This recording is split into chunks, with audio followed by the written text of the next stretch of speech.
Yeah. Hello. Am I audible? Yes, very much. Please go ahead. Good evening to all of you. Hello. Yes, Somveer, your voice is clear. Yes, Go ahead. Selva sir. Selva sir. Yes. I am welcome, Ma'am Hadas. Hello.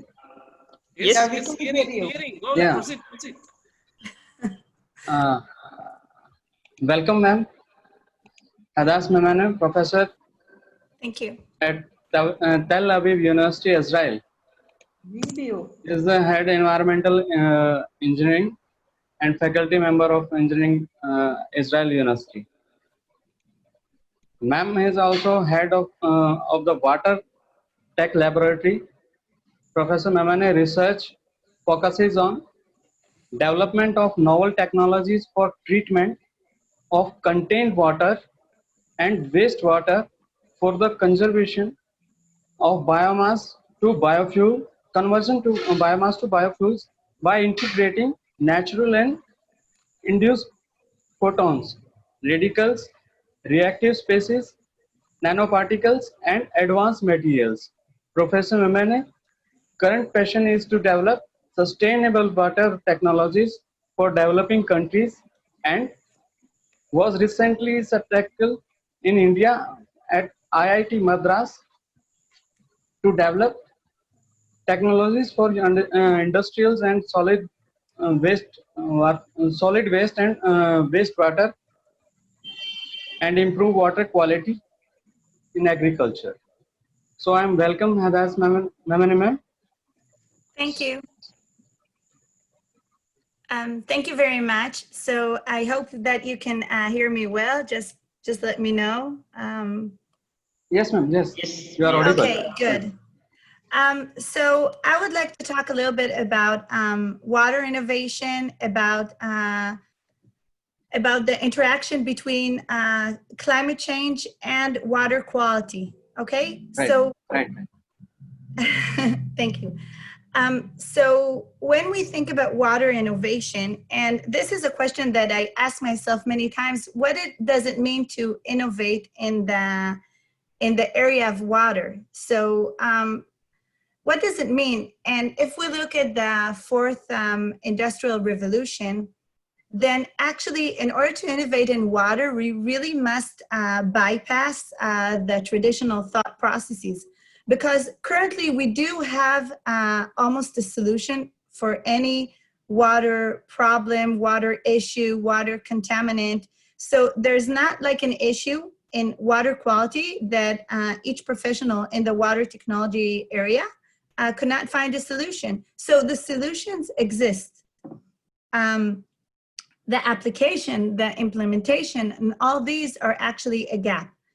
But if the solutions exist, then why are we innovating more? So actually we need to think differently, and we need to actually think of water more related to the climate change. So it's probably partitioning water technologies that actually result in reduction of CO2 emissions. So we really must address all these issues. We really must couple, for example, water disinfection off the grid in remote places with solar energy, or maybe with other types of electricity generation, or co-hybrid water technology, or a water treatment plant with a sewage treatment plant. So we really must think, because of the challenges that we have currently, we cannot think of water as a separated thing, separated from other things.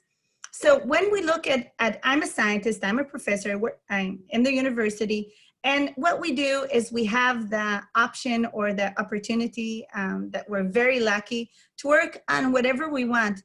But the idea is to generate an impact. So if our only goal is to publish papers and get grants, then what is actually our impact? And if I just look at, for example, at technologies that are being invented in the academic atmosphere, that are related to water, that are related to wastewater reuse, then actually they must be implemented. And if they cannot be implemented, and if they cannot help society, then maybe we need to reshift our mind and actually work with the industry. And it doesn't mean that we need to, for example, provide the industry the solutions that they want. We can actually brainstorm together, industry and academics, in order to find solutions for issues and for problems. So for example, we're working on several issues where the grants are funded by collaborating between a scientist and a company. And that way, for example, we can develop a technology that will actually be implemented into a reactor that will actually be tested in the field. So these are the things that we need a little bit more, because we cannot like close our eyes into what's happening in reality. We really need to couple technology with climate change, with CO2 emissions or greenhouse gas emissions. We need to think these things together and maybe look at more tightly look at circular economy, but not just as a word or as a concept, but really to look at all these things together. And the challenges with water are really problematic. So even just looking, for example, at an open dump, or looking at, for example, at leach it. So all the plastic bottles, actually, we have materials that are called phtalates, okay? Like that actually dissolve from the plastic bottles to the water. Those chemicals, for example, are considered carcinogenic. And there's no simple or low-cost technology to solve this issue. And whenever I talk with people from the industry, they always ask, so what, do you have like a low-cost solution to solve this issue? Well, low-cost solutions may be relevant for filtration of particles or for chlorine disinfection. But when we deal with those contaminants that are actually very hard to degrade, or are not biodegradable, or they exist in small concentrations, but their impact can be huge. And actually with increase in the climate change, I believe that the less water we have, the worse the water quality will be. In addition to that, in addition to the gap between the academics to the industry to implementation, which is something that we really need to tackle to solve better, there's also an impact of climate change on the water quality. And when we talk about water, we should always talk about water and sanitation, water, sanitation, and hygiene, because there's no point of talking about water quality without dealing with sewage, without thinking about wastewater, without looking at all these things together. So we actually must address these things. And when I started to look for material to read about the impact of discharge of sewage, non-intended discharge of sewage to the environment. So this actually means a sewage that does not go in piping systems to wastewater treatment plant. It's just sewage that is dumped to the environment. So how does this impact the greenhouse gases? Well, we know that anaerobic processes result in generation of methane. So actually this is a much more potent greenhouse gas than CO2. But I try to understand what happens in many places, and we know that about 90% of the sewage around the world is actually not treated. So all this sewage is actually discharged to the environment and results in a release of greenhouse gases. And did we ever make a study to really understand the impacts of these types of release? And actually, and also like another important thing is that this is different than an industry. So actually people live around places where sewage is dumped and that they can breathe. So there's a close proximity between the contaminated waters, water streams, and the sewage to the humans. So therefore they can, and also the increasing in the temperature, which was result in increase in those greenhouse gases released to the environment. So we really must address water, sanitation, and hygiene with related to water quality. And most of the relation is to water quantity. However, what about the water quality? Why are we not addressing the impact of climate change and dumping of sewage to the environment and dumping of other type of contaminants? It could be also probably industrial wastewater. So why are we not evaluating all these impacts on the climate change and the release of the gases, especially as humans, we're in close proximity to these places. So these are issues that actually really interest me. And I would be like very much interested to understand how sewage and climate change are actually connected. And also this may relate to irrigation of crop that with wastewater that is not treated. And this can also result in release of gases to the environment. So all these issues actually must be looked at. And if we look at what happens with, for example, with, it could be with manholes, okay? So people that go and actually treat manholes in urban cities and all these things. So we know that when we have different gases, so for example, when we have anaerobic processes, we have methane, we have carbon monoxide, and we have hydrogen sulfide. Now methane, because it's less dense, it rises to the top. Then we have a layer of carbon monoxide, and then we have a layer of hydrogen sulfide. So these are actually more denser than air. Then what happens is, of course, is those dangerous consequences is that methane is being breathed, and carbon monoxide, it depends on the level that the human gets entered inside the manholes. And this also impacts human health and results also in death. So we must understand the connection between wastewater and generation of greenhouse gases and the impact on human health and the people that work in the wastewater industry. And also more to that, also the unintended release of sewage. So in urban areas, I could not find actually a lot of results or information on these things. And also other things that we must look at as we must look at artificial intelligence and big data. And we must understand how to manage our water systems looking at these things. We're now working with a project with a local wastewater treatment plant in order to understand how can we actually improve the biological treatment of the wastewater treatment plant, looking at the data. And the idea is to predict. Another, for example, is something that we're doing actually with my colleagues in India. And actually, I just also must say, just like maybe not related to this lecture, but really India is my home.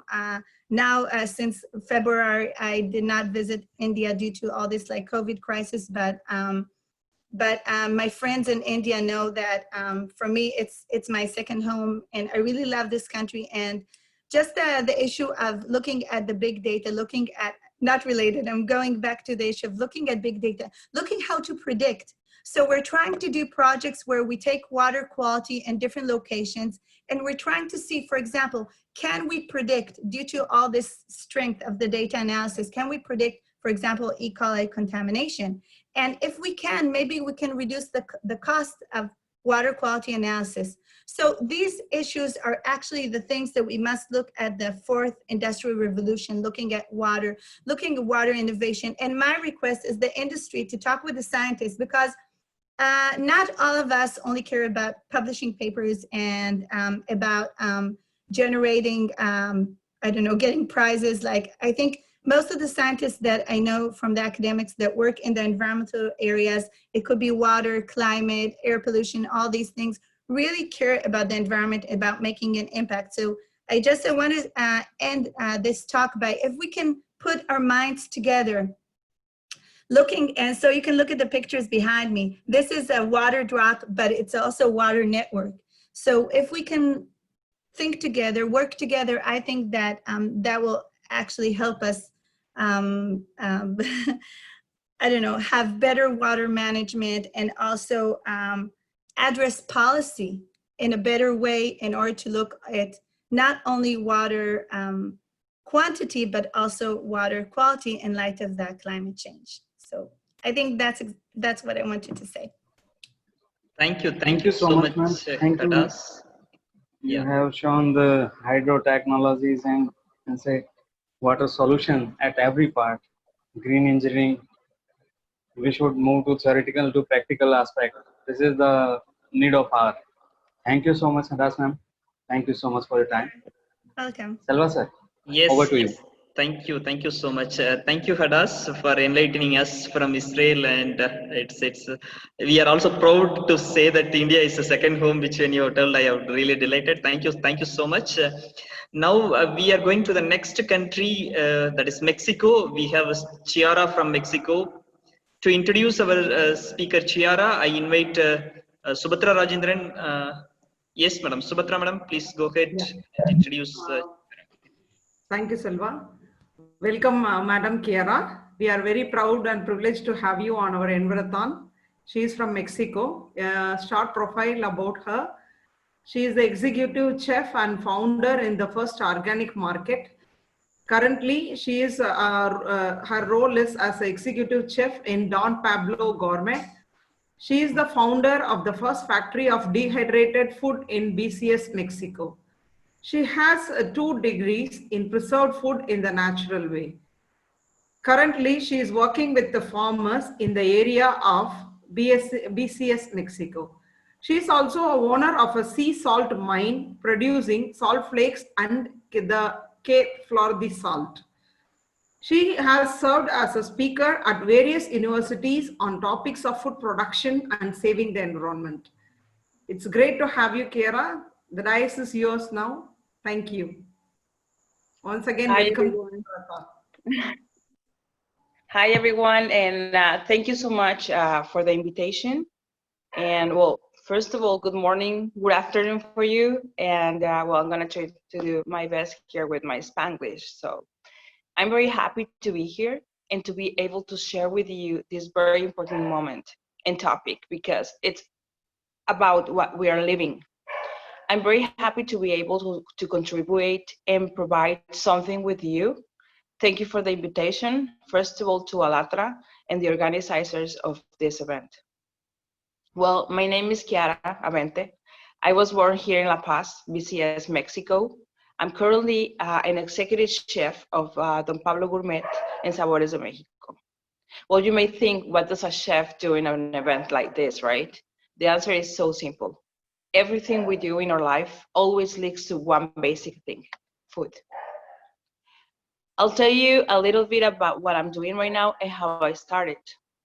23 years ago, one day I was in the kitchen in my house, your house, and I was looking at my oldest son, and I thought, well, what can I give to a baby that will be supernatural and a healthy snack?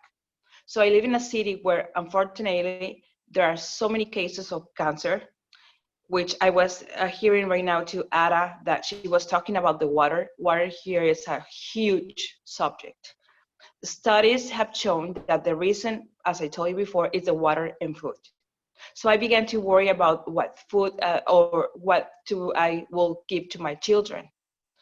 So I started my first business then, which it was called Sunny Dry Fruits. I started dehydrating fruits in the sun and making healthy snacks for my baby. Then my friends and my best friends, they were asking me for snacks for their own babies.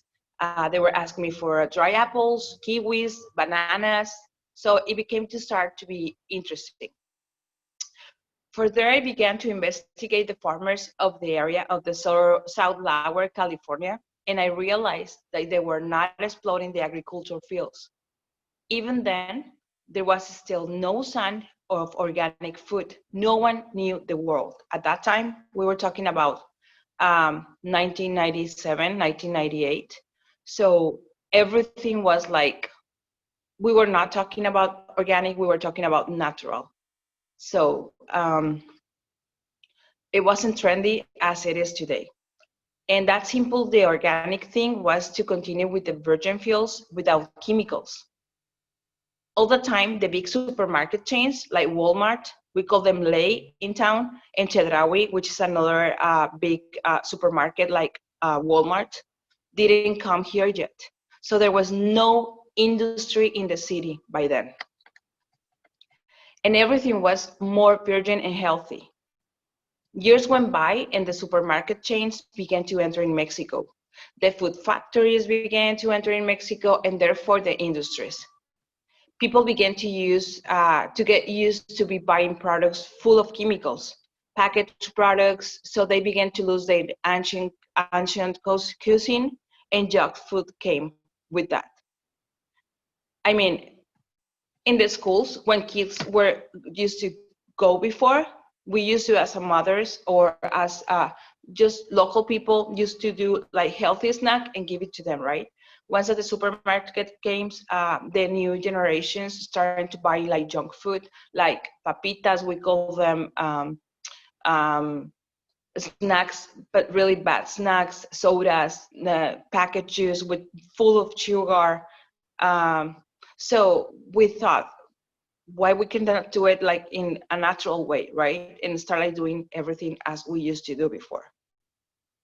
I mean, the packaged food is full with chemical, it is not natural. So today, the meat, by example, that we eat is injected with water. The environment is contaminated because of the factories. The chemicals you eat, because they cause cancer and other disease. The ones that you are sick, you need, of course, medicine, which are also, which are also produce another disease. And the factories that also contaminate the environment. I mean, if you get sick, you need medicines, and the medicines are everyone is making those in the factories, and the factories are contaminated our environment. And if you think about it, again, everything is on the basic issue, food, and there goes again. In the year 2007, I founded the first homemade factory with grandmother's recipes, where handmade jams, sauces, dressings, and toppings that I currently produces, and there is no need for industry as such. It is only labor, where there are no chemicals involved. Everything is done, and it was done ancestrally with heat processes and even with solar and salt dehydration. As a creative society, we have proposed and are currently proposing to teach from middle school and children not to allow the use of plastic. Currently in my states, that means in the city where I live in Mexico, the use of straws are provided. The use of plastic too. We don't use plastic. We got to get, we have to pay a lot of money if they catch us using plastic, which is good because then we can just get rid of it. We live in an area where my city is between two seas, the Pacific Ocean and the Sea de Cortés. We have been campaigning with various organizations like Greenpeace, like Jacques Cousteau, with the help of characters through the history of the city. People have been educated from a very early age to respect the sea and the environmental. We have learned from schools and at home to respect marine life and ecology. Returning to the subject of food, when the big chains and industries began to enter, the small tenants began to lose their shops. They began to lose their legacy, and above all, they began to lose the way that they were eating healthy. When I realized the importance of food and that it also had a great impact on the environment, I started to create the first natural and organic market in the region. We're talking about Baja South. And I started to do campaigns about food and how to invite people to sell what they were producing, as long as it was with chemical free and also didn't affect the environment. It was something incredible, and we saw that it was a good result. In addition to that, to the fact that the mothers or fathers invite their children to work with them on the weekends, the children were learning how to eat healthy, to love what they were doing, and also to take care of the environmental. The first organic market was born in the city of La Paz in Mexico in 2007. It took a little bit first, it took time because people didn't people to understand why a jam was a little bit more expensive than all this type of products that they bought on the supermarket. But people began to respond well, And they also realized that everything that we were making didn't have any type of chemicals or artificial coloring. As you know, right now, red coloring, yellow coloring produce cancers and other diseases. When we start doing the studies of nutrition, then we understood that we had to go even deeper than that. So, and it was when we decided to enter to the agricultural fields. We began to teach the small farmers to love the land, to start taking care of it with natural products such as leachate, warm humus, fumigants based on chili peppers and garlic, and everything like that. They began to plant fruits and vegetables in small pieces of land, and as the months went by, they began to harvest beauties, where everything was free of chemicals, and we started to buy all the productions in this state of Mexico. We invite them to be part of Don Pablo Gourmet family.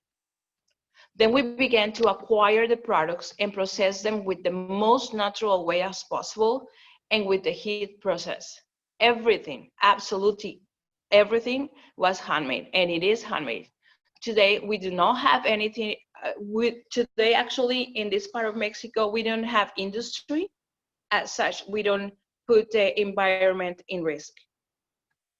We take care a lot of the marine life, and also to the fields, which again, everything goes back to food. In 2009, we decided not to stop there. We got a permit for a small sea salt mine where we were currently producing flavor of the salt and salt flakes. We create 10 different types of condiments. They are free actually right now of chemicals and colorants and are excellent for food. Also, they do not contain monosodium glutamate, which is highly carcinogenic. We began to focus not only on how to process food, we realized that it's extremely important to start teaching in the schools that there are new generations to make green areas in the areas where they live, to plant and harvest among several neighbors, to start in both public and private school to have gardens where children begin to plant their vegetables and fruits. Why? It's very simple. You are teaching them to respect the environment, you are teaching them to love it, and you're also teaching them to produce what they were eating or what they eat. And they themselves are beginning to respect their healthy more, but way more, what they consume, and also the importance of not contaminating anything or throwing away garbage. At the same time, you reduce the issue of disease, and you realize what you do not really need to go to the supermarket when you can just produce everything in the most natural way. You realize that you don't depend on an industry that just pollute what is in the path. I realized that everything, absolutely everything, always come back to the table, to the food. Everything is a chain, always.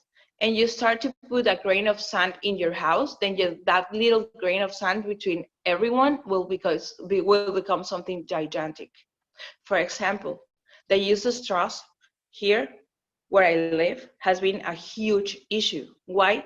Because as I told you before, I live between two oceans. The Sea de Cortez, which we have dolphins, we have humpback whales, and we have the Pacific Ocean, where we have the whales, and so many, we call them the natural aquarium of the world. And of course, we got rid of every single straw in the city. It is possible to do it. Teaching farmers to produce food as a natural way, starting from the base, which is the land, could also be possible. To be able to teach in schools or when we are invited to give lectures in universities, it's something that has always been done with the immense joy of being able to share. Teach at the same time, invite new generations to join us and into this beautiful thing that is to say our only house that we have lived, and because it's the only house that we know, and it's the only one where we live, is our Mother Earth. It's simple than that. we can make a difference today. And how can it be done? By sharing, by teaching and transmitting. Today, the people in the city where I live are natural producers. They are raising awareness and teaching the new generations. We are fighting for people to eat in the most natural way, to avoid diseases, to contribute their own economy, and to respect our Mother Earth. Well, thank you. If you want to. Yes, thank you. Thank you so much for your session, Chiara. I think this is really an eye-opener session from Mexico. I think our audience also has means understood what you have told. Yeah, that's a beautiful session. So next is we are going with the Germany. I think Prakash is already ready. So before going for Prakash, let me play a video to just showcase some culture about Germany. Let me take just a few minutes, maximum 2 minutes. Yep. I'm going with the German.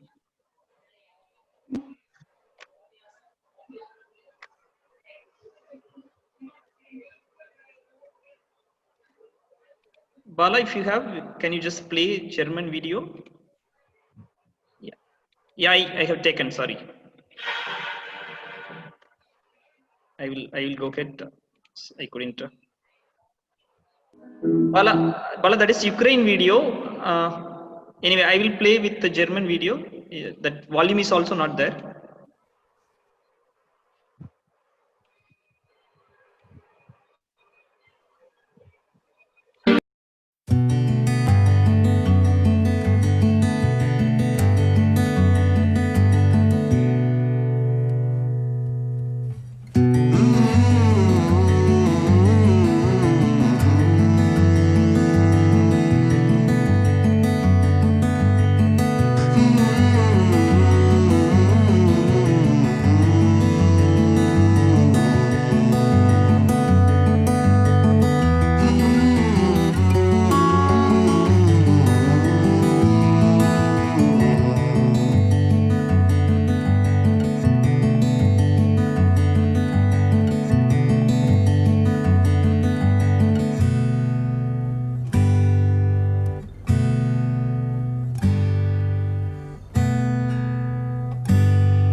thank you so much for watching that video.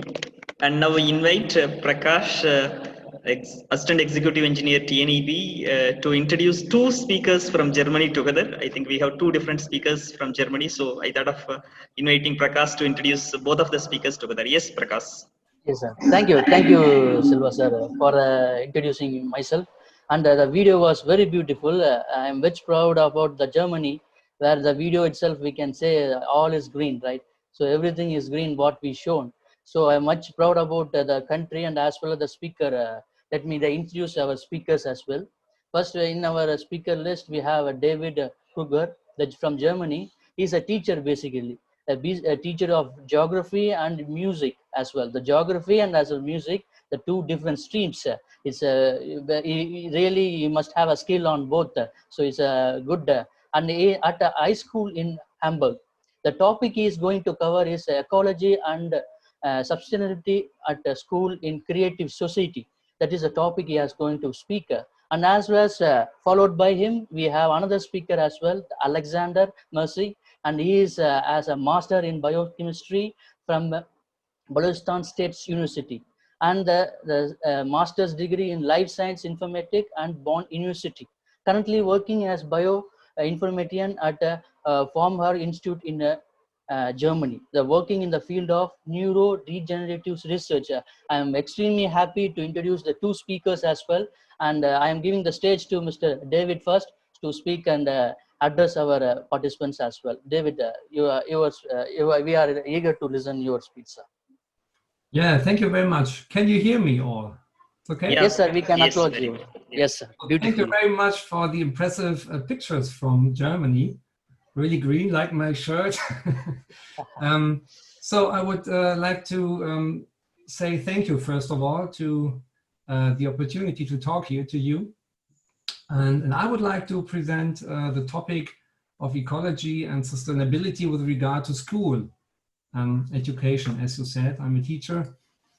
And yeah, I work as a teacher for music and geography at the grammar school here in Nordrhein-Westfalen in Germany. And I teach children and teenagers between 10 and 19 years old. Maybe as you know, in Germany, there's a broad support among the population for environmental and climate protection. Maybe this support has even increased in recent years. And in schools, the subject of ecology and sustainability has a firm place in the curriculum, of course, too. These topics play an important role, especially in the social science subjects like geography, and are therefore regularly addressed. I'll give you some example. One series of lessons deals with the ecological footprint. As a measure of sustainability, students can see how much land needs to be cultivated to make their lifestyle possible. This value can be calculated individually for each student.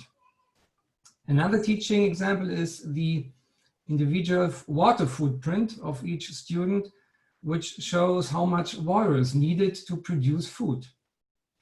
The students are made aware of the role their own consumption behavior plays for the environment or for ecological cycles. Together we develop suggestions on how to live more consciously. The students show interest in the topic. They get to know the connections better and expand their knowledge, of course, hopefully. But does this knowledge really lead them to change their behavior? This is my question. To make their families live more consciously in their everyday lives. I have the impression that the topic tends to stay at school, and that the children and young people fall into their usual patterns. So the question I ask myself is, how can we achieve that together as human beings and develop more attentiveness to our environment? On the one hand, we need political and social conditions, of course, that support us in living more sustainably or consciously. And for example, laws can prohibit or discriminate against environmentally harmful types of production. Environmental regulations can be strengthened, and even harsher sanctions can be imposed if they are violated. But above all, however, we need a new system of values based on an appreciation of life, I think, where the life of every single person is protected. Everyone must have equal access to resources, not just in Germany, all over the world. Monopolization and irrational use must be prohibited. It is precisely these principles that the concept of the creative society follows, that the human life is the highest value, and this is very important. In such a society, these values are lived out of conviction. Children and young people grow up with them and internalize them. On the other hand, there are internal factors that I can influence myself. What is decisive is my own attitude, the question of what I pay attention to, I think. Meanwhile, there are schools in Germany that have introduced the subject mindfulness to students. Very interesting. The aim is to sensitize the students for themselves, but also for others, to practice personal experience and empathy. And this should be taught at all schools. So actually at my school, we haven't this subject.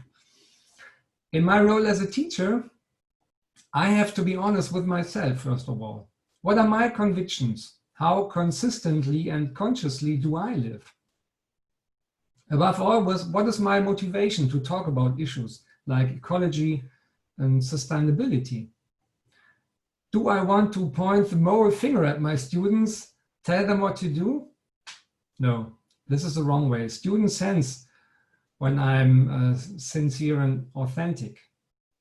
Based on the principles of a creative society, there will be no other way but to take responsibility, to work for a better world. And in this process, everyone has to participate equally and from an inner conviction.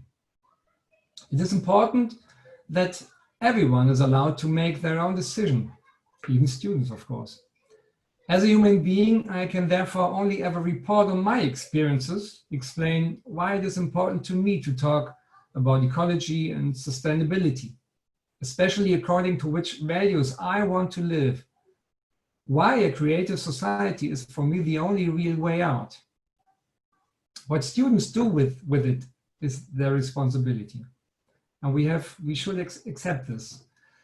Only on this basis can a creative potential really unfold at school, where, for example, school projects for environmental protection can be initiated that are truly sustainable, or measures for the preservation of biodiversity can be implemented out of a common conviction, which are then also reflected in the everyday life of each individual, I think. Thank you. Thank you, David, for your good speech. May I ask our Alexander to continue, please? Yes, hello. Do you hear me well?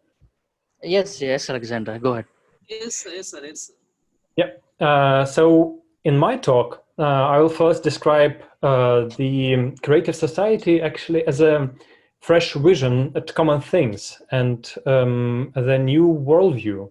So like a way to live in harmony. And then I will give examples that are related to the topic of biodiversity and the issues that we have right now in this area and how they could be prevented or even solved from the perspective of creative society. So the first foundation of creative society is human life. And it's very important. It's the crucial part in the human life of each and every person takes the central position. And that way, the human safety and all the point of all efforts in the creative society are pointed to improving the human life. Science, technology, industry, all these areas should be focused exclusively at improving the quality of human life and life of each and every person better, exclusively. And the first example I would like to give from the past. However, this factor that I will talk about is still present nowadays.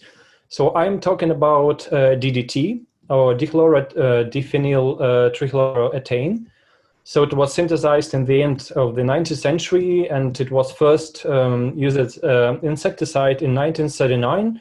And during the next years, it was massively used for controlling diseases like malaria and others. A Nobel Prize was given for its use.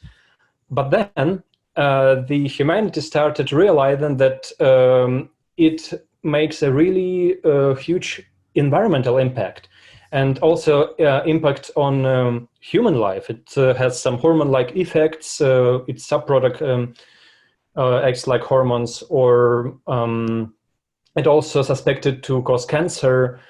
So is it possible in a creative society that any chemical can be so broaden and that can cause such kind of influences that it was caused, and still, like in the recent researches in 2019, that was found in European soils and in the rivers? Is that possible in the creative society? No, simply no, because before the massive usage of any compound, it should be thoroughly tested. It should be not only the question of agriculture, or if it's chemical used in another area, so it's exclusively impact of this area, but it should be common research. So any scientist can study that, so they could make their own and say their opinion that this can influence in that way, and should be an effort of the whole humanity, because in the end it was influence the whole world. I mean, it was a joke when I was studied in Belarusian State University. It was ecology, and the professor told that the DDT was found in Antarctic in penguin fat. I mean, where it was first used, and then it was got to other part of the world. And I mean, it could be prevented and thoroughly tested. That's a very important question for the human life and for the health of each and every person. So it should be by the society itself controlled, and to doesn't make such things happen. Another point that I would like to, another example, it was actually from recent. It was this topic raised in last year, the topic of microplastic, and we actually right now even don't know all the effects that this microplastic, the production of plastic, has been caused. And even right now, I sit here and I see a lot of plastic all over.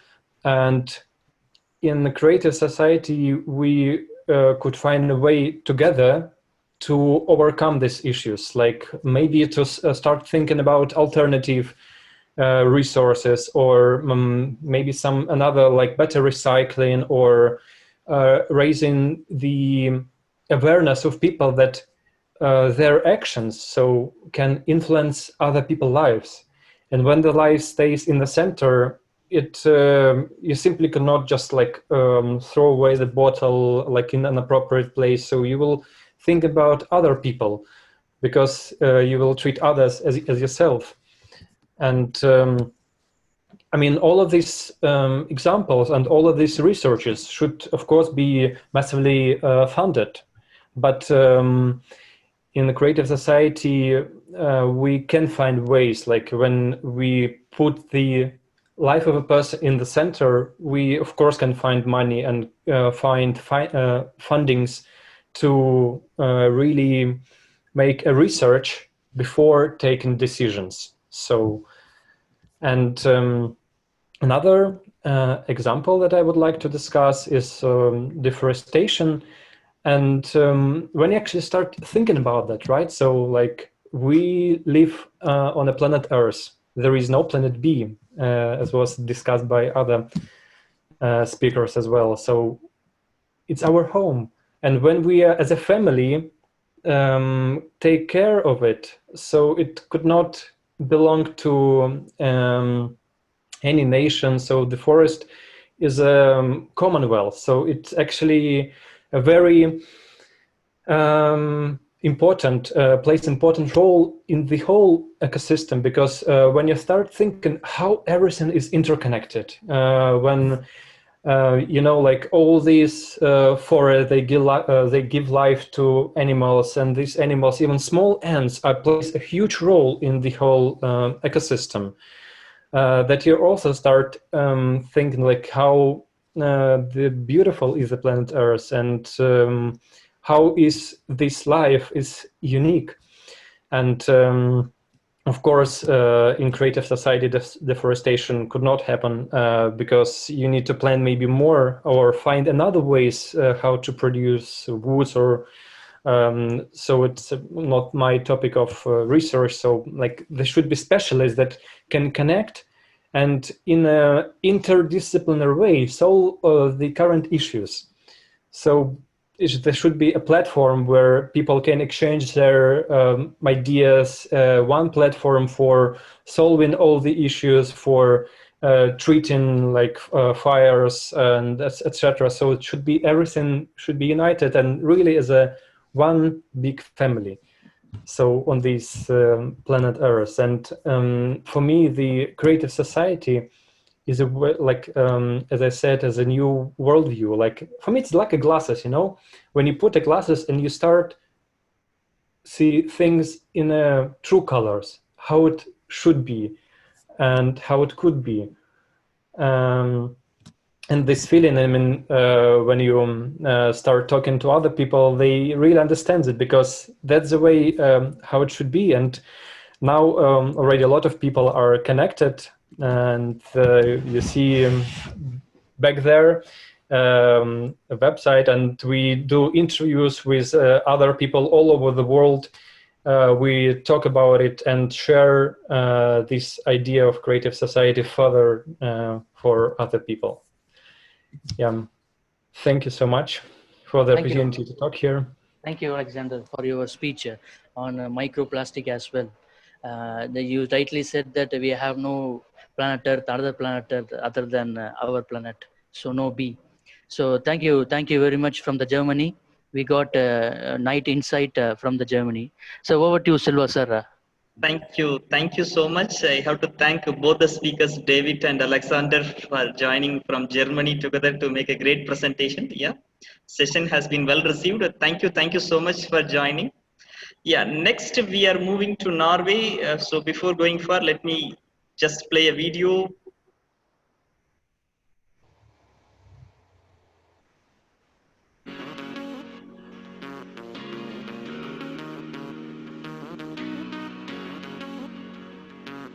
Hi guys, I'm Victoria and I'm a born and bred Norwegian. In this video, I'll tell you about 5 weird traditions we have here in Norway. Let's go! 17th of May is the Norwegian National Day, and it's a party like no other. We have parades, we have marching bands, loads of Norwegian flags, traditional costumes, and just loads of fun with friends and family.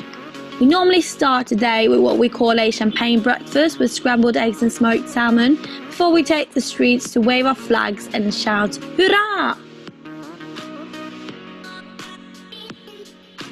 This is the Norwegian national costume called a bunad. In Norway, this garment is one of the finest you can wear, and we only dress up in them on special occasions such as weddings. Wearing a bunad is a sign of appreciation to Norwegian heritage, and there are over 400 different designs. This might be surprising, but in Norway we have a strong tradition of eating tacos on a Friday. After a busy week, the family gets together to eat tacos, And even though it's originally a Mexican dish, we like to say that there's nothing quite like Norwegian tacos. Most Norwegian families have cabins about a 2-hour drive away from their actual home, where they go on weekend trips to spend the holidays to relax and spend time with their loved ones. Especially in the winter, Norwegians love to escape to the cabins to relax in the sofa with lit candles. In Scandinavia, we call this hygge. It's a part of Norwegian culture and it means creating a warm atmosphere to keep your head up when the temperatures are low.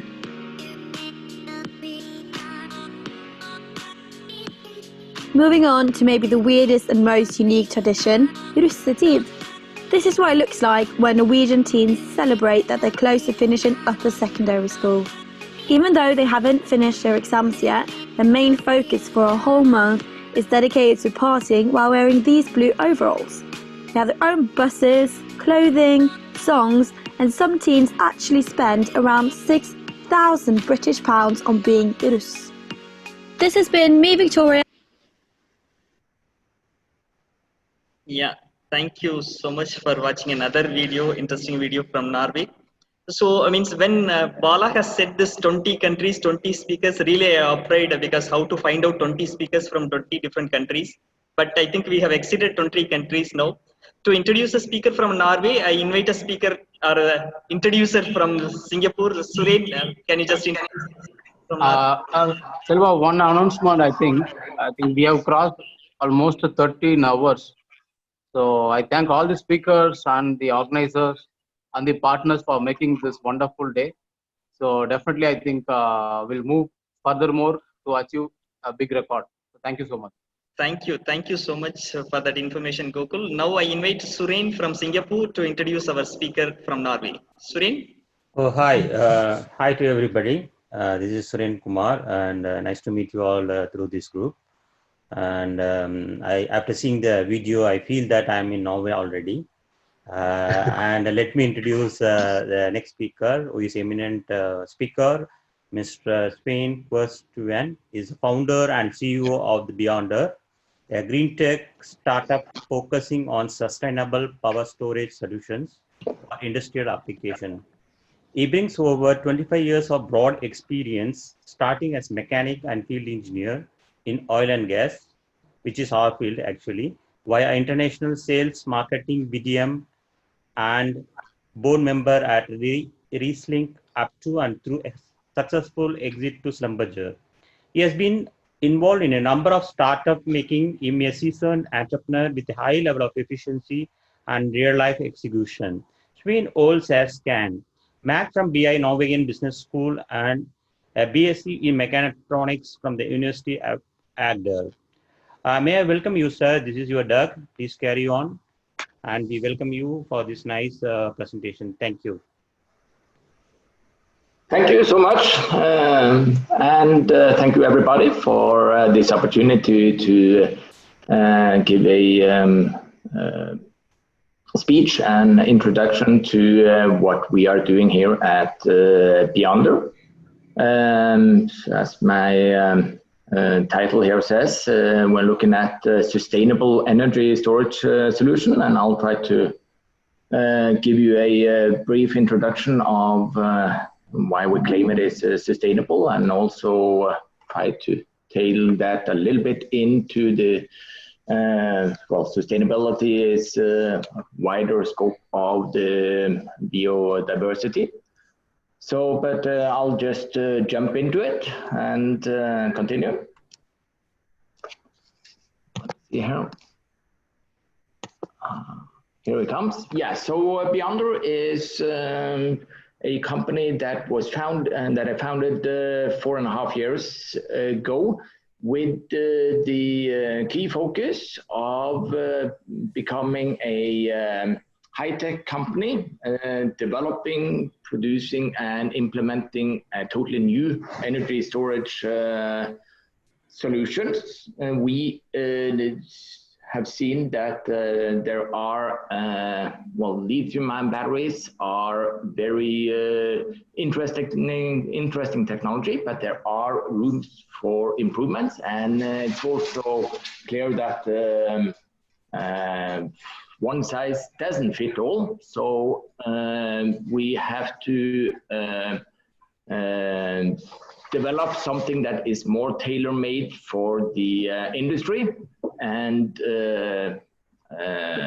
also try to improve the sustainability of the energy storage solutions. So the problem that we are then addressing is that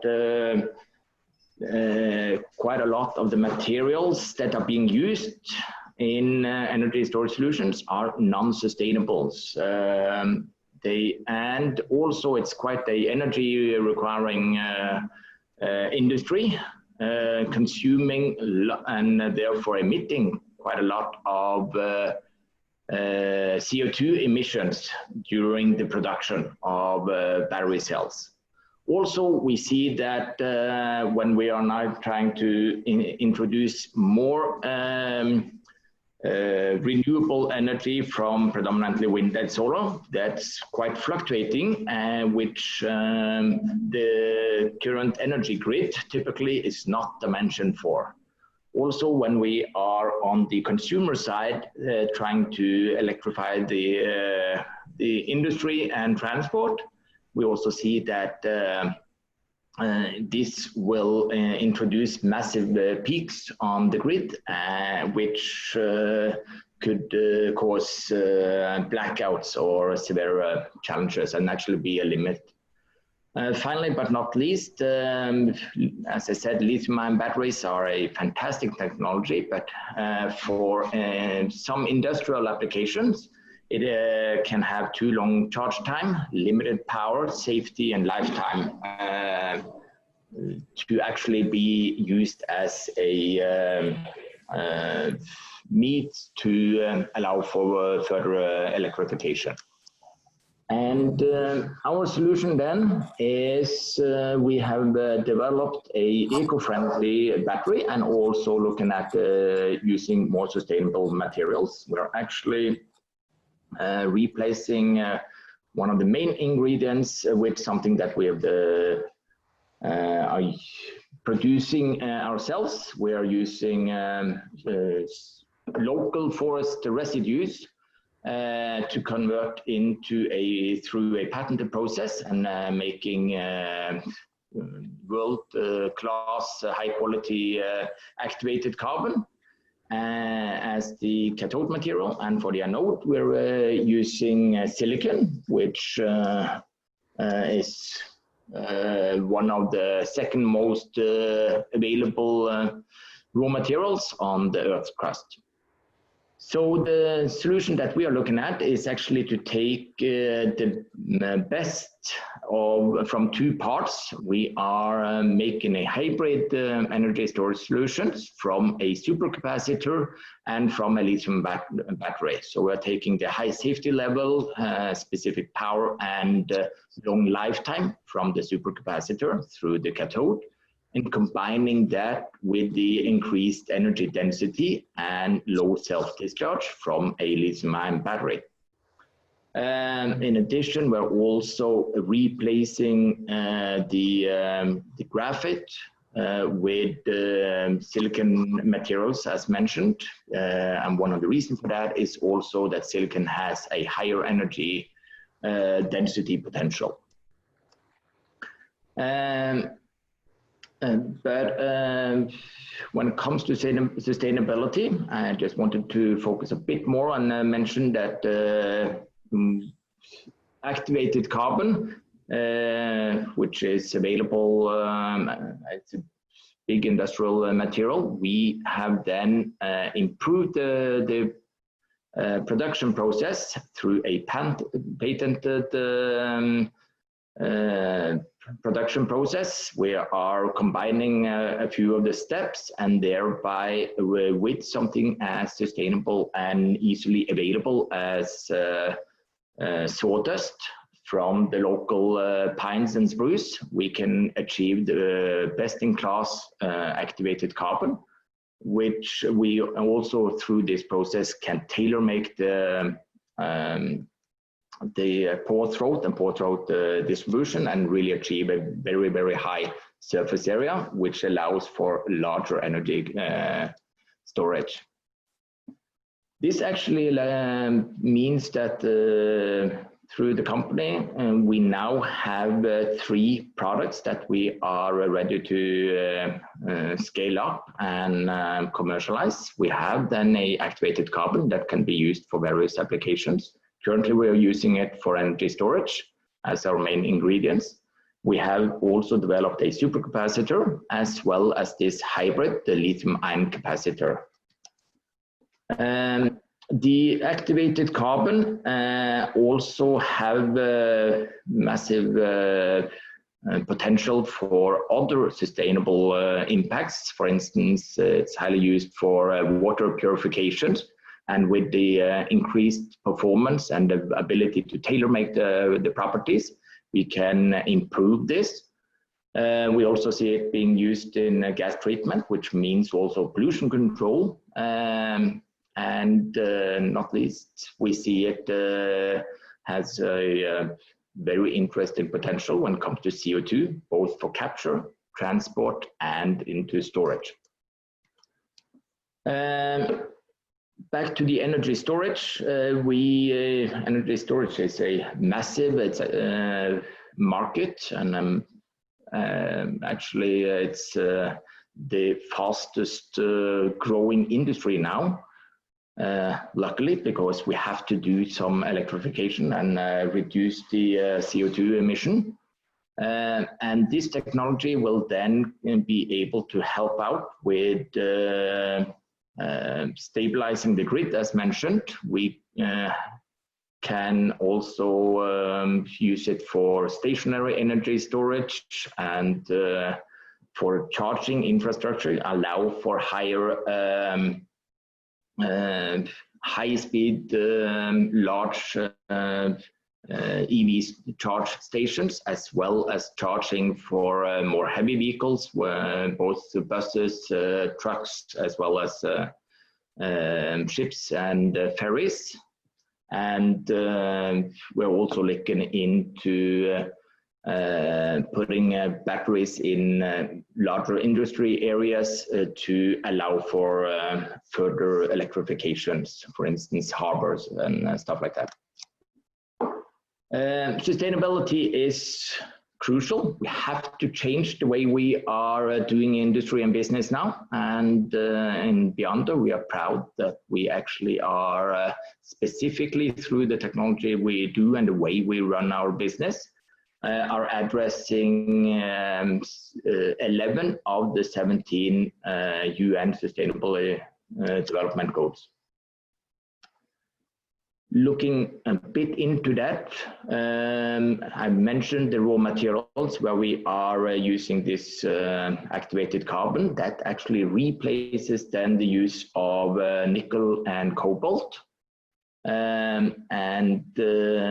We can also, we are using some residue plastics for doping and improving the materials.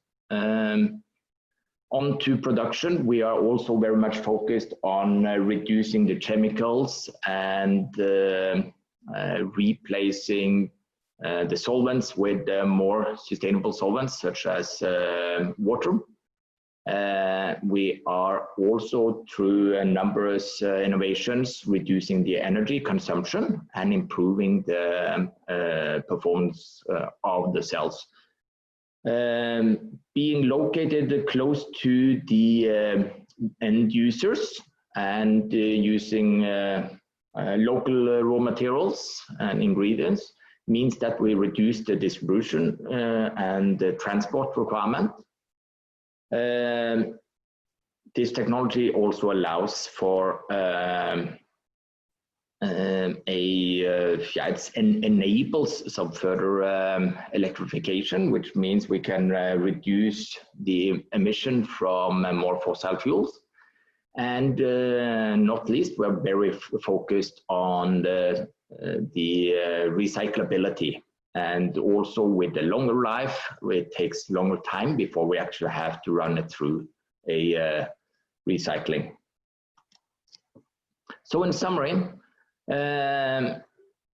Beyonder then are not using nickel or cobalt or any other metals. Well, we are using lithium, but we are at least reducing the number of critical materials, and also not using coconut shell means that we're not supporting the palm oil industry, which has a questionable reputation. And also improving some, now opening up for some very interesting sustainable applications that it could also be used for. The energy optimization is a critical focus area to improve the sustainability in the future. We are using 100% clean hydropower for the production. We are also reducing the energy consumption on our solutions roughly 40% compared to conventional lithium-ion battery production. And this technology is a significant enabler for allowing heavy industry to be electrified. Finally, allowing for green jobs. We are recruiting from all over the world, and setting up a training center, have already some industrial PhD candidates, and very focused on gender balance and training, also on hiring females. And the fact that building up a profitable business and creating jobs is also very important. And I'm proud to let you know that Beyonder has a goal of being the world first battery production company that will be CO2 negative well before 2030. If we have one more minute, I'll show you. Sure. Go.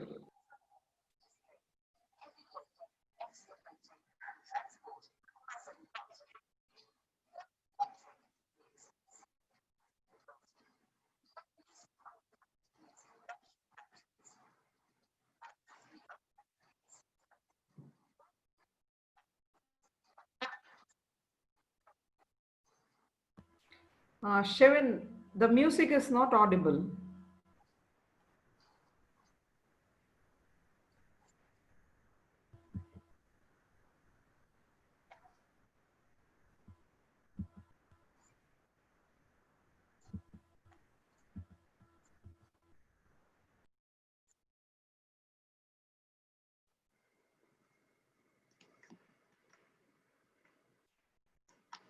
Thank you. That was the presentation from Norway. Thank you so much, Sevin, for such a wonderful presentation. I think really it's an amazing job which you are doing. I think everybody is talking about wind solar, but unfortunate thing is it's intermittent in nature. So when we think of 100% renewables, the load is also fluctuating, and the renewables cannot meet that. So definitely energy storage is the only option, and I think you are doing a wonderful job there. It's an amazing to see. I am also belongs to this microgrid and energy storage. Your topic was so relevant to me. Thank you so much for joining from Norway and taking the session on this topic. Thank you so much, Sevin. Okay, so, thank you so much. Yeah. Thank you so much. Thank you. Yeah.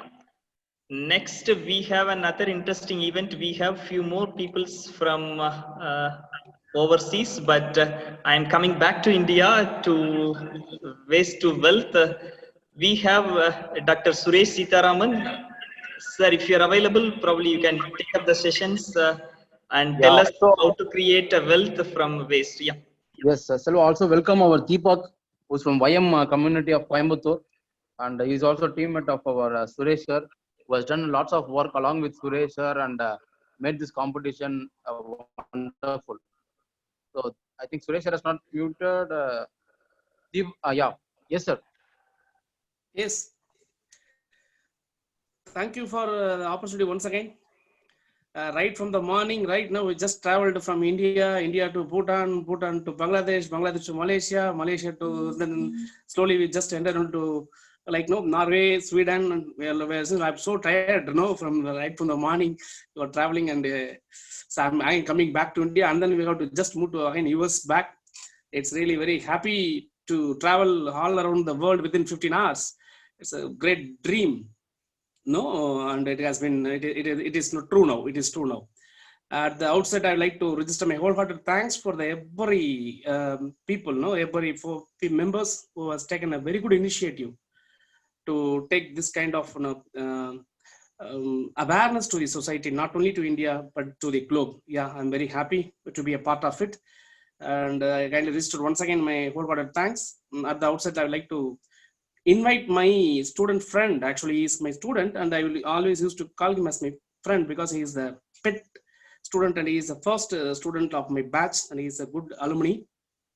We just start together, working together as a student, and we just initiated so many projects, right from electric vehicles in 2012 itself. We just started to work on electrical vehicles. We just started on project by doing 3D printing concepts and so many things. We tried ourselves, and we have just make it a prototype model, and it was submitted to the public. We got a lot of applause from the public too, and that is a milestone we just started, and we are just working towards, and we are now with the team, and he is my colleague, and I'm very happy to invite Mr. Deepak Murugadas, as well as along with Mari Kumar is there. I shortly he will join. These two fellow members has done a lot of things, not only in this, not only in the campus, but also in the society. They proved it. And myself, as I told, I'm working instead of, I would like to say that, in Tamil, அழகா சொன்னா நல்லா இருக்கும் நினைக்கிறேன். இந்த வார்த்தை ரொம்ப இன்ட்ரெஸ்டிங்கா போகும். அது நான் என்னுடைய ஸ்டூடெண்ட் அவங்க அப்படின்னு சொல்றதை விட அவங்களுக்கு நான் ஆதியார் அப்படின்னு சொல்லும்போது, I mean, I am the teacher for them அப்படின்னு சொல்லும்போது, I'm very, very happy because they proved it. So we just took a step for wealth. I mean, waste to wealth. Normally we used to say waste means, we used to say like kuppai. It's used in the word, the modulation goes to kuppai, and even from kuppai we can try to give wealth. That is what from the garbage, how we can make it to the treasure. That is the initiative we have taken. With the collaboratively, we have taken so many members with us, and we have reached almost half of the well. Of course, we just patterned one small product also from the waste. And anyway, I'm not here to be the barrage between the Mr. Deepak Murugadas and you. I would like to introduce and invite my student friend Deepak Murugadas, CEO YM Groups, to take over the dais, and then I'll join with you for the next forthcoming sessions. Please, Deepak. Hi team, thank you for a wonderful introduction from my a guide, actually a well-wisher, and today let me talk about what is YM and where we are. YM is a simple startup where we have a passionate for engineering, and we have our hands on like electric mobility, networks, IoT, and also with 3D printing, as Suresh said. Now, we had a topic while discussing what is to be done with this waste, because India is facing a lot of issues with waste. So we came across what shall be done. So what is the actual way to do this one? So first of all, the public in general is lacking the awareness, so that only when we start making people to get notice on these things that is allocated or which is laid apart, only then we'll be able to make some changes. So we took in a event called blogging. So it is a event that has been started from Sweden, but we started to do that one to bring an awareness, so that people notice what we do. From that, people would understand what exactly the waste is and how it can be recycled. So we started from there, and we started partnering with one of the NGOs in Coimbatore, which is RAC, and Coimbatore Corporation. And also we took a case study for one particular ward, which is Ward 22. And we took everything we took everyone as a team, and we started from there, and we started collecting all the recyclable waste that is laid on in that ward. and that is taken into a consideration, and we were starting to survey like what is the exact thing we need to do. And we were given a request saying like we need to fix or pick one of the product that is been generated from municipality waste, and we took plastic as a product. From there we just came into a conclusion that with plastic we can make two products, which is oil, and also that is equivalent to diesel that can be used in a diesel vehicle and also in a petrol vehicle that is using pyrolysis. Another one is like recycling of a PET material that we made into a apparel, a polo t-shirt. The one thing which we made important is like we made sure that this product doesn't have a low level appeal. We made a 245 GSM, a product of 245 GSM, that is the maximum you can get in any apparel brand, because GSM is something like the thread pattern which you have, and that is in a combination of cotton, because we need to address people like these are the resources that is lying in and around. So we started our work in this way, and again there was a request coming from Coimbatore Corporation saying that you need to address these things with technology, something they are requesting us right now with the material recycle facility, because as of now lot of waste that is being accumulated or collected from the home or like domestic areas is not recycled properly, or it is not picked properly. So they have asked us to do this, and we also had an idea to educate or like to bring in some ideas for us also. At that time we just logged in with Environthon, because Environthon was a nice area where we could explore what is exactly the minds of ideas from different minds. So we got engaged with them, and we were happy that we received around 52 ideas. In that one, like we made sure like one was concept based and one was business based, and other one was like based on what we can do from the particular waste. And one Christina, one of the entry called Christina, who had made awareness to collect all the ballpoint waste that has been generated in like which was laid around in and around schools and colleges. So she had picked all those ballpoint pens, and she has made an awareness to generate a material or a product through that the ballpoint pens. Another entry from San Academy, he has made a 5-year project plan for entire Chennai to make it as a zero waste. The beautiful thing is that he had a roadmap. With that roadmap, he also made a 2 product, that is like one is for cold storage and another one is for a brick that is being generated by a sugarcane bagasse.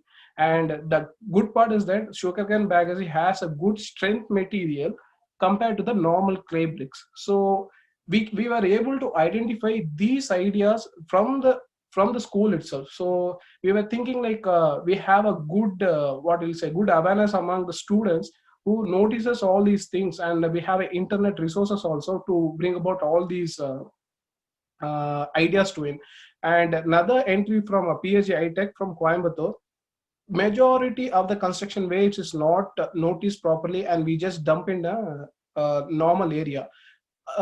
Entry from Mr. Yogesh or Yogendran, who got this one into recyclable material, the concrete that is being generated from a recyclable material. So these were some of the innovation ideas or innovative ideas we got from students. That was really appreciative. And we're also making sure that these guys need to be credited, because this is something which stands apart. What we usually do is like we take certain things and we do some crafts, all those things.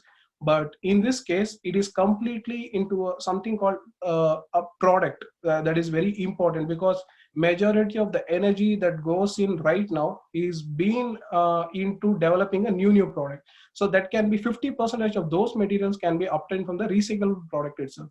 And another noticeable thing is like we need to thank a government school from Pudal Union School. We received maximum amount of entries from them, and if we can, I would request you to give a memento to those school for participating on maximum number with lot of ideas. We really for sure Deepak, and the entire YouTube participants want to see your face also, so if you switch on your video, that's great.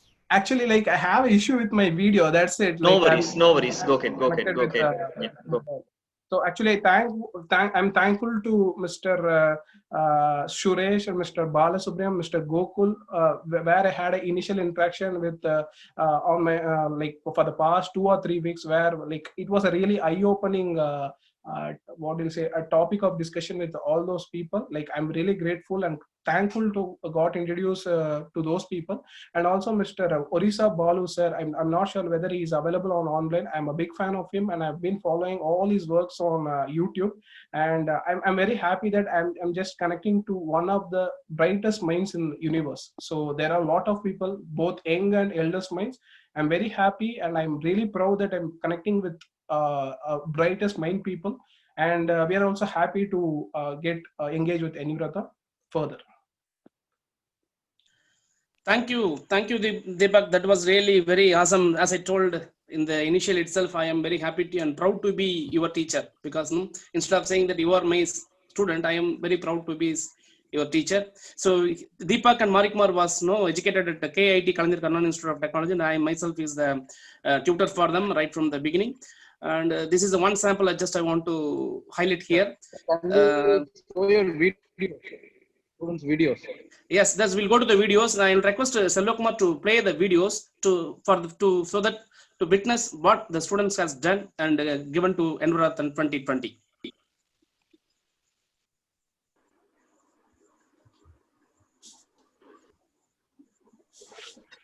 வணக்கம். சுற்றுச்சூழலை பாதுகாக்க வேண்டியது நம்ம ஒவ்வொருவரின் கடமையாகும்.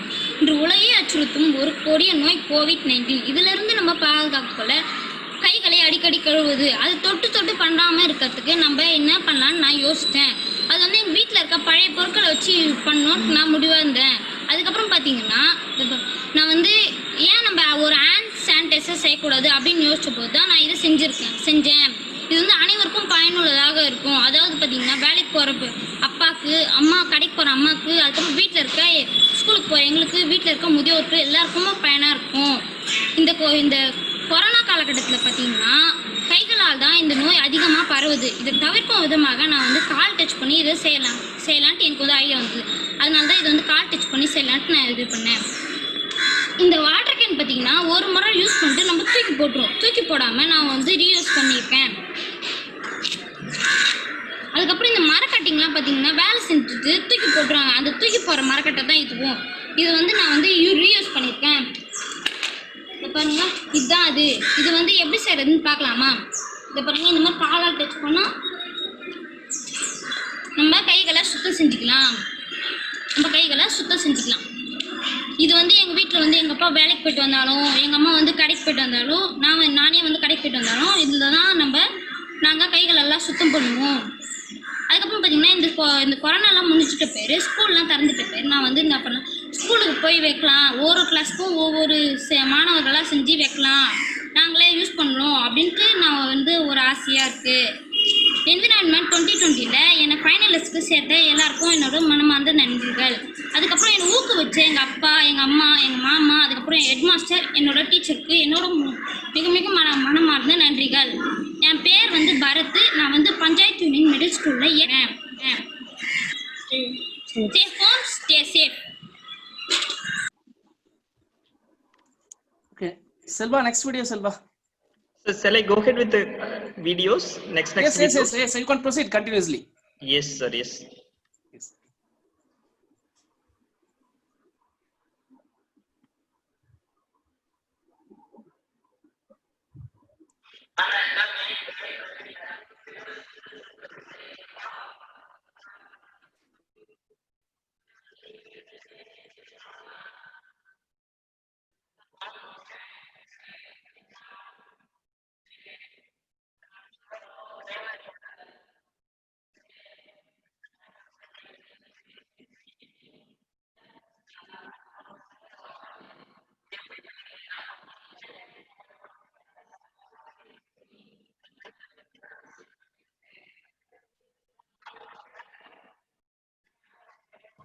So no video, sir. Selva, video is not there. Just a minute, sir. Yeah. Okay. இது வந்து நீங்க எளிமையாவே பண்ணி பயன்படுத்திக்கலாம். இது எப்படி?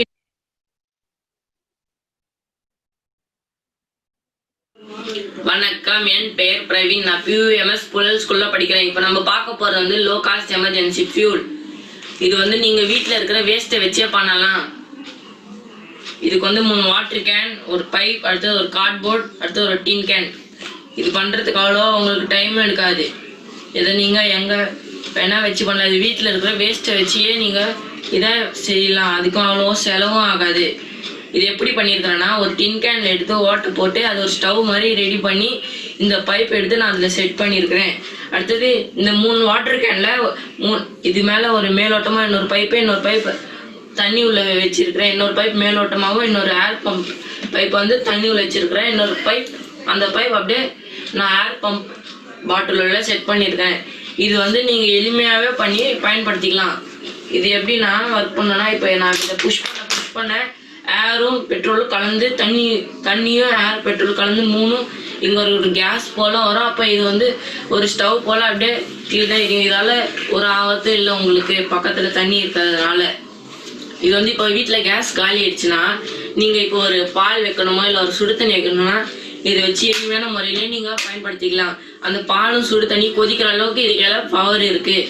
அதே மாதிரி நீங்கள் இப்போ நீண்ட தூரம் பயணம் செய்கிறீங்க, அங்கே ஒரு வயசானவங்களுக்கு சுடு தண்ணி தேவைப்படுது. அப்போ இதை வச்சு நீங்கள் சுடு தண்ணியை காய்ச்சி கொடுக்கலாம். அது மாதிரி இப்போ காட்டுக்கு போகிறீங்க, அவங்க ஒரு தண்ணி இருக்கும், அதை எடுத்து குடிக்க முடியல. ஆனால் அந்த தண்ணி நீங்கள் சூடு பண்ணி நம்ம லோ காஸ்ட் எமர்ஜென்சிக்குள்ளே சூடு பண்ணி நீங்கள் அந்த தண்ணியை குடிக்கலாம். அப்போ ஒரு ஆபத்தும் இருக்காது உங்களுக்கு. இதால் ஒரு ஆபத்தும் இருக்காது உங்களுக்கு, எந்த எஃபெக்டும் இருக்காது. அதே மாதிரி இப்போ இதை எளிய முறையிலே பண்ணி எங்கே வேணால் கையிலே எடுத்துன்னு போகலாம். உங்களுக்கு எந்த சிரமமும் இருக்காது. இதை இப்போ எப்படி ஒர்க் பண்ணுதுன்னு நான் இப்போ பண்ணி காட்டுறேன்.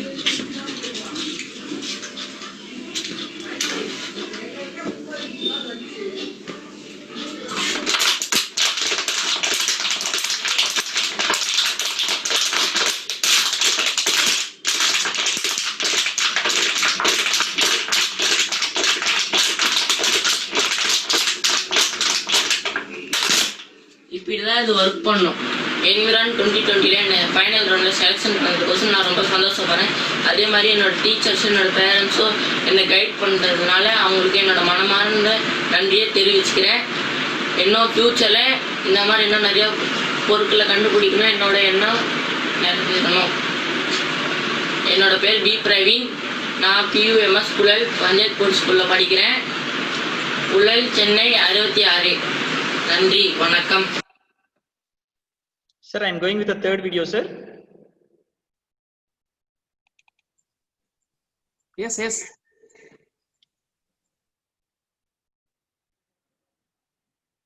அனைவருக்கும் வணக்கம். சமூகத்தை கேடு விளைவிக்கிறது இந்த பிளாஸ்டிக் பொருள். அது மட்டும் இல்லாமல் விலங்குகளையும் பெரிதும் பாதிக்கிறது. நம்ம எவ்வளோ தான் பிளாஸ்டிக்கை ஒழிச்சாலும் ஆனால் நம்மளால பிளாஸ்டிக்கை யூஸ் பண்ணாமல் இருக்க முடியாது. பிளாஸ்டிக்கை வந்து நம்ம மண்ணில் புதைச்சோன்னா அது 150 வருஷம் இருந்து மழைநீரை சேகரிக்காமல் தடுக்கும். அப்படியும் எரிச்சோன்னு வச்சுங்களேன், ஓசோன் லேயரில் போயிட்டு மாசுபடுத்தும். கைத்தொழில் ஒன்றை கற்றுக்கொள், கவலை இனி உனக்கு இல்லை, ஒத்துக்கொள் என்ற பழமொழிக்கு ஏற்றவாறு இது போன்ற தூக்கி எறியப்பட்ட மங்காத பிளாஸ்டிக் பொருட்களிலிருந்து அழகான பொருட்கள் என்னால் உருவாக்க முடியும் என்ற நம்பிக்கையுடன் இந்த சாமி மண்டபம் செய்துள்ளேன். இதற்கு தேவையான பொருட்கள் என் வீட்டிலே இருந்ததால் நான் எதையும் அதிகம் செலவில்லாமல் செய்துள்ளேன். இப்படி சாமி மண்டபம் கடையில் வாங்க 200 அல்லது 300 ரூபாய் தேவைப்படும். இதை நானே செய்தேன் என்று பெருமையும் மனதிற்கு நல்ல ஒரு அமைதியையும் கிடைக்கிறது. ஆகவே நீங்களும் இது போன்ற பொருட்களை வீணாக்காமல் நல்ல பயனுள்ள பொருட்களாக மாற்றுங்கள். வருகின்ற விநாயகர் சதுர்த்தி அன்று என் வீட்டில் பூஜை அறையில் வைத்து வழிபடுவேன். இந்த சமூகத்தில் நான் ஒரு பங்களிப்பாக இருந்து இந்த பிளாஸ்டிக் பாட்டிலில் நான் இந்த மாதிரி சாமி மண்டபம் செஞ்சுருக்கேன். இந்தமாரி நீங்களும் எந்த வேஸ்டான பிளாஸ்டிக் பொருட்களை நிறைய கைவண்ண பொருட்களாக செய்யுங்க. இப்போ என்னை வந்து என்விரான்தான் 2020ல் செலெக்ஷன் பண்ணதுக்கும் என்னை ஊக்கப்படுத்தின எங்கள் டீச்சருக்கும் மை பேரண்ட்ஸ்க்கும் ரொம்ப ரொம்ப நன்றி. My name is B. Akshaya. I am studying 7th standard A2 section. Thank you.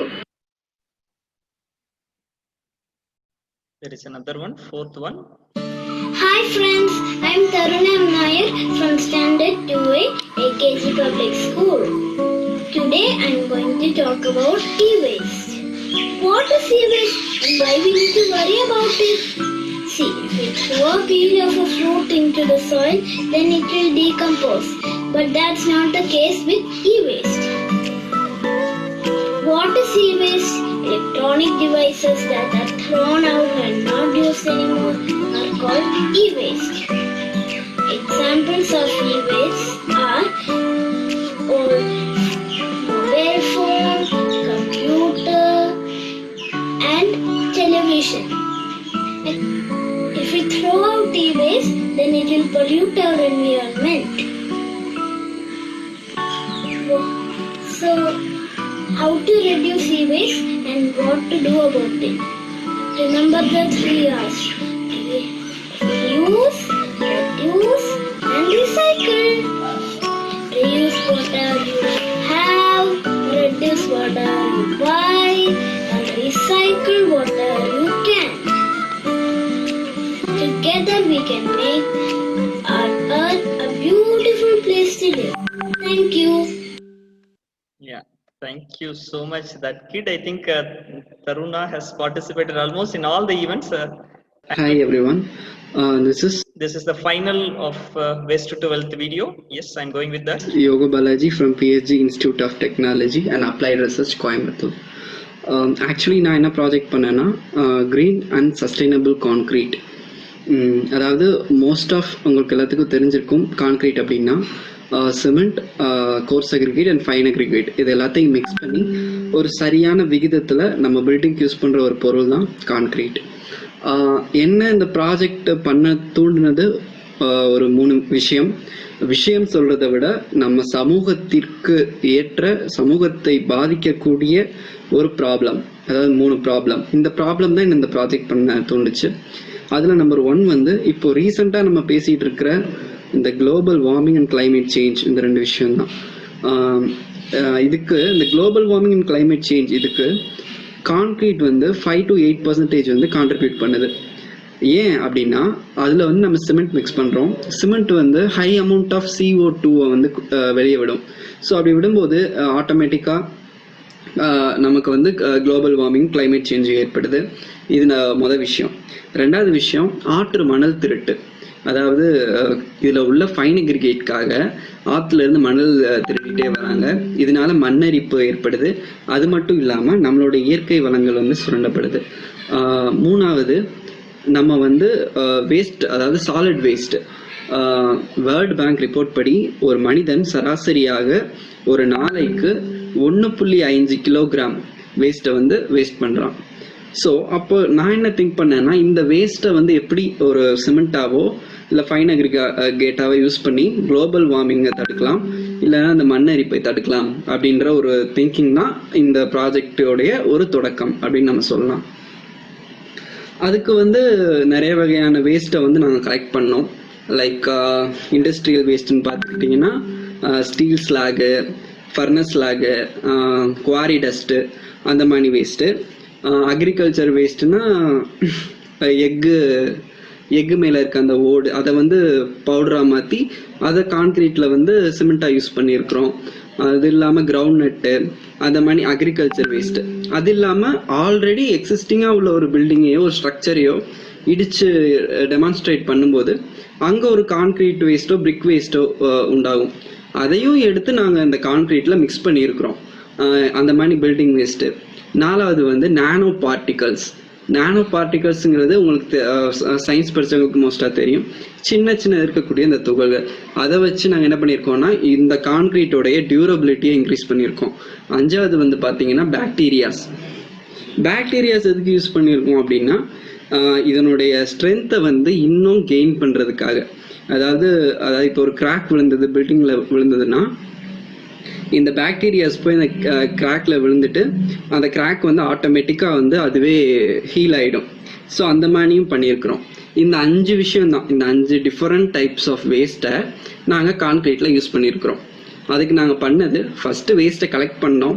Collect பண்ணிட்டு வேஸ்ட்டை வாங்கிட்டு அப்படியே யூஸ் பண்ணிட முடியாது, அதை ஃபில்டர் பண்ணி எந்தெந்த வேஸ்ட்லாம் யூஸ் பண்ண முடியுமோ அதை செக் பண்ணி ஒரு அதை சிமெண்ட்டாக யூஸ் பண்ணலாமா இல்லை ஃபைன் அக்ரிகேட்டாக யூஸ் பண்ணலாமா அப்படின்னு பார்த்து, இப்போ சிமெண்ட்டாக யூஸ் பண்ணலாம் அப்படின்ற பட்சத்தில் நாங்கள் சிமெண்ட்டாக யூஸ் பண்ணியிருக்கோம்.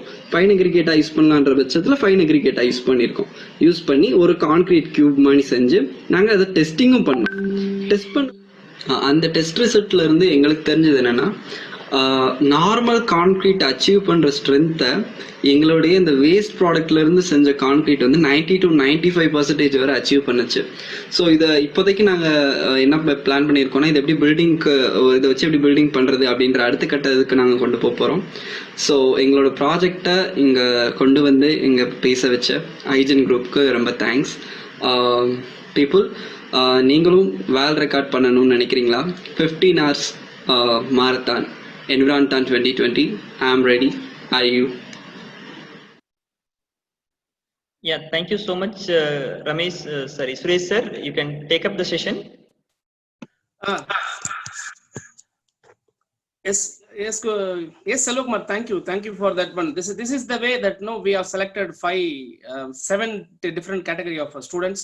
One, as Deepak told, one in the thesis model, one in the project model, one in the business model, and to encourage the youngest budding engineers, I just selected 3 peoples and 2 consolation prizes has been given. So I request the IGEN team of members to appreciate the team of members those are given a contribution. Almost out of 52 participants from US and UK, we received lot of competitors. And finally, we segregated with some certain rules and regulations. And I congratulate all the winners for taking a good initiative. And on behalf of IGEN, on behalf of Kalanjir Kannada Institute of Technology, on behalf of my own YM groups, I congratulate every student who has won the prize and who has also participated. Thank you for the time allotted to me for making the waste to wealth. Thank you. Thank you so much, Suresh sir. Gokul, if you are there, shall we go ahead with the next event? One more request is that, Silva. Yes, sir. If you find any time slot in the gap and you can able to, you can show the video. Just we have done the project. This as Deepak told, I shared you one video. Right now I'll go, sir. Okay. This one, right, sir? Yes, correct. You want to see Deepak? No, he is Deepak. Thank you so much, sir.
Yes, thank you so much, sir, for such a wonderful concept like converting a waste and creating a wealth.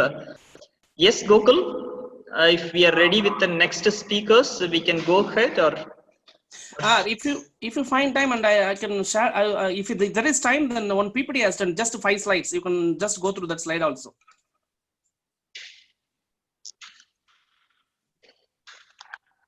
The group of associated members work further. If there is no time, then leave it. Yes, sir. Just for you Maybe Yeah, just to view it, just to view. Yes, sir. This is the community blogging. This is about YM. The theme, what we have taken, collecting waste from the roadside. A team of members helped us,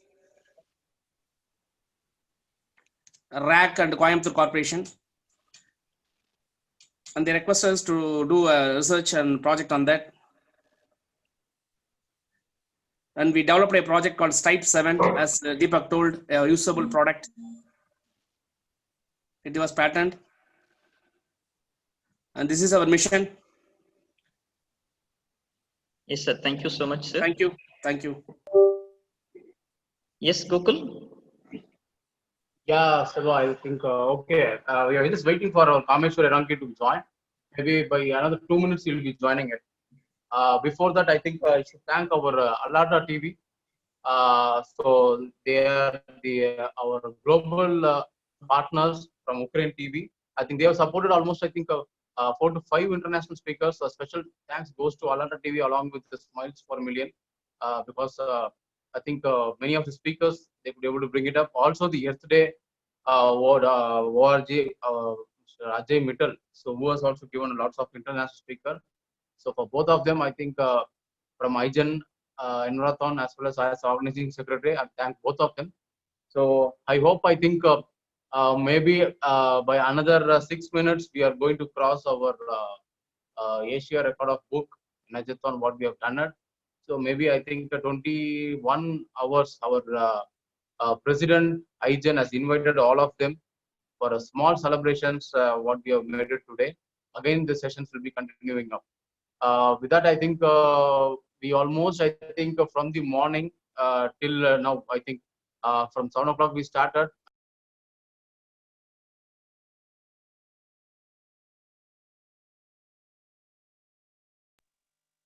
So almost, I think, almost traveling around some 12 hours of the journey.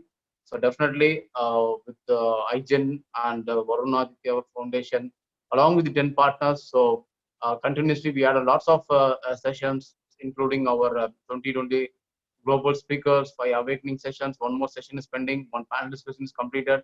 So one more panel discussion is there. With all, I think, maybe we can, Kameshwar Ranki has joined, or we can get some views from others also. Like, it's over to you, Selva.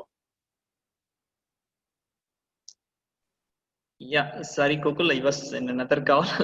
Sorry for that. So shall I go ahead with the video of USA? Yeah, I think you can go ahead with that. Please. Maybe okay, whatever video we have not shown them, that also we can display them. I think Israel and all at the time. Yeah. Yeah. So okay, let me go with an Israel then.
Yeah, that's a beautiful video which is talking about Canada. I think thanks a lot for watching that video. Now we have both the speakers has joined, I believe, from USA, Mr. Kameswar Rangi, as well as the speaker from Canada. Gokul, shall we go with Kameswar Rangi first?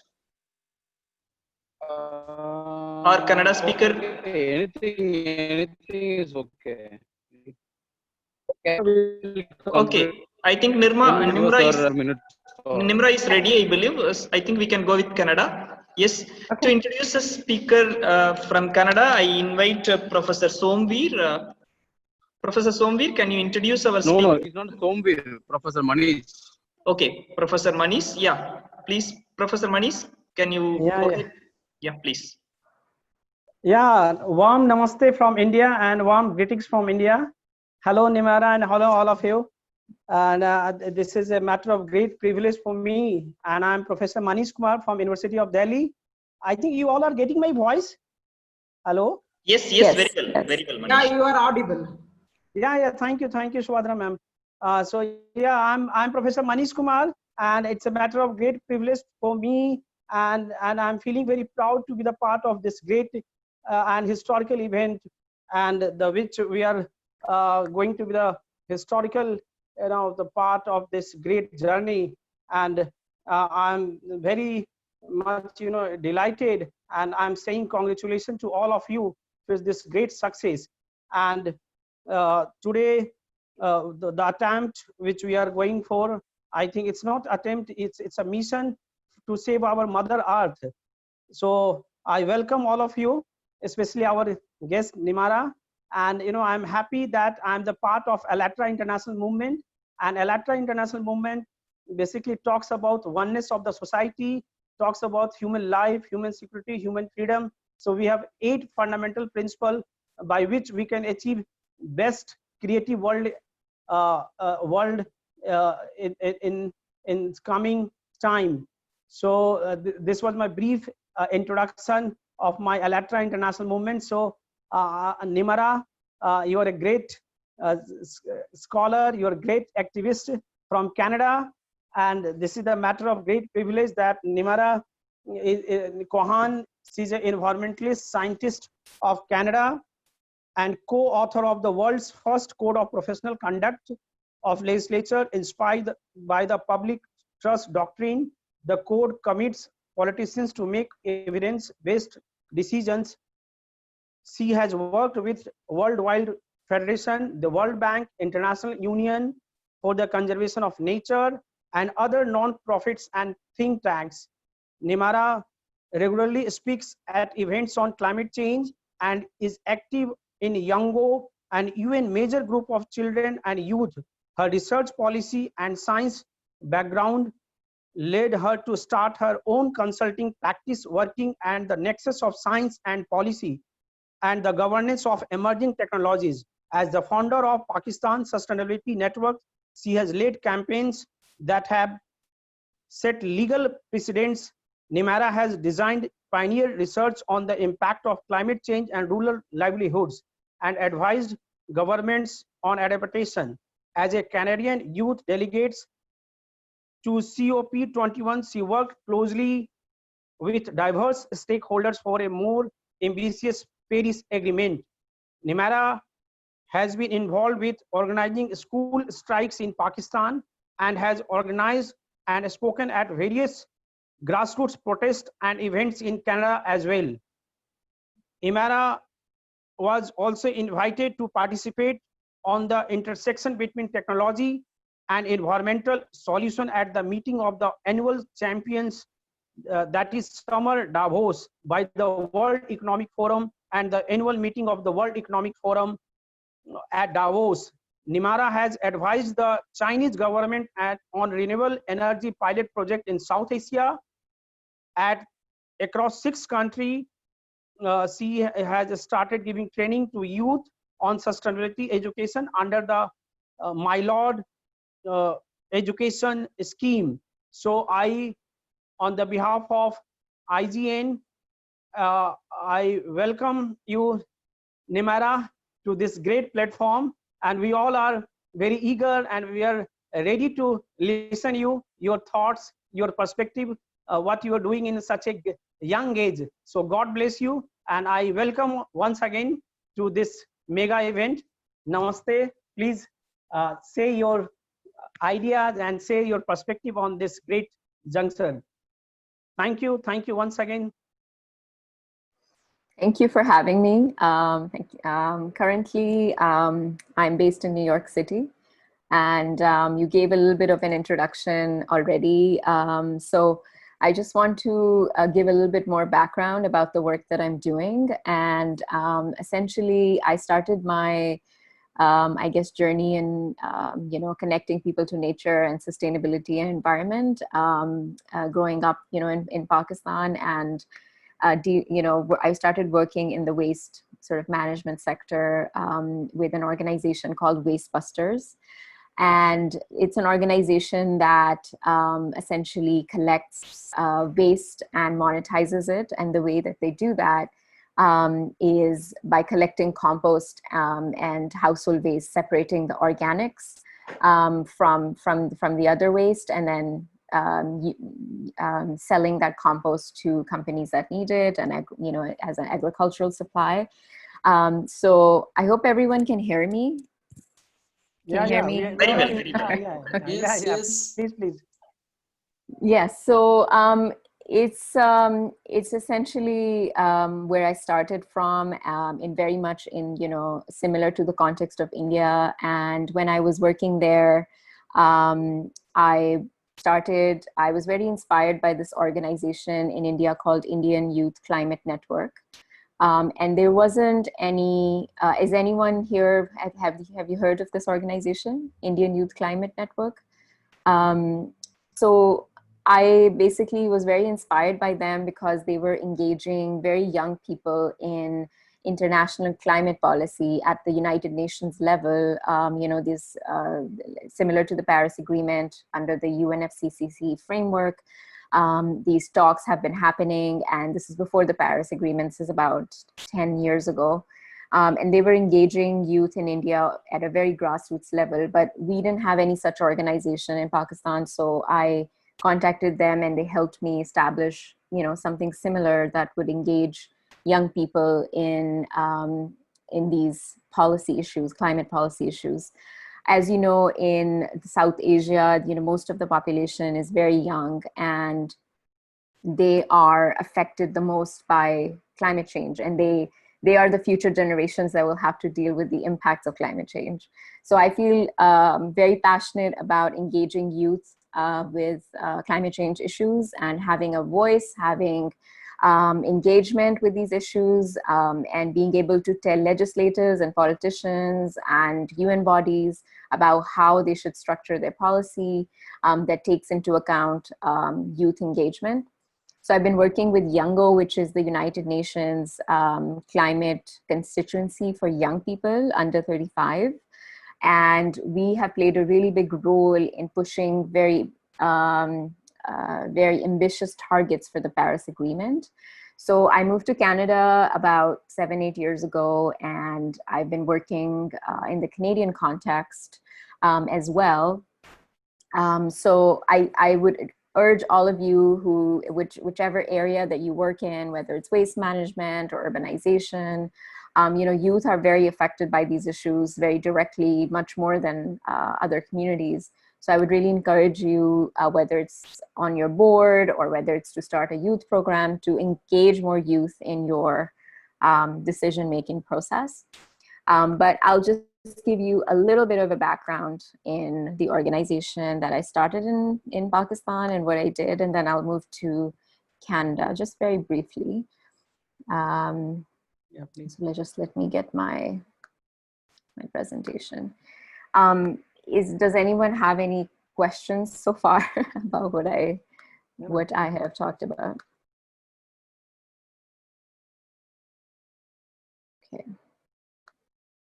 No, we don't have. I think we can proceed. Yeah. Please go ahead. Yeah, Nimra.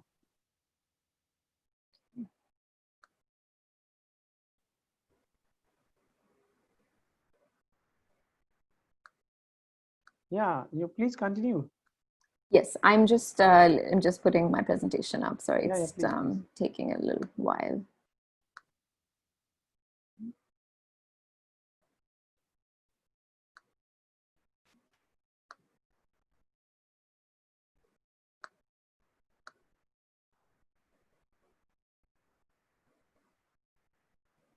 Okay, let me share my screen.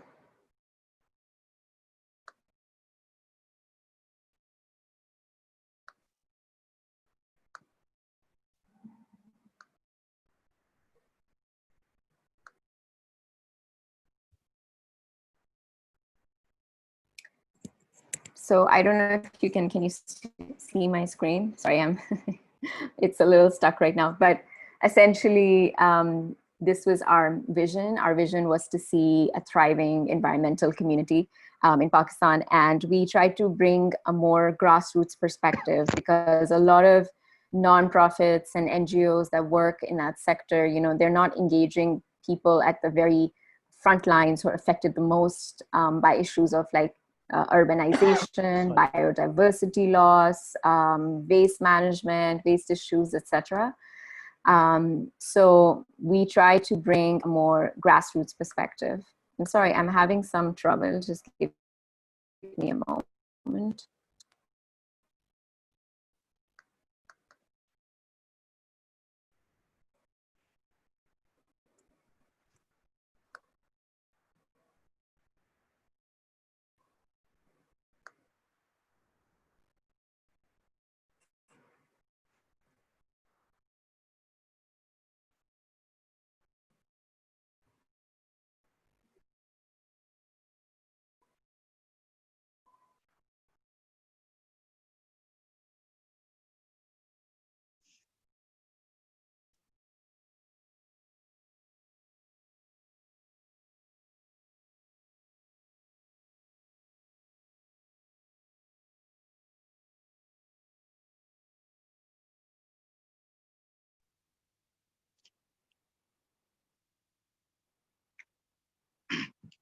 Professor Nimra? Yeah, Professor Nimra?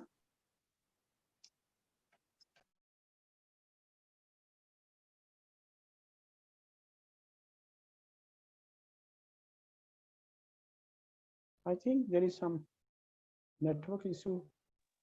I think some network issue, I think, got stuck. Yeah, I think some problem with network.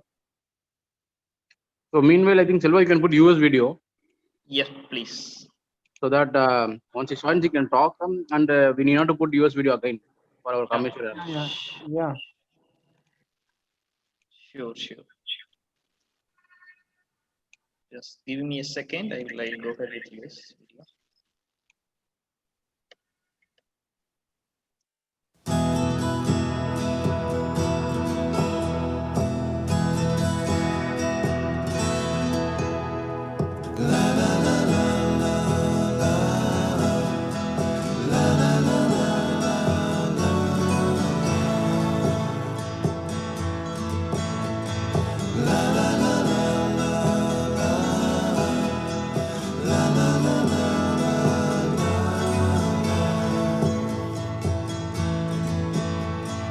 Over the hills and far from her, she's waiting for love to be realized. I'll send her my heart covered as a gift, and hope that you'll take it into her side.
Hello, everyone.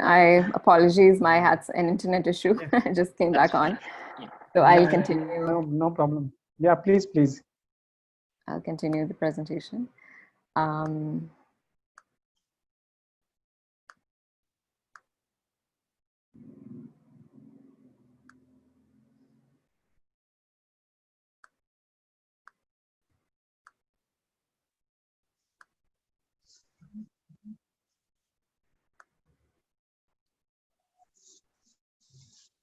So this was the vision of the organization that I started for youth to engage them with environmental issues. And our vision was to see a thriving environmental community for a sustainable Pakistan.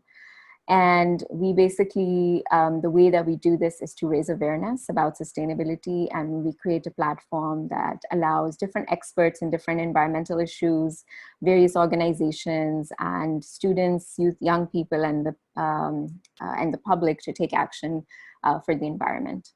And these are some of our values. In this context, it's not that important, so I'll move on to the next one. So one of the things that we have created is a green directory, which is all the businesses, organizations, products, and projects that are going on in the country, and put them into a directory under various themes. So for example, for waste management, we have the recycling companies and organizations working on waste management awareness and recycling and so on. And so it also includes a lot of businesses which are doing things in an environmentally friendly way, or they are selling environmental-based products. The other thing we started, and this is an international project, which happens all over the world. And I believe this, there's a lot of such events that happen in India also. It's called Green Drinks. And what we do is we bring together people for a networking event, over drinks or chai, and people can talk about, a specific issue. So we have a speaker who's an expert in that issue, and then we allow people to have an informal conversation, an informal dialogue afterwards. And the reason that we started this was because we found that, there was a lot of stuff that NGOs were doing, but it was only a sort of echo chamber for experts, but there wasn't an event where the general public can go and learn about environmental issues in an easy to understand way. So that's why we started this, and that's been a huge hit, and it happens in 3 cities. The other thing we started is environmental youth councils. So these are different children from different schools around various cities, and they form a youth council, and they represent the youth voice in policy making. And it's used to sort of lobby politicians and lobby organizations and companies to take the youth perspective into account when making laws and policies. So we actually ended up suing the Punjab government when they tried to cut the trees on the largest green belt in Lahore. And we won that case in the High Court, and a new law was created protecting the trees as a national heritage. And so, we do things like that as well. And then we have this project called Ecofilms. I'm sorry, I think this is blocking. So it's a project called Ecofilms, and we essentially show environmental documentaries. We hosted the 11th hour premiere in Pakistan and such international films about environmental and climate and sustainability issues. And then we have a little panel afterwards where people can talk about and hear from experts about that particular issue that was raised in the film. And we are very active on social media. So you can find us, on Twitter, you can find us on Instagram. And these are some of the organizations, that we worked with Indian Youth Climate Network, and various organizations internationally as well, Facing the Future, which works with young people. And this is our website. If someone is interested, I'll leave that up for a minute. After this, I'm just going to introduce you to the kind of youth engagement that I've done in Canada through a video.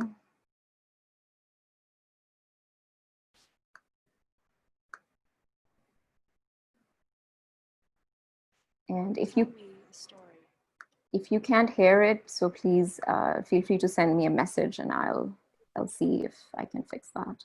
Tell me a story. What is the story? the land on which We can hear him.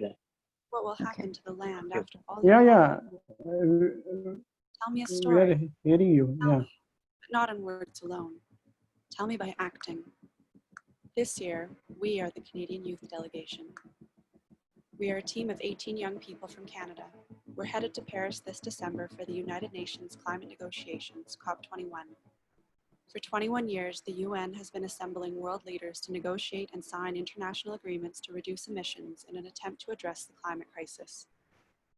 This year is the final chance to take meaningful action on climate change through this forum. Through our long-standing history at COP, we expose problems and hypocrisy. We stand in solidarity with frontline and affected communities, and we push for solutions. We hold the Canadian government accountable to global cooperation on climate change. We challenge this new government to prove themselves on the global stage by committing to real, lasting solutions. We seek to hold our government accountable and call for action on issues that are the most important to our futures. We expose the problematic relationship between industry and government that slows progress toward a clean and just energy economy. We oppose unjust fossil fuel development and policy. How will we do this? We've selected a diverse team of youth from across Canada to build a movement and seek our truth at home and abroad. We stand in solidarity with frontline communities by demanding our government honor the treaties in Canada and around the world. We seek to amplify the voices of those most affected by the injustices of climate change, both to the Canadian public and on the global stage. Nous envisageons un futur qui serait sain et sauf pour tous, et nous allons porter des actions pour réaliser cette vision. We will have an active presence at COP21, both in the conference itself and on the streets of Paris, from directly pressuring government negotiators to supporting mass mobilizations and creative direct actions. We will show that strong, binding international commitments to climate action are absolutely necessary. We are at a pivotal time in history. Momentum has been building for decades, and now is the time to push Canada toward monumental change. Join us in this movement. By donating even $10, you will help provide us with a strengthened opportunity to stand up, speak out, and push for real, lasting climate change policy and action. As a team of young people from across Canada, we see this as the moment to strive, to act, and to call for action like never before. Join us. Tell me a story, the one you see for a new kind of future.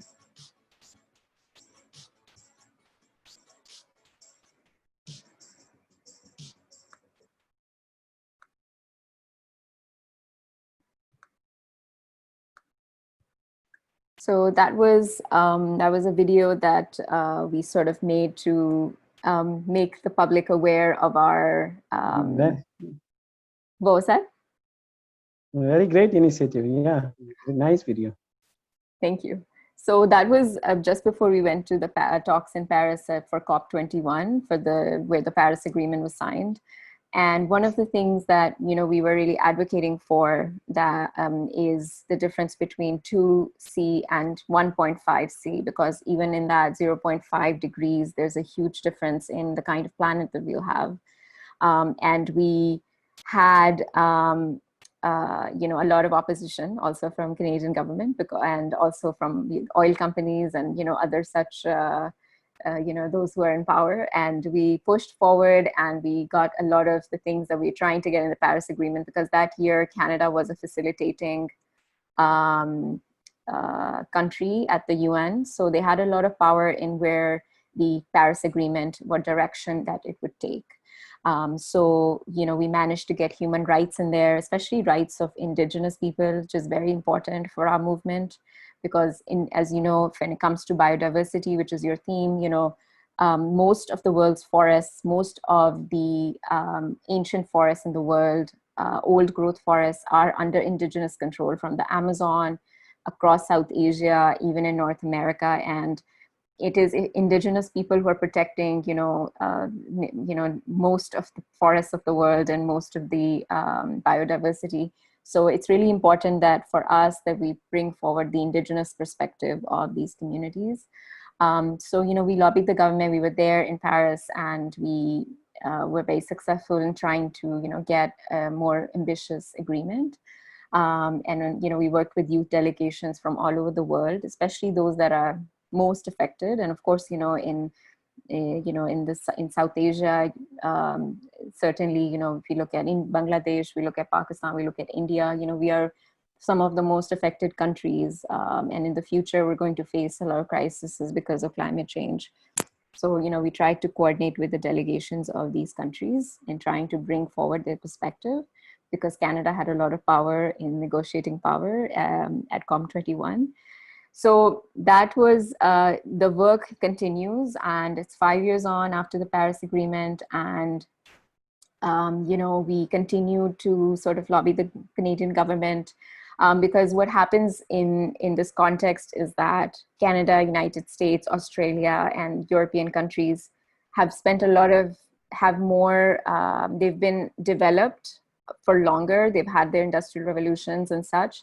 So they've put more emissions into the atmosphere, whereas developing countries, such as India, for example, they haven't put as much historically. So with the historic record, we think that there is a responsibility on the part of developed countries to help developing countries through their transition into green energy and technology. And that's what the Paris Agreement also calls for, is for these countries to share the technology and to help transition.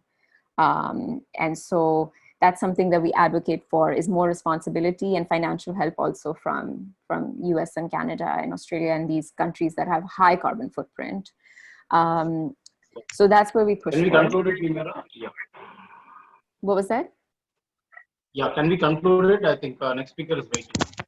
All right. Well, thank you for having me. Yeah, thank you for having me. Please try to. No, wonderful session presentation. Very nice. Yeah, please, if you conclude, conclude, Nimara. Yes, Google, can we do the celebration? After that, we can continue with Google. Sounds good. Okay. Yeah, great. Congratulations. Great. Wonderful. Yeah, Nimara. Okay. Once again, you just inform, then I will talk. After that, I have one video. Play the video. Yeah, this victory. Yeah. Once again, sir. So once again, Nimara, you have completed. No, Anna, she has to take 1 or 2 minutes. Please conclude, Nimara. Completed.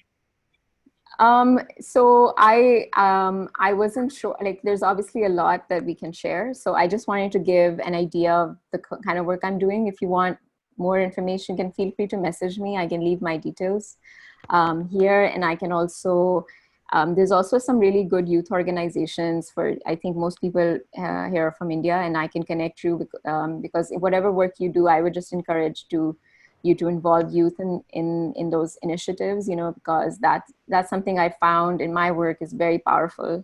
And that's what I do. I work with very young people and teaching them about these issues so that they can become aware, because what happens is that we always speak we're scientists, environmental scientists, or in the nonprofit sector, we sort of speak in a very echo chamber, and we talk to each other, but we need to talk to the wider public in an easy to understand way so that they can get engaged in these issues.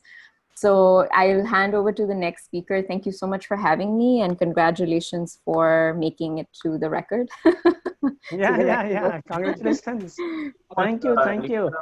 Thank you, Nimara. And it's great, our motto and Electra International motto is also that we have to good in our action. So you're doing very great in your actions. Congratulations once again. Very wonderful presentation. And we, the youth of India, we all are going to interact with your vision, your idea, going to give a great, perspective from your point of view, where youth can be incorporated to achieve our sustainable development and millennium development goal. So thank you once again from my bottom of heart. Yes, so now thank you. I hand this mic to our secretary. You can wait for a minute. Gokul. Yeah, please, I'm waiting. Yeah. Yes, sir. Yes, sir. No, I thought you were continuing with the next speaker. We have one celebration. So thank you, Nimara, for joining us from Canada. So it's wonderful. Also, I thank our Ajay Mittal who was connected due to us, the yesterday.org. So definitely, I think you have done a wonderful session. I think we have completed almost 20 speakers, global speakers, and one more record we are going to create it. So I would like to invite our President IGEN before we initiate with our last speaker of today from US, Commissioner Rangi. Sir, it's over to you, sir. Okay, thank you, Gogul. Yeah, great, sir. Thank you, Gogul. It was very fantastic and very happy moments for all. We are breaking now by 14 hours, 14.05, 14.10 hours. It breaking the Asia Book of Record, that is 13.36. That is also our own record. So we have a very good celebration with all our partners, and by playing our small music, we will celebrate that. And another 2 hours, we are going to be witness for continuing and going for our own world record for Environthon. Just I will play the celebration music.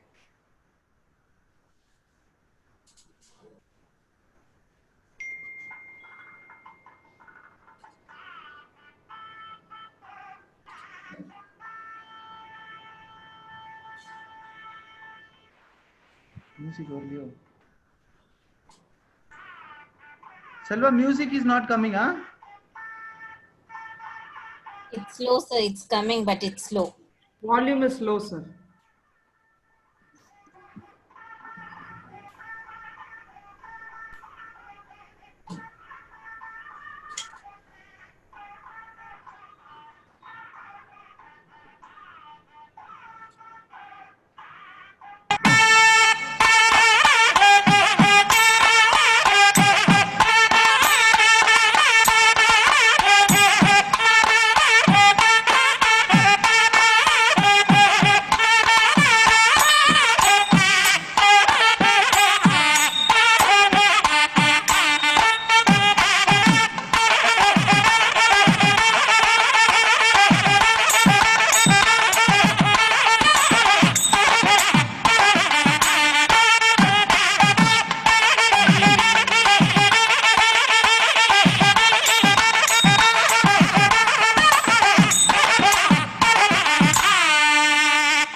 Thank you, Gogul.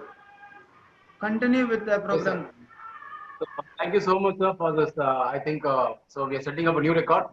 So definitely, so we have crossed the Asia Book of Record with all our partners and Varun Aditya Foundation, IGEN.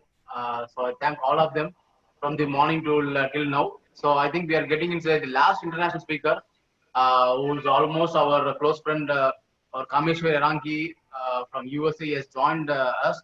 So before we ask our Kameshwar Rangi sir, let me ask our Professor Manish Kumar sir to introduce him. So it's over to you now. Yeah. So you can unmute. Sir, you can Manish Kumar, unmute. sir. Yeah, sorry. Yeah, thank you once again, Dr. Gokul, to giving me this great opportunity. I'm very blessed and thankful to this historical event, and it's a great opportunity for me in my journey of my life. I never seen this type of wonderful event in my life. So without wasting time, I would like to introduce our one of the most respectable and dynamic thinker from United States of America, Kameshwar Irani sir. Sorry, Kameshwar Iranki sir. sorry, Kameshwar Iranki sir.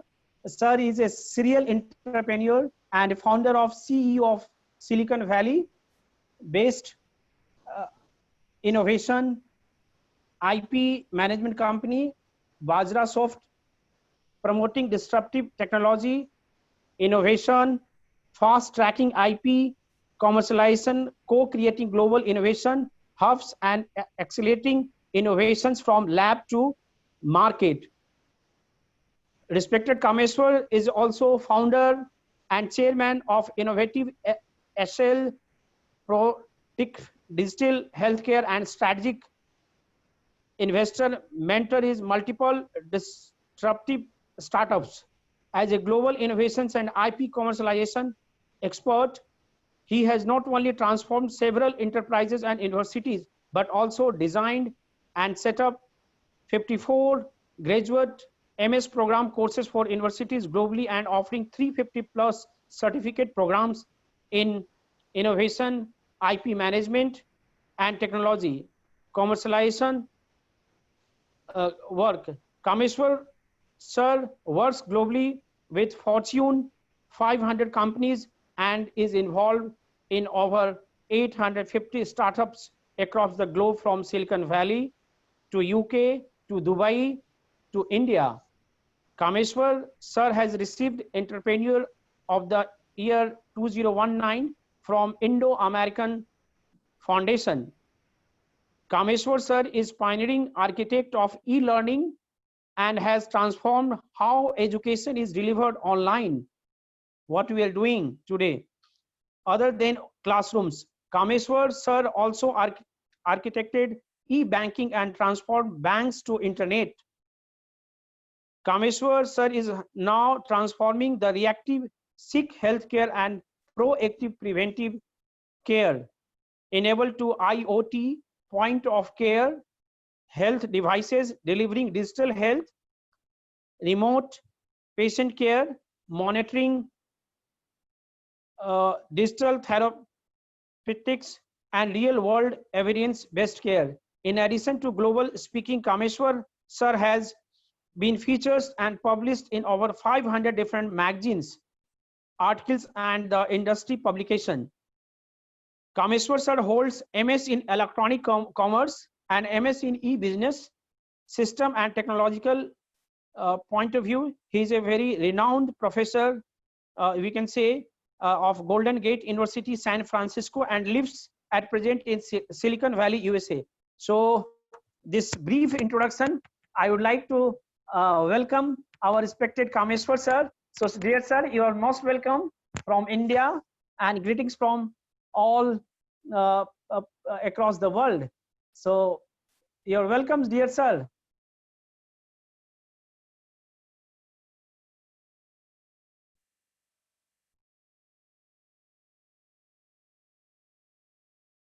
Yeah, Kameshwar sir. Yeah, sir has started. Yeah, great.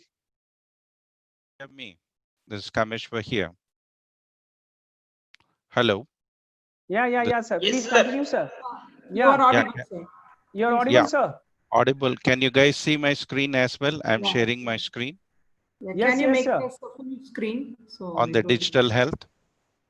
Yeah, we can see you, sir. Okay. All right. So we'll get going. So I'll show my face later on towards the session and put the camera. Yeah, But great. let me show the presentation. And yes, thank you Can for the you make it a acknowledgement. full screen? Sorry. Yeah. Yes, I have a bunch of things out here. All right.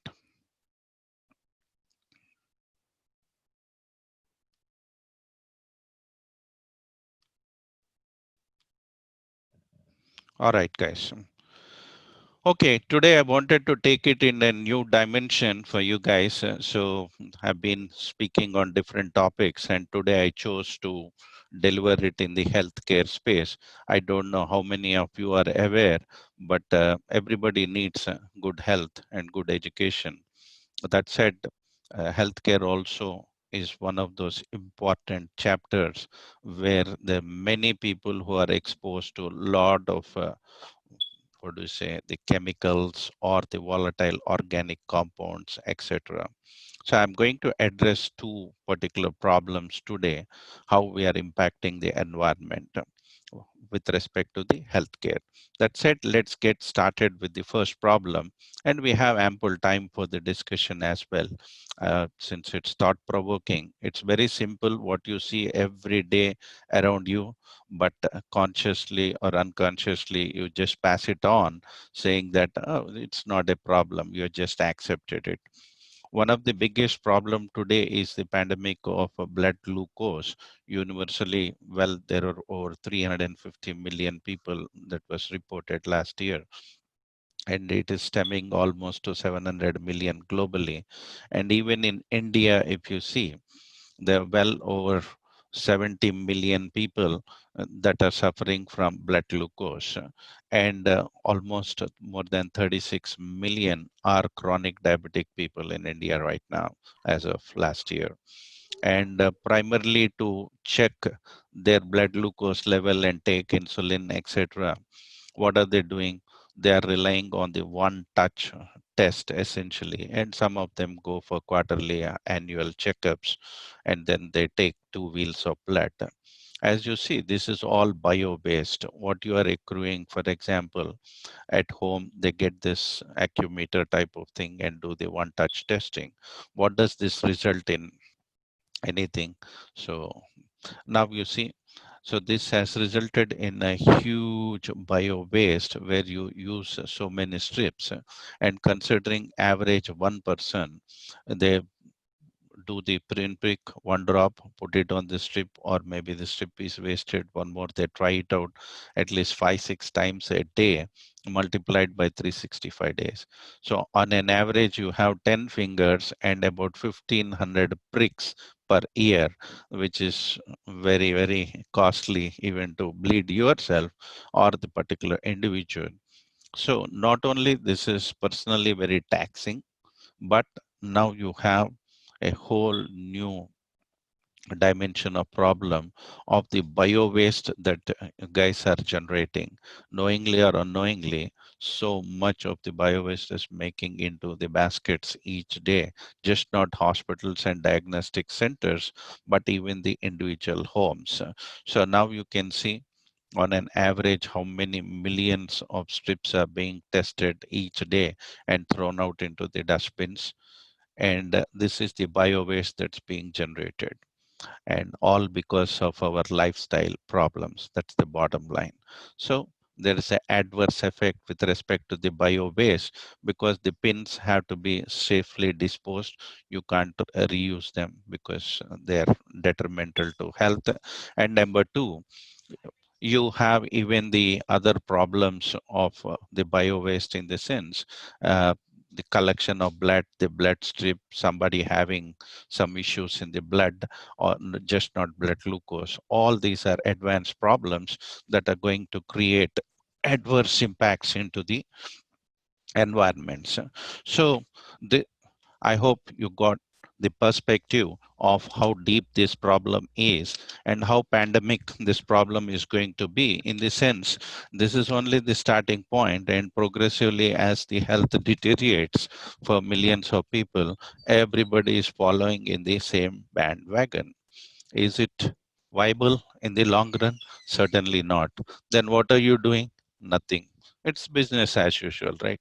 We do nothing, just WhatsApp, Facebook, and much part of the day is done. So that's how people are addressing.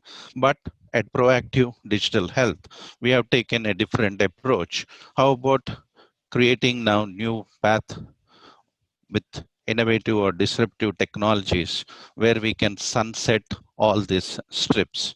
Is it possible? Yes. How do we do it? So let's see it. I'm going to give you example of this aspect. So as you can see, oops, let me just go to the next screen.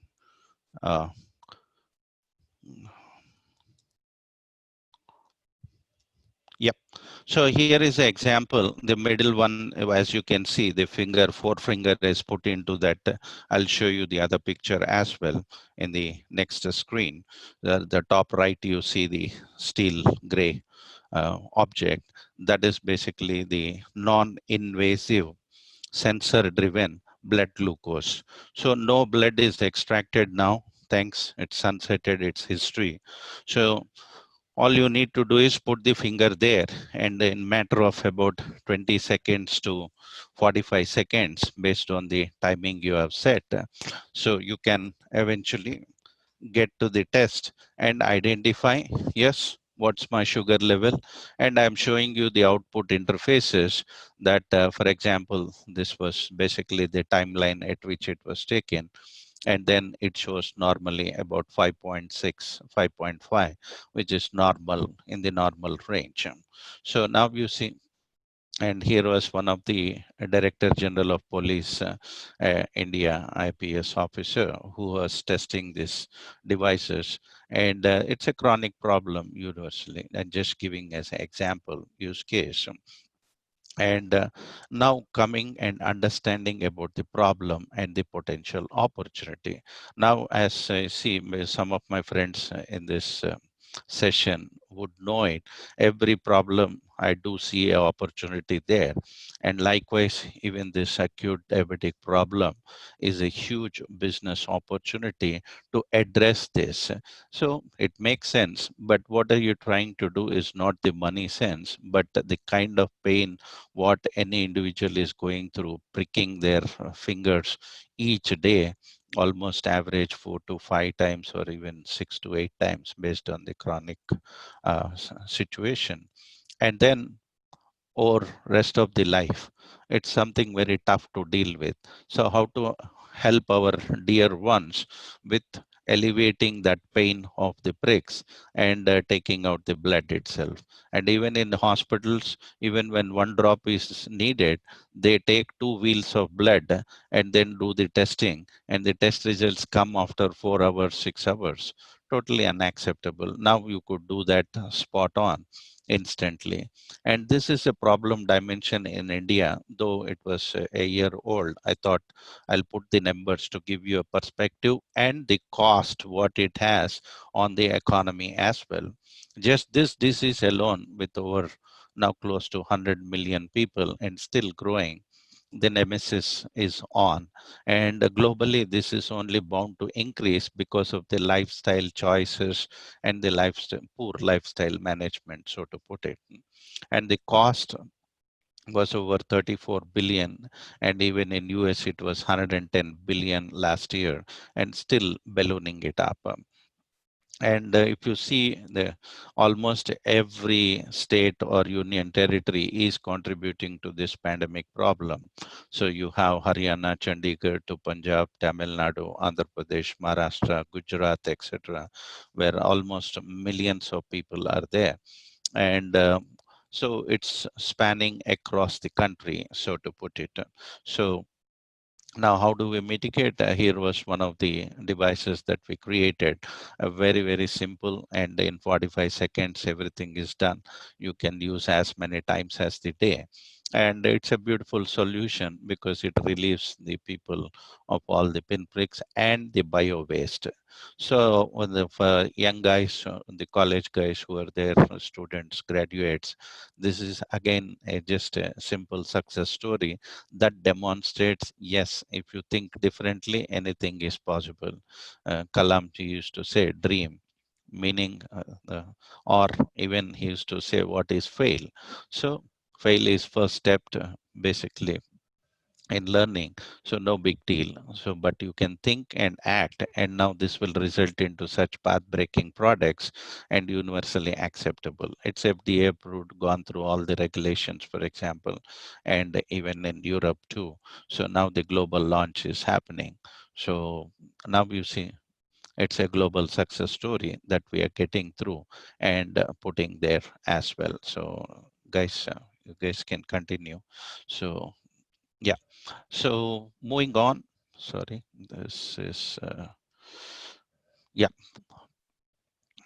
So now here is one more problem I am taking it. Now that I have shown you on the bio waste problem, innumerable problems even in the past and various speaking sessions, I have highlighted how many types of problems are there and how you can alleviate them. And since I was part of even the global sustainable goals at the UN, SDG goals primarily, I was directly involved with the 2 goals, and I was in the UN also about 2 years back. So I understand the global dimension and the efforts that are going to done, but speaking is one part, acting and showing the results is another. So you get measured much more and get the kudos and credentials for all the hard work. And it's a great opportunity also to be able to solve the problems of the mankind across the globe, I mean. And applying the right technology. I've been doing it last 20 plus years and still continue to do. Anyway, shifting gears now, very commonly I will introduce not first into the hospital settings, healthcare settings essentially, and two, into the home, your common home settings as well, how we are experiencing the VOCs, as we call it, the volatile organic compounds. So many of these compounds stem from, what do you say, the industrial chemicals, the paints, and even the automotive. So contributing to your external environment damage, ozone, and so this is one part of it, but the bigger part is even the indoor pollution that is happening. So okay, outside, you know, you wear a mask in Delhi, for example, when you go out, but what do you do at home? Do you want to wear a mask? Unfortunately, in this COVID era, yeah, that is also being done. But the crux of the problem is unknowingly we have accepted so many of these volatile compounds into the way of life. And I'm going to illustrate in the use case of the hospital scenarios how many chemicals are being used and how different healthcare workers like your nurse, technician, the guy who's preparing the entire operation theater, what work they have to do ahead of time, and after the surgery how they have to clean up the scalpel with certain chemicals so as to make it disinfectant, etc., but in the process get exposed to a lot of other sensitive compounds. And I am giving here some of those names. About 14 of the volatile compounds we identified through different sensors and giving cost effective solutions.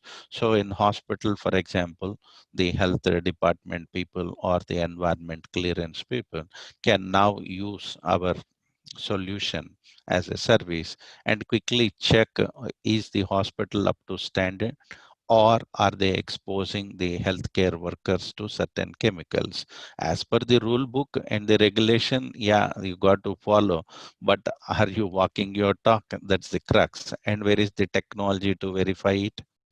And that is a bigger dimension that we had brought out, and aggregating and making it further grow also in the overall healthcare solutions. Not only the individuals, but what we can do into the hospital and nursing home scenarios to help improve the environment.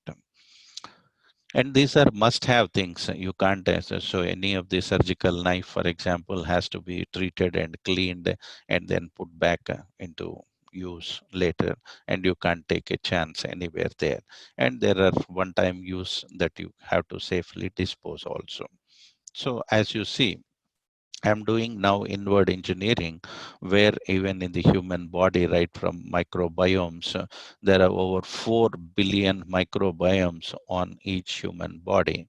That gives you a perspective of how many of the microbiomes that you are carrying across the world, multiplied by 7 billion into 4 billion. You can well imagine that's what you have. So hundreds of trillions of microbiomes, and each one has its own impact.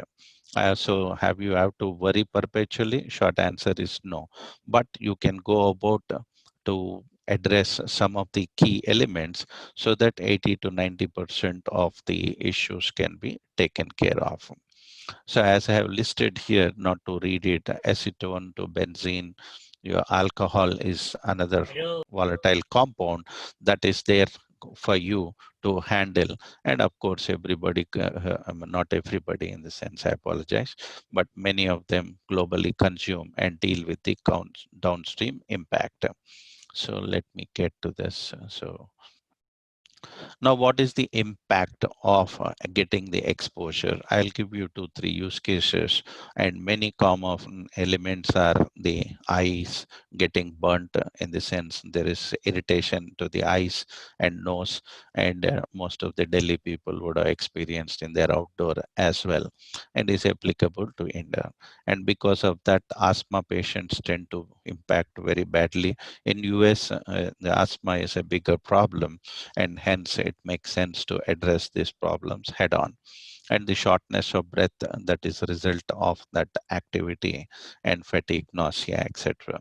And some of if sustained exposures are there, it will damage even liver, kidney, and the CNS, as we call it, central nervous system. So now here is an example live use case of the hospital. You have number of workers, and these people include the nurse practitioners to nursing assistants to licensed nurses, medical equipment preparers, respiratory therapists for the COPD problem. Now COVID-19, these guys are sort of saviors by putting the mask and the oxygen for the people.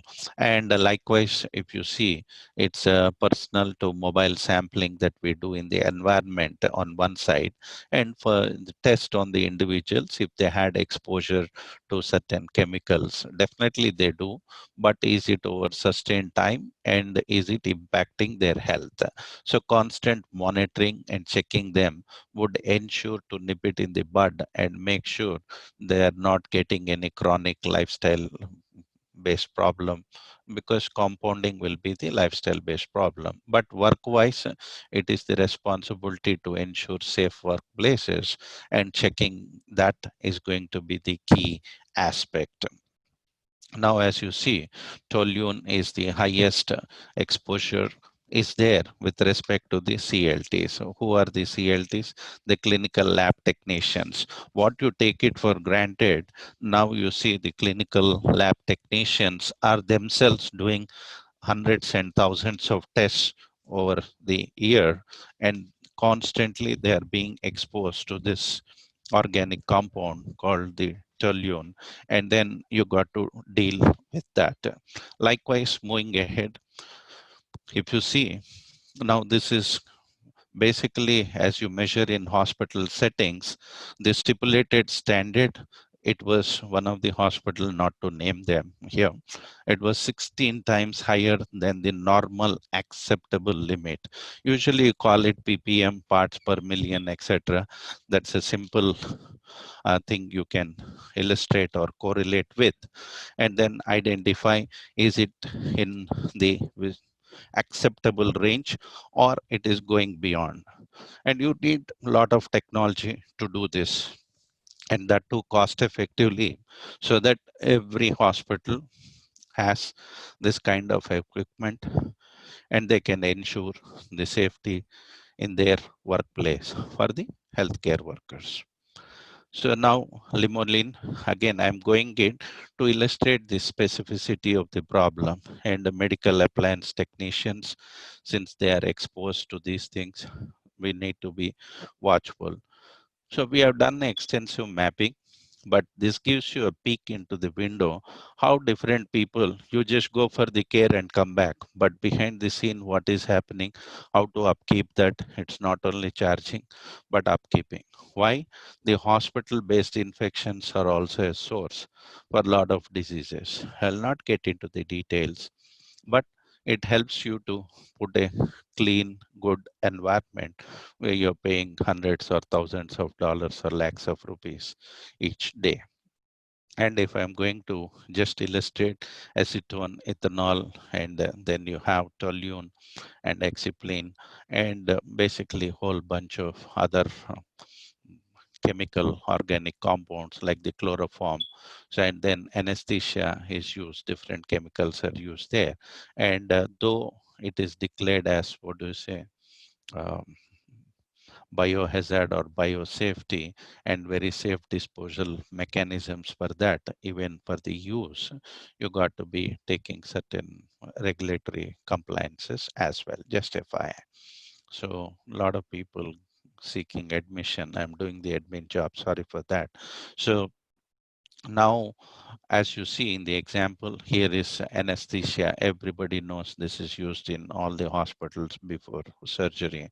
Then cerviflin is one of those impacting elements, organic compound, I mean.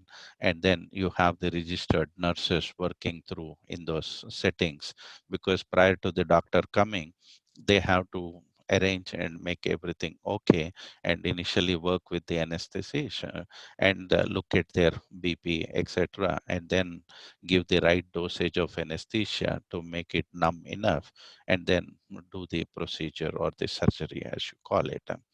And likewise, norflurin is another aspect. Now you see, I'm just making you aware of cognizant how different people are getting exposed in different scenarios. What you are taken for granted, even in the indoor scenario, there are so many aspects to be dealt with. Yes, fortunately, there are some good minds that we are working through and addressing these problems so as to make the hospitals better and the life of the healthcare workers even better. So just PPE is one thing that you have seen off late. Otherwise, you would have not known it. But not that alone. But dealing with all these things will give them the constant exposure also. So you got to factor in those elements. And likewise, isoprene is another example. So moving ahead, now, so this is more on the technology, so don't worry about that aspect. But I'm just giving you an example how the VOC sensors can be made. And for the electronic guys, this is the opportunity. So just that mundane learning of EDC, PDC, and amplifiers is no good. So you got to apply the mind and solve the problems. And technology is a perfect answer. And I'm giving the use cases here, how you can go about measuring the indoor air quality. And here is the formaldehyde detector, for example. And of course, it has all other connotations from temperature to humidity and other factors. And you need to ensure the medical equipment also in the right environments as per the specifications. So it has the add-on benefit. And manual labor would be costly. Automation, though it's a one-time investment, you can ensure that you have very consistent and repeatable system, right? So though you have a higher end phone, you know a lot of things can be accomplished and you use it. Same way, even in this particular environment as well. So we do essentially the pre-calibration of these devices so that the perfect, what do you say, the values are recorded during the tests, because calibration is key to ensure very high quality precision instrument. And that too, as you are dealing with the even the parts per million, or we are now parts per billion also we are going after and seeing in certain sensitive elements. The role of technology, the right from 5 nanometer technology is being used, and we can go up to 1 nanometer also very soon. And the nanoparticles also are being detected. With respect to COVID-19, we have been working on that. And then that basically, I'm not talking too much, but just giving a sentence or two on that. In a month or two, as it will be put through, now the mass transits or the stadiums, they can be filled in, wherein you can do this quick test and that nanoparticles will determine COVID or no COVID, and then just let them in. In 30 seconds, you can finish the test of each individual. So this increases the monetization, which is currently being lost because no crowds in the stadium and things like that, right? So anyway, this is just another use case example. And here, this graph right here shows you different roles of nursing assistants to the housekeepers to the registered nurses, and even the floor guys who clean the floor. Even in the hospital settings, even the ICUs have to be cleaned, and likewise multiple times a day. And of course, even the operation theaters. So this gives you a perspective. So let me go on to maybe the one or two more things. Sir, So now, sorry to interrupt. Actually, we are yeah, already please go. running late. Oh, we are running late. No problem. I'll stop at this point. And this final slide, I will conclude at Yes, this please. point. Yes, please. Is not only the healthcare, thanks for that, keeping the time check, appreciate it. So now on the hospital scenario, we have seen through. Now even your common home settings also, the furniture that you are using, the chemicals that they are using, the building materials, all these are again contributors directly, indirectly for the health impacts also. Anyway, so this gives you a perspective of what are the different other segments. If you go and analyze, it's just not the petrochemical, but even the volatile organic compounds to the bio waste we have seen in the healthcare space. So thank you very much for your attention. I'll give it back to the organizers so that you guys can carry the next steps. Thank you very much for your attention. Hope you got the perspective of the utility and the need, not only the environment external, but even into the rooms, hospitals, and the safe workplaces. Thank you. Thank you so much, sir. I think this is the third time I am hearing you. One is a waste to wealth, and other one is a trash to cash, and this is the third time. Every time I'm getting an additional information. Always what you throw it out, and I believe, sir session is really a meaningful and messageable session for just not the young peoples like me, but also for the peoples those who are not only in the academics but also from the industry. Yes. That's really, I have to say, like that is a Dhoni sixer in the 2011 World Cup to conclude our 20C 20S talk. Thank you so much, sir. With that, we are concluding 20 countries, 20 speakers session. Thank you so much, sir. You can stop presenting. Yeah, I'll give back the Our control. Vasagam sir also there. If Yeah, yes, the sir. control is back to you. Sir started. Yes, sir. Yes, Ramesh, sir. Vasagam sir with us now. Yes, sir. Sir only inaugurated 2020 and now it is. Okay, done. Yeah. Yes, sir. Thank you so much, Vasagam, sir. Probably if you come online on a video, probably I can put spotlight for Vasagam, sir. Vasagam, sir. Yes, I think sir is on. Yep. Yes, sir. Thank you so much, sir, for joining today morning at probably at 9:40 in the morning. You have inaugurated 9:40 in the evening, exactly after 12 hours. We are concluding this 20 countries, 20 speakers. Thank you so much, sir, for joining us. And now, sir, if you want to talk, you can unmute, sir. Sir, unmute, sir. I think sir has muted. Okay. Yes, sir. Yes, sir. Yeah, okay. So anyway, great going. So almost, reaching the final end, So I think for everybody you have to thank.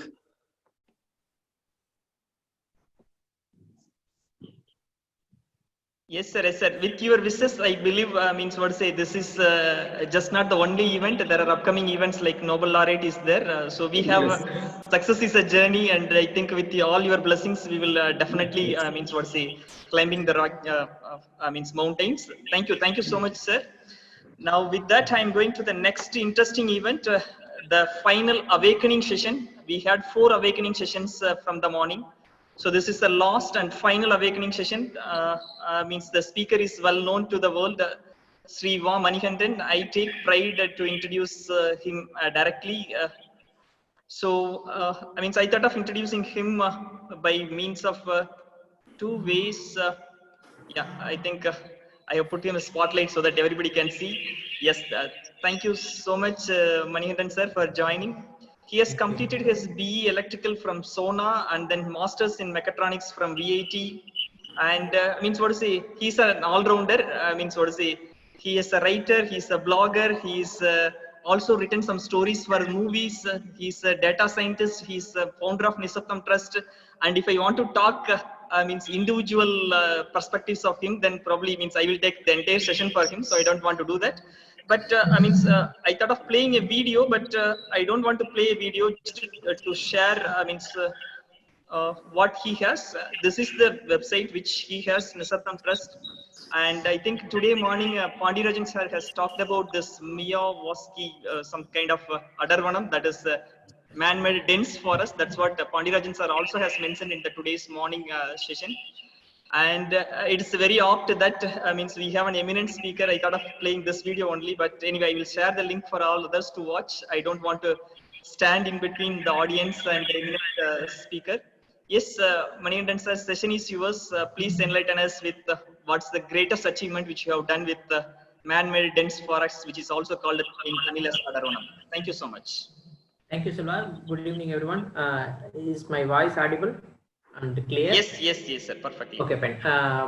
So as Silva introduced me, I am Manikandan. Basically, I am from Tamil Nadu.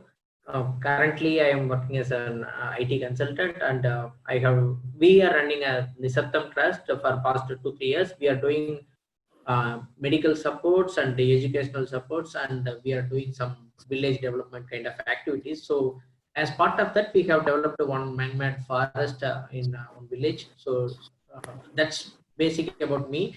As Silva introduced about me, like you can go through my website and you can follow me in Facebook to understand more about my background. Since the time is only 20 minutes, I will directly go into the subject.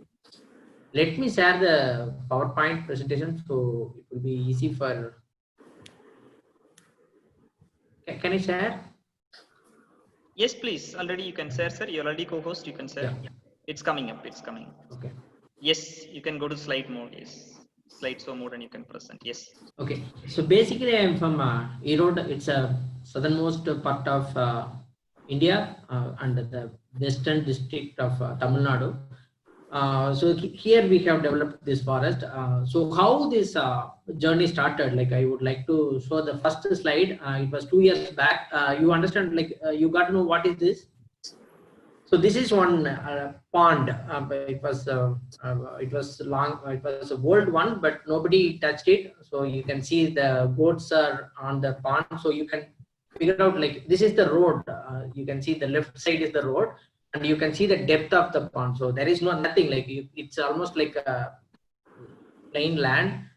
So here some of the villagers came to me, and since we are doing some village development kind of activities, they were asking, can we regenerate this pond? Like they were asking like that. It was happening by this time, like around 9-10 o'clock. Sometimes we met and we discussed. Okay, we said, okay, we cannot do, this is a bigger one, so we cannot do this much one.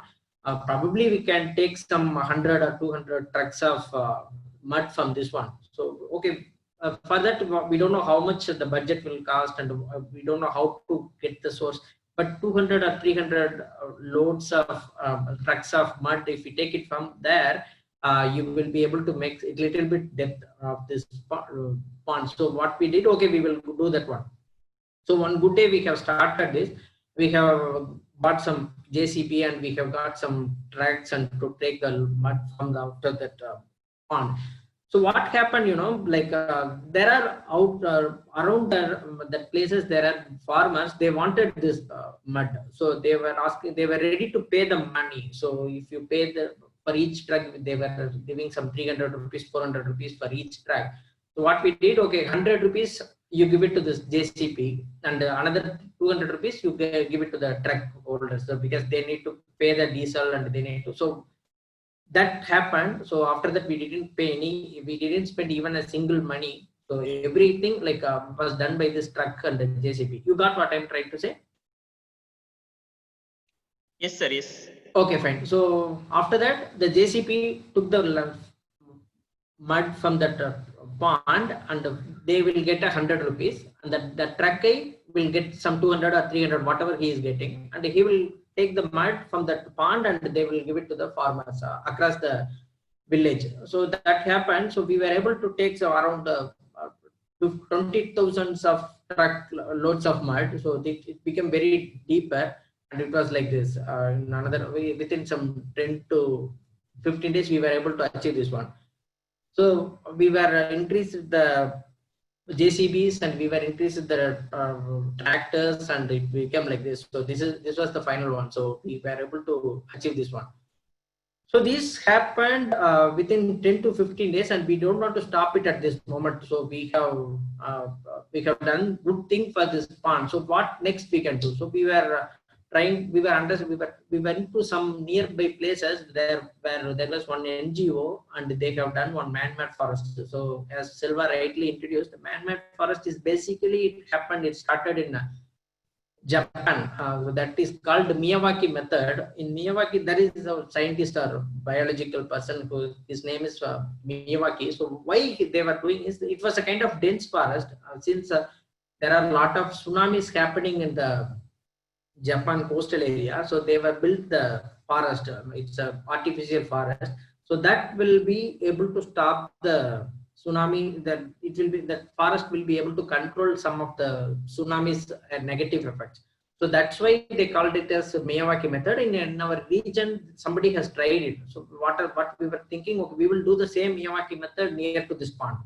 So Miyawaki method is nothing but it's a dense forest. So we were find the one place like this. It is near to that pond itself. It's adjacent to the pond. So it is around 25 cents of land. 25 cents in the sense 1/4 of acre. So but it was not easy to do the plantation. If you see, there are a lot of rocky, solid rocks, and you need to do a lot of work on that one. So what we have done, again we have planned it. So then what we can do, we took the same JCBs and we have removed this these rocks from this place, and we started doing the lot of works on this land. So then once we put the good soil here, if you see, this is the changed one. We took the soil from other places and we filled it, and after that we have put some manure like compost, all these things we have added. So just to make that land is suitable for the plantation. So it took like almost 1 month time. So there were a lot of volunteers came in, because this pond itself is a great success in the village. A lot of villagers came in front and they were ready to do the help. They were ready to support us. So it happened like it's just a very short period of time. We were able to prepare this land. So once this land is ready, so we had an expert called Anand. So he used to do this kind of. He's very interested. He's fond of forest. He used to travel to the forest. So we asked him, we involved him. So he has given a lot of suggestions, like what kind of plants we can plant it here, where we can procure the plants. All this information he has given. So first, what we have done, we have listed out the first one best thing. What we were doing, we decided to go only for the native species, because a lot of native species are no more in that land. Like because we moved to only the plants which are imported from our other sites. So we thought of going for the native species. So we figured out it is in Tamil, so may not be able to understand, but just I would like to show how many varieties of plants we have decided. So if you see the right side, if you count it, it will be almost 70 native species which are not available in every place. So we took this 70 varieties of plants, and we decided, then we have identified the places where we can go and get it. So some of the varieties we took it from the Metupalayam. There is below the Udagamandalam.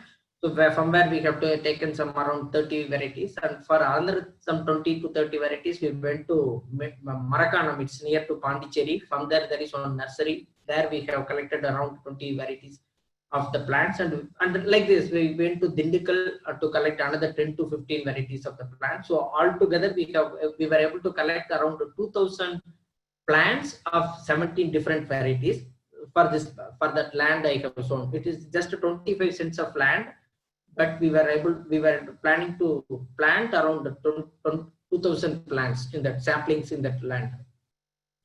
So what we did, like generally, if you just do the plantation and if you forget, nothing will be there. So we decided to put the fencing. Fencing means like you can see the fencing around the 25 cents. So this person, the person with the notebook, he's called he's Anand. So he supported in everything. So we did the fencing. Then after the fencing, we were thinking of water we need. Because we cannot plant and we cannot just leave it. So we don't know whether the rain will come or whether the water will come. So there was one old borewell. It was not at all used. So we decided to get the permission from the government authorities to use that borewell. So they have agreed. So because they already know our work in the pond, so they agreed to build the borewell. So what we did, we took the borewell and we done the irrigation system. It's a irrigation system for the entire 25 cents. So then we decided, okay, we cannot do this plantation, we cannot do this forest just by 1 or 2 people. So we wanted to involve the entire village into this practice, because they need to feel, okay, this forest is ours. So they agreed, so simply if you cannot invite them to do the plantation. So we did, we were thought of doing some small kind of ceremony. So we have put a pandal in front of this our plant land. So then this happened. So these are the guys, some volunteers from the village. It's a one part of the volunteers, not everyone. So entire team were working for the whole night. So it was the date. It's 2018. So entire that team was working the whole night for the plantation. So if these guys were digging that 2000 what is it parts, and they were preparing like this land. They were preparing. So next day, so if you see that, you can see the color papers and all. We were making it as a kind of a ceremony. So their team were like we started doing the plantation for the next whole day. So we invite everyone from the village. Okay, you do this plant, you do this plant, and keep a name for this plant. So they did. They were very happy. Like it was kind of a family function. You can see the ladies, you can see the kids. So it was like a village function. So we did, and this was that day before plantation. So that evening we were able to complete the entire plantation of 2000 saplings. So then once it is done, very next day what we were doing, we were covering that with the grass straw, because if you put the water, you should not dry it out immediately. So we were, if you see the left side, you can see the irrigation system. So what we have done, so from the borewell we took the pipeline. So again we spent for this one pipelines, we spent for the fencing. So all these expenses happened. So what we have done, we have covered the entire saplings for with the grass straws, so that the waters will not water will not evaporate. So this is this happened in that same day. So then we gave the in charge to the villagers. There was one person called Ganesh. So because he was doing the water irrigation every day.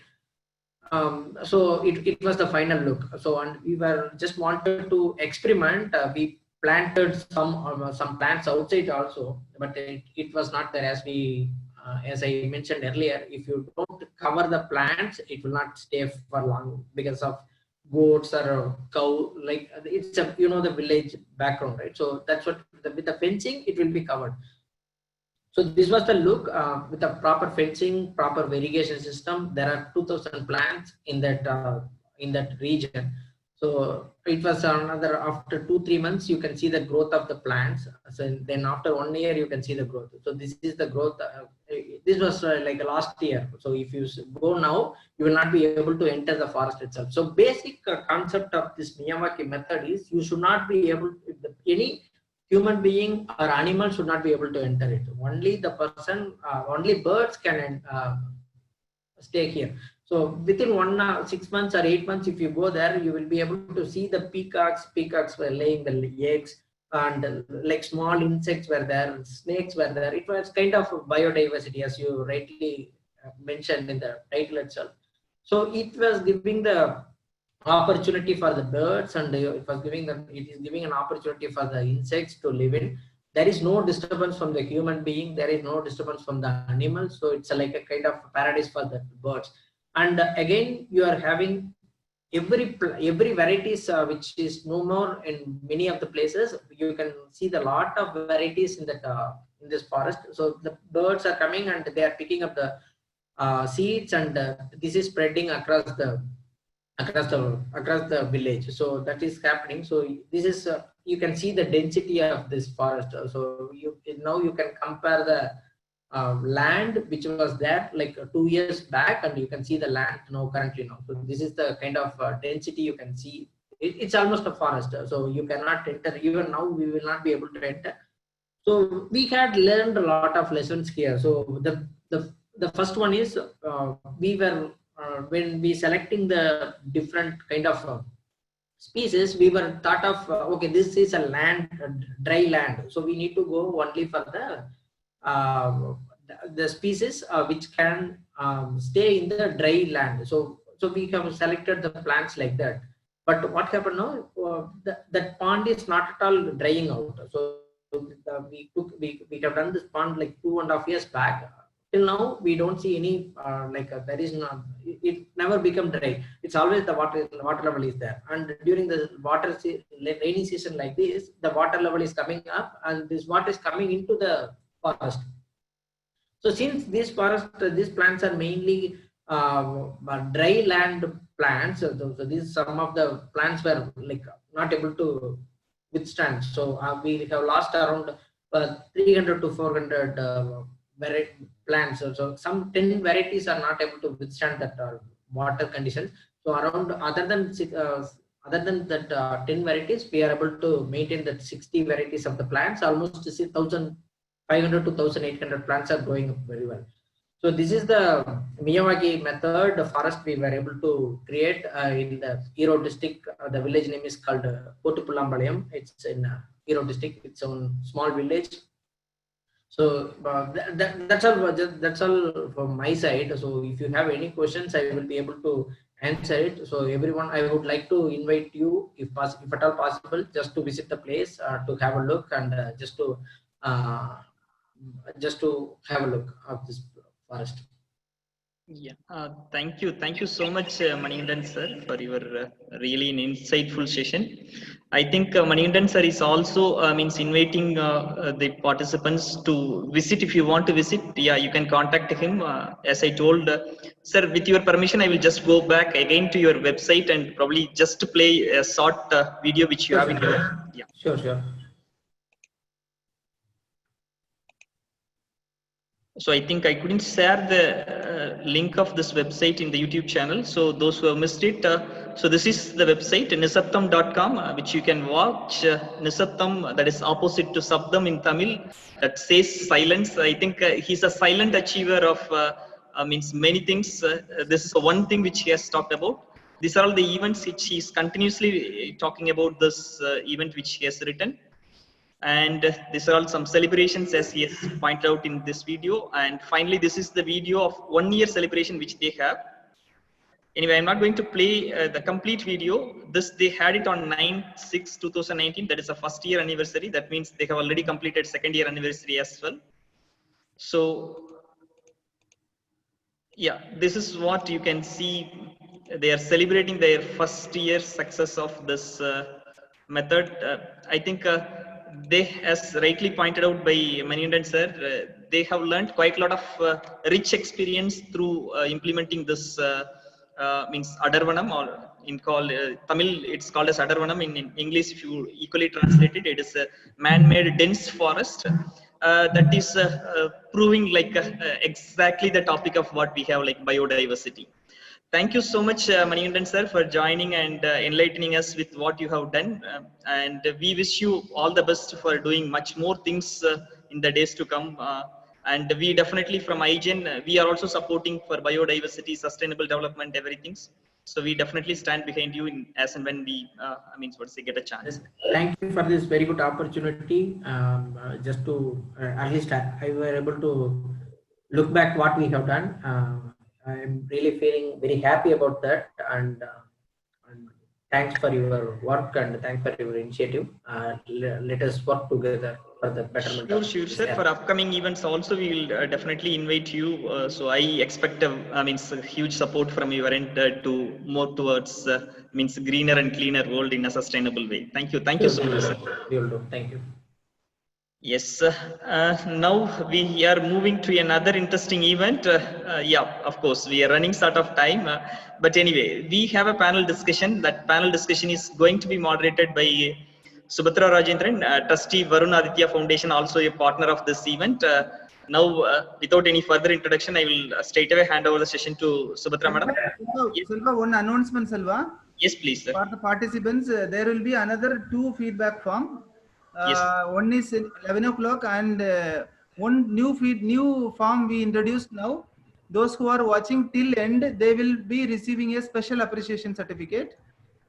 So the last end of the program, the last feedback form will be the special appreciation certificate feedback form. So this is the information which I would like to share. Continue, sir. Yes, sir. Yes, sir. Thank you so much, sir. That information is like if you are watching till the end, you will get a special appreciation certificate from IGEN. And as rightly already we have declared, but we failed to repeat that the certificate will be signed by a Padma Shri. So yeah, you can understand the value of the certificates. Yes, with that, thank you so much. I am handing over the session to Subhatra. Please take up the session from us. Thank you, madam. Yeah, good evening, everyone. I am Subhatra. I am the founder, trustee of Varun Aditya Foundation. It's very happy that the event is going very fine. As said, the marathon, people get tired of watching, but our energy level in terms of technical and professional knowledge is kept increasing. We got a lot of expertise from different countries, different sectors, and different way, like starting from land to ocean. Today, we are enlightened with all type of biodiversity across the globe. So I wish to congratulate and thank each and every one of us for making this event a grand success. And this is the final discussion of the final panel discussion of the day. Again, today, this also we are going to talk about various aspects of biodiversity. And we have 4 eminent persons from India who had made the desert into a greenery. So we want to bring them into this Environthon. So it will be the opt that they should share their views, how they made a desert into a plantation area and what are the effects they have taken care for the society and the environment. The next one, I want to bring in another eminent upcoming environmentalist, which is Ashwata Biju. She got awarded as a young pathologist. She is very good in doing research on fossil fuels, and she was awarded with so many awards at this young age. So we are very happy to welcome all our panelists and Deepak Kumar, who is the moderator of the session. I'm handovering now to Deepak to introduce our panelist, and he will be addressing himself also. He is the founder of the Smile for 4 Millions. Again, the partner of this Environthon, and he is the representative of Alatra TV as well. So it is a privilege and honor for us to address this panel discussion. I hand over the session to Deepak now. Thank you. Thank you, and greetings from India to each and everyone watching us today. So it's a great day, and I'm thankful to all the organizers for thinking about a single day and making the records, not in the history, but in the mind of everyone on the environment. So thank you all the organizers and the partners today for collaborating for the great initiative, which is the current and contemporary need of the hour at this moment. Thank you, ma'am, for giving me the session. So today, I would like to again introduce the guests. Even at the last, I will be introducing the 3 guests right now. And after that, I will be asking Subhatra ma'am to continue with me again. So I would like to take, first of all, Kavita Ashok ma'am, who I just want to introduce. She is a dynamic lady, environmentalist, TV panelist, and she is working across the different states in India. And she has also worked for many of the movements, many of the panel discussions on TV, like electronic media, newspaper, and everything. So let me say more about her. She is the founder and president of NGO Tree for Life, and she has also worked on different modules of the different activities in India for the environment. And her major work and objective to work on the single use of plastic and how to remove and how can we make the waste management and how can we reuse that. That's a great moment by ma'am. And she is also fighting for the women rights, and she is also empowering the women in different sectors, including she is also the organizer of many of the health camps in different hospitals and helping the poor people. And she, most importantly, she is connecting every movement with the environment, where she has also won some of the prizes on noise pollution and the cases in Kedarnath. And she is working on the wildlife sanctuaries in the field of environment. and she is also running a campaign, Go Green campaign, where she has a motto to say no single-use plastic. And she is a strong lady and a women activist in India. And as already mentioned, she is TV panelist working for the electronic media, newspaper, and a magazine. So I would like to welcome ma'am to and speak on your topic. And I think we all are aware about the topic today. She will be speaking on the role of environment and the single use of plastic. So ma'am, welcome ma'am. Thank you, Deepak. You have introduced me with so much generosity. I am really grateful to IGN and Alatra TV and to Deepak and Subhatra for inviting me. And, I feel so humbled because my work is not as much as you have, so beautifully praised it. I promise to be more inspired and do more work now. So everybody's been talking so beautifully about biodiversity, but I don't want to touch what it is and what we can do. I want to introduce to everybody what kind of groundwork I have done, though I'm based in Delhi, but in and around Delhi and states like Himachal and Rajasthan, and also a little bit in Uttar Pradesh. So as you just mentioned, I'd like to start with that biodiversity for me also means all kinds of wildlife, marine life. So my concentration is today on what our NGO Tree for Life and our volunteers have done in this field.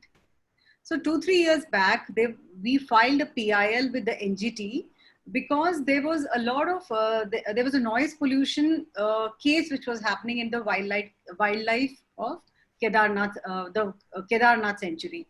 So basically what was happening was due to helicopter landing for darshan in Kedarnath, the helipad was within the sanctuary.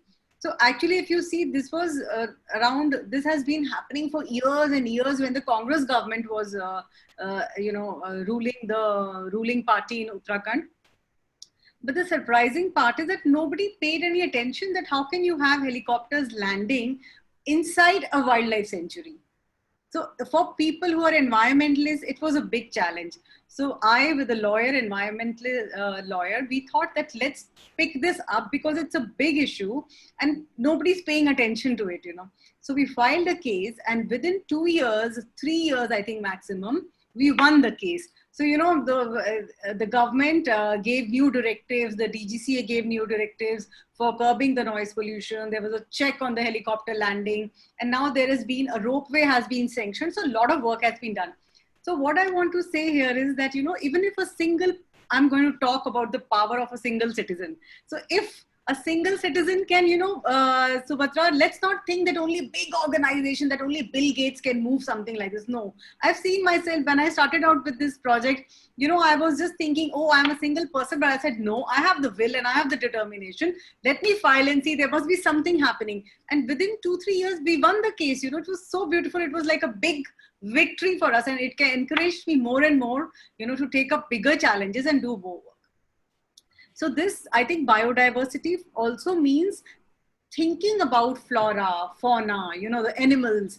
So, so I just thought that was the first time I actually connected with, with animals and wildlife and thought, no, they're a part of us. They're a part of the environment. It's not just that I do tree plantation campaigns with students and, youth and schools and colleges. And that is one part of biodiversity, okay, plantation. That is, of course, part of my NGO campaigns. That is the Go Green. But look at this, what about the animals? What about the forest? They're part of the biodiversity projects and they are the bigger picture.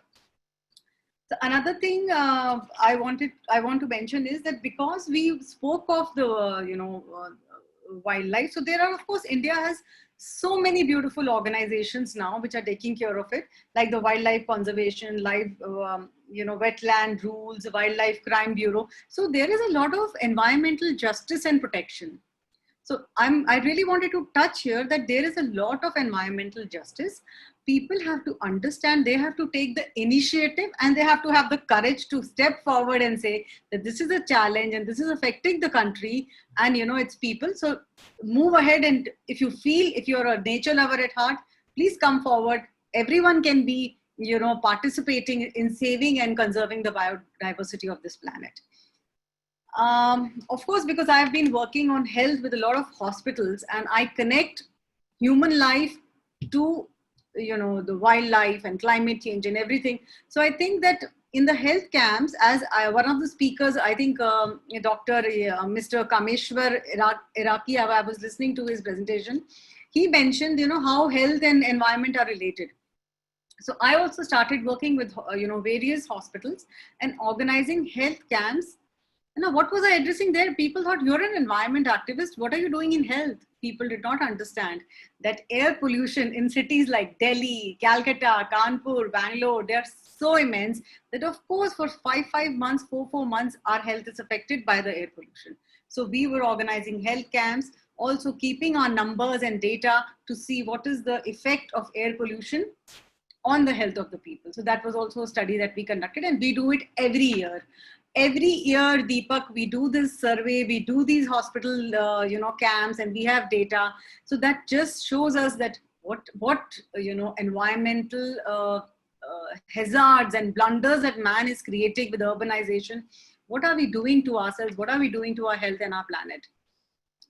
Another thing is that a very beautiful campaign started last year in India was Say No to Single-Use Plastic. It started on 2nd October by the Prime Minister, Mr. Narendra Modi ji.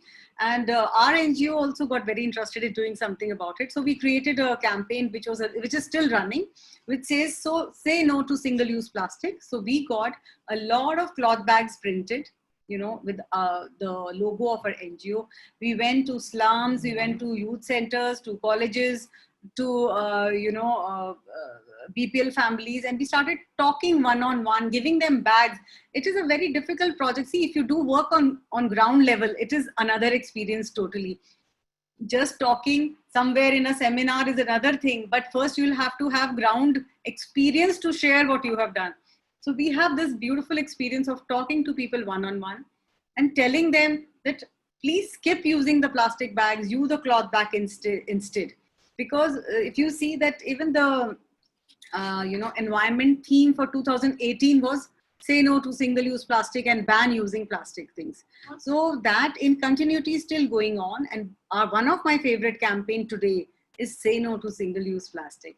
Because single-use plastic, see, it's just not, let's not think that plastic, if I'm talking of plastic, it is not related to biodiversity. Of course it is related to biodiversity. All these are interconnected. We are in a chain. So see, excess of plastic when we throw away in the sea or the ocean. What happens when you throw plastic in the oceans? You're affecting marine life. There's a beautiful study of, I think, World Economic Forum, which says that by 2020, by the year 2020 is presently, by the year 2050, there will be more fish in the ocean. There will be more plastic in the ocean than fish. Now, what a shameful thing it is. We're going to have more plastic instead of marine life. So all these are very alarming numbers, and it's good that people today, so many youth, so many younger people are coming up with, climate awareness. And I really feel happy to see all over the world how climate change and climate awareness has become a moment together. And I think one challenge that even India faces besides every other country is waste management. What we use after single use, we throw away. We don't want to, we don't want to wear the same clothes again and again.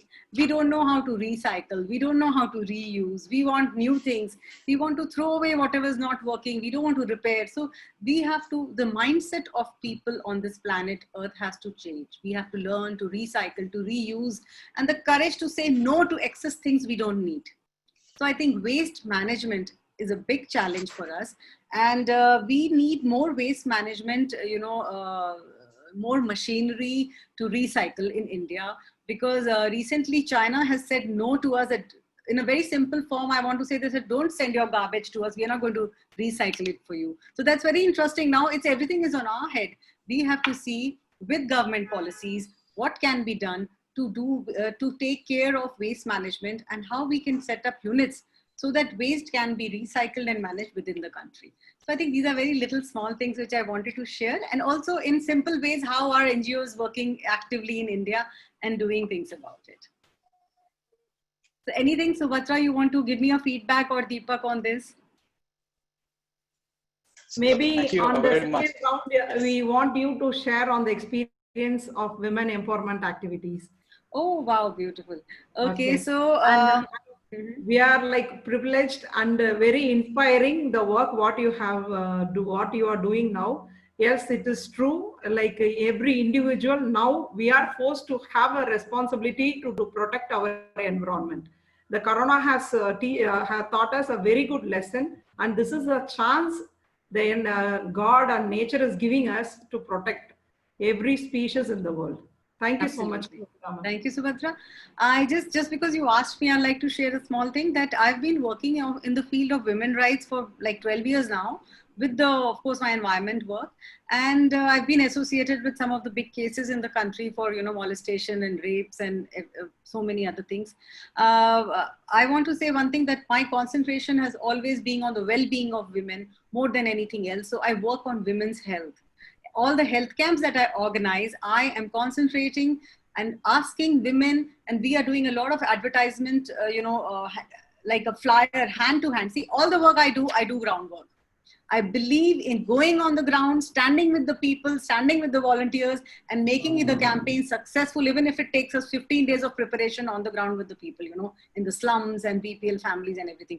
So I must have encouraged thousands of women to come forward, get a free health checkup done for their cardiac, for cancer, for, other consultations. So everything is free, everything is complimentary. Only the mindset here has to change.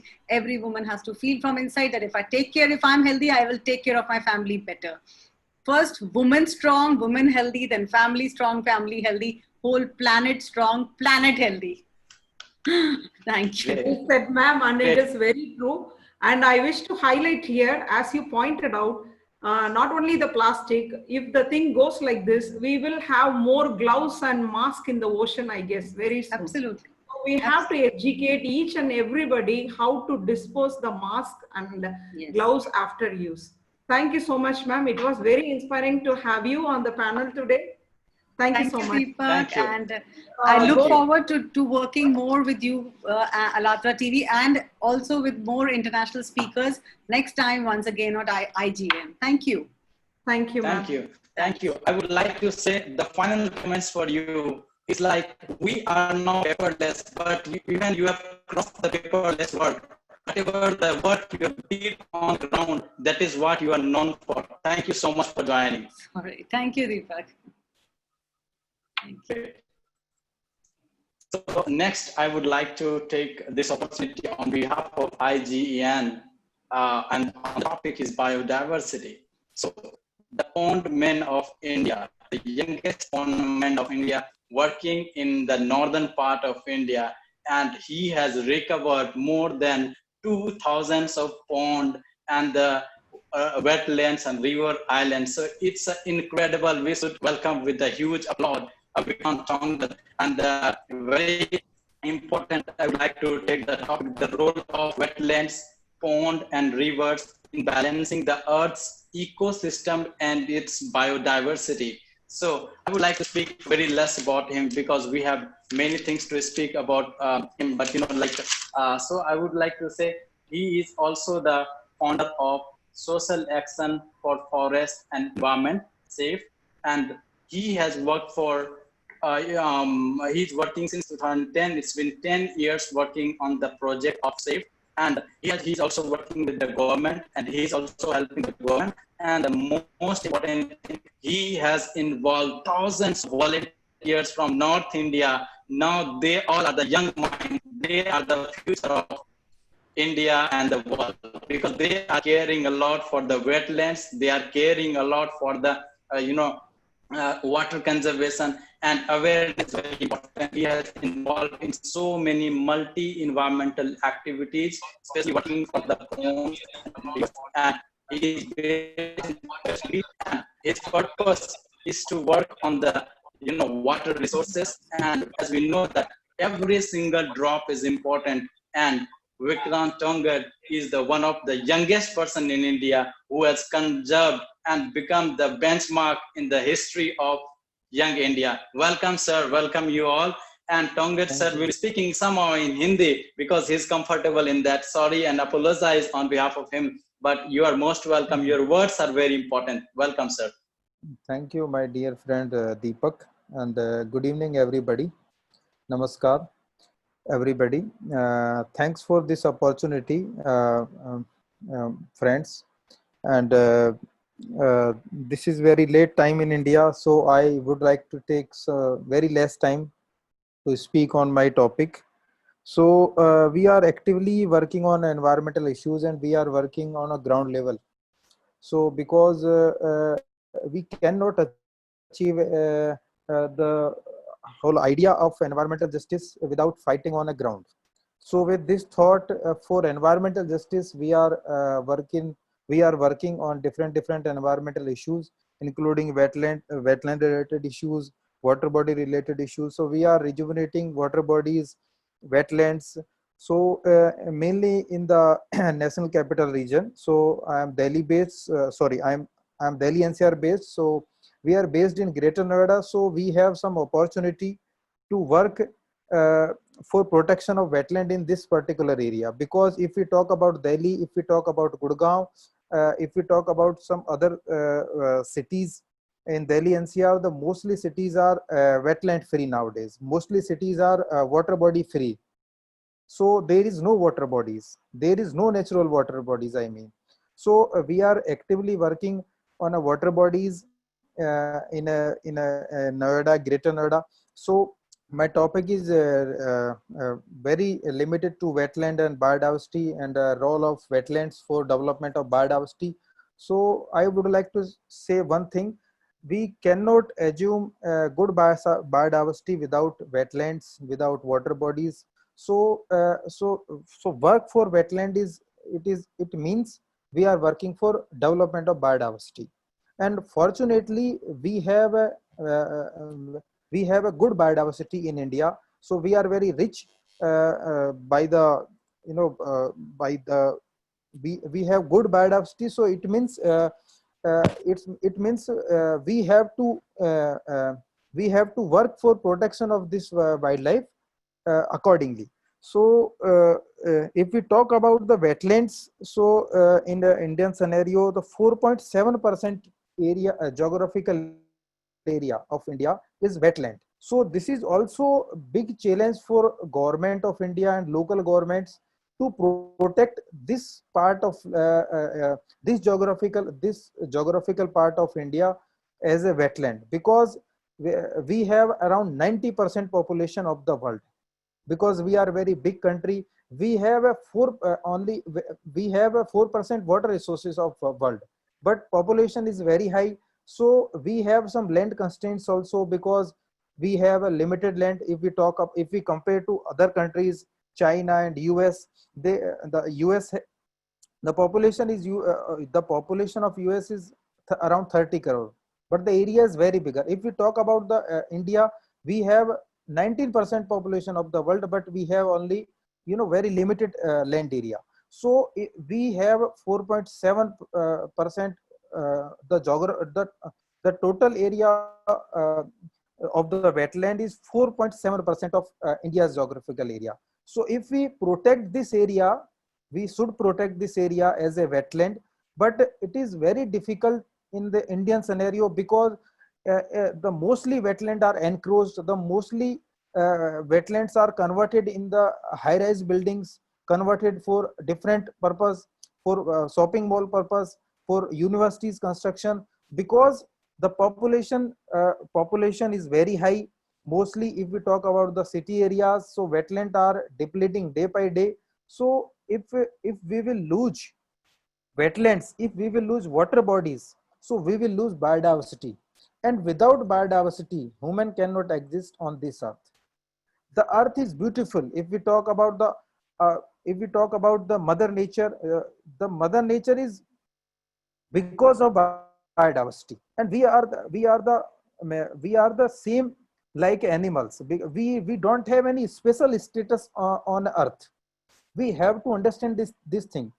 So if we talk about the local scenario of the biodiversity, if we talk about the Delhi NCR, Sultanpur wetland देख सकते हैं आप, Surajpur wetland greater Noida देख सकते हैं, Yamuna biodiversity park Delhi में आप देख सकते हैं. तो there are lots of biodiversity park which is protected by NGOs, some local agencies, but mostly water bodies and mostly wetlands are encroached. If we talk about Noida, as per survey report of Government of India, as per satellite survey, around 700 wetlands were there, but now very limited. If we talk about the Noida, Greater Noida, UP part of Delhi NCR. So Deepak ji से आपसे discussion हो रहा था कि हमारी ओर से क्या काम किया गया वेटलैंड्स के लिए, तो हम लोग या वाटर बॉडीज या बायोडाइवर्सिटी के लिए. तो आपने सुना होगा बीच कैंप के बारे में, क्योंकि गंगा नदी के किनारे ऋषिकेश के ऑफ स्ट्रीम में अराउंड 50 किलोमीटर का स्ट्रेच जो ऋषिकेश में है, वहाँ बीच कैंपिंग किया जाता था और काफी राफ्टिंग के लिए वो एरिया मशहूर था. लेकिन ये जो पर्टिकुलर एरिया था 50 किलोमीटर का गंगा का जो स्ट्रेच है, ये बायोडाइवर्सिटी वाइज बहुत रिच था. और अनफॉर्चुनेटली इको टूरिज्म के नाम पर या एडवेंचर के नाम पर, वैसे एडवेंचर और इको टूरिज्म भी बहुत जरूरी है, लेकिन बायोडाइवर्सिटी के लॉस के बेसिस पे हमें ये नहीं करना चाहिए. तो वहाँ काफी बीच कैंप, काफी कैंप्स लगाए जाते थे on the flood plain on the holy Ganga river. तो उसकी वजह से बायोडाइवर्सिटी को काफी डैमेज होता था, बायोडाइवर्सिटी एनिमल्स को काफी नुकसान होता था. अगर आप कैंप लगाकर दिन रात वहां रहेंगे, आप वहां वाइन की बोतल्स फेंकेंगे, आप वहां वेस्ट मैनेजमेंट नहीं करेंगे, प्लास्टिक थ्रो करेंगे, जैसा कविता जी ने बहुत अच्छे से एक्सप्लेन किया कि प्लास्टिक किस तरह से हमारे लिए थ्रेट बनता जा रहा है. तो ये जो ऋषिकेश का मैंने एग्जाम्पल दिया, वहां इसी तरह का न्यूसेंस क्रिएट किया था हम जैसे लोगों ने. हम जैसे से मेरा मतलब है दिल्ली एनसीआर के काफी लोग वहां जाते हैं टूरिज्म पॉइंट ऑफ व्यू से, लेकिन वो एक थ्रेट डेवलप हो रहा था बायोडाइवर्सिटी के लिए, लोकल वेजिटेशन के लिए, एनिमल्स के लिए. तो उसको हमने कोशिश किया कि हम नेशनल ग्रीन ट्रिब्यूनल लेके जाएं. अल्टीमेटली हम नेशनल ग्रीन ट्रिब्यूनल उसको इशू को लेकर गए. हमने ये बात रखी वहां की आप यहाँ बहुत ही लिमिटेशन के साथ आप इस तरह की एक्टिविटी अलाउ कीजिए. तो अल्टीमेटली बीच कैंप को कोर्ट के ऑर्डर के बाद वहां बंद किया गया. उसके लिए और कोई सूटेबल साइट आइडेंटिफाई करने के लिए बोला गया. तो ये एक काफी बड़ा रिलीफ था वहां की लोकल बायोडाइवर्सिटी के लिए, लोकल जो एनिमल्स वहां मूवमेंट करते हैं. तो अल्टीमेटली इसके अलावा सूरजपुर वेटलैंड या कुछ और वेटलैंड्स के लिए हम लोगों ने काम किया है. Sorry to interrupt. Yeah, we are running out of time. Actually, the panel discussion is like for 40 hours. So we will allow other speakers also. 40 hours. 40 minutes, sorry. Okay. So no problem. Next Environthon, maybe we can run it for 40 hours non-stop. Sorry next for time it. for sure. Okay. No, actually, our photography teams are waiting. Wetlands are the critical part of our natural environment. They protect from like the wave action, reduce the impact of floods. We encroach the land and we complain the nature and the government that there is no proper water routine, like water canals to connect with the sea and all. So wetlands are very important, and as a part of biodiversity, not only the species, we have to protect our water resources also. Thank you so much, Vikrant, for your very enlightening session on wetlands and ponds. Thank you. Yeah, Deepak, we can go with the next speaker. Yes, of course. So the most important point which he explained, which Vikrant sir explained in Hindi, was, you know, he was talking about the Rishikesh where the people were going and they were throwing the garbage, and it was the center and the hub for the wild animals. But the tourism, you know, the people, they were, just because of this fascinating tourism scenario, it was totally disturbed. And Vikrant Tongat sir did a great job, and they have won, and there is no camp now. So it was in the Hindi discussion. Thank you so much for enlightening us. So you are doing an incredible job. You know, like working on the water resources is very important, because even a single drop of water is important. So thank you very much. Thank you. So I would like to take the chance to introduce our third guest, but we are very sorry that he's not here, but he sent his views and the write-ups to me so that I can speak on behalf of him. Okay, so I hope so that we cannot miss the. We are close to the validity function time. Yes. So he is known as the desert man of Rajasthan. He has won the greenery of Rajasthan, and he has already planted 1 million trees in Rajasthan, which was an impossible job. And he has been also appreciated by the Limca Book of Record.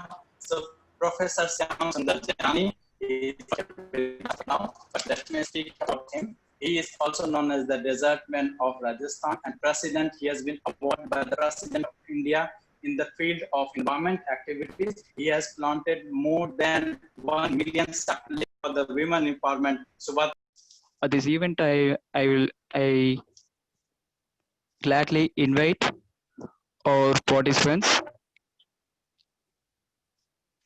I think is that all. Abhigyan, Alok Kumar, I invite you all gladly actually. I think they have a presentation with their photos. Hello? Yeah. Abhigyan, are you there? Yes, Tilton, your voice is audible. Go ahead. Yes, sir. Unmute your audio and video and you can present your photos and you can explain about it for 2 minutes.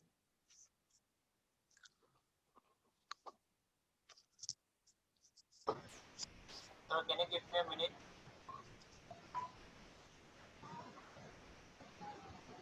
Yes, Abhigyan, you can go ahead.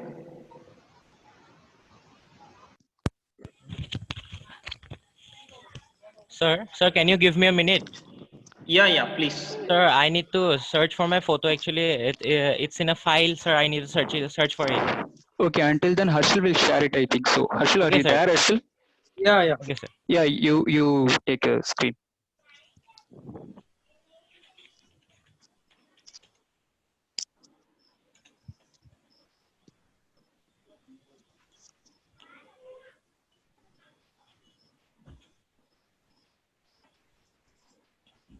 Okay, that's my first photo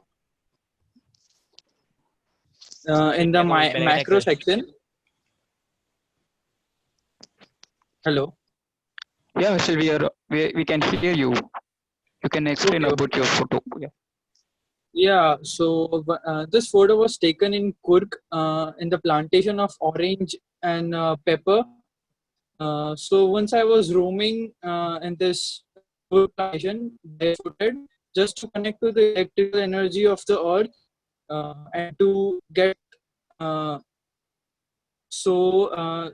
roaming around, my eyes got focused to this fence, rusted fence.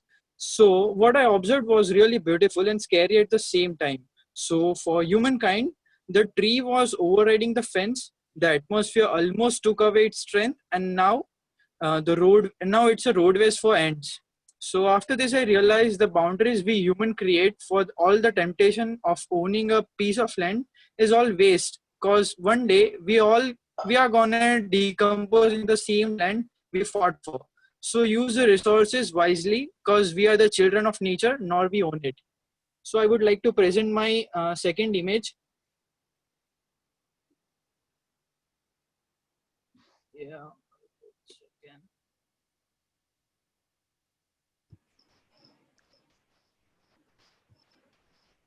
So that's my second image, and that's me. I have been traveling from Himalayas to oceans. So what I have found is the more I went outskirts and the days, I found originalities, grants, very healthy, and the way they farm by their own hands, eating organic food, breathe very fresh air, taking the water directly from the running water. So that was my idea, nature-based idea, or say a solution, drinking the water directly from the water resources. So as in spiritual mythology, Himalayas and many more sources of water had medicinal importance, vital for staying healthy and can cure a disease. But today this modernization, civilization and industrialization have destroyed our nature to greater extent. But nature is so sturdy, if we give it time, it can heal itself and provide similar properties as before. So I would like to present my third image.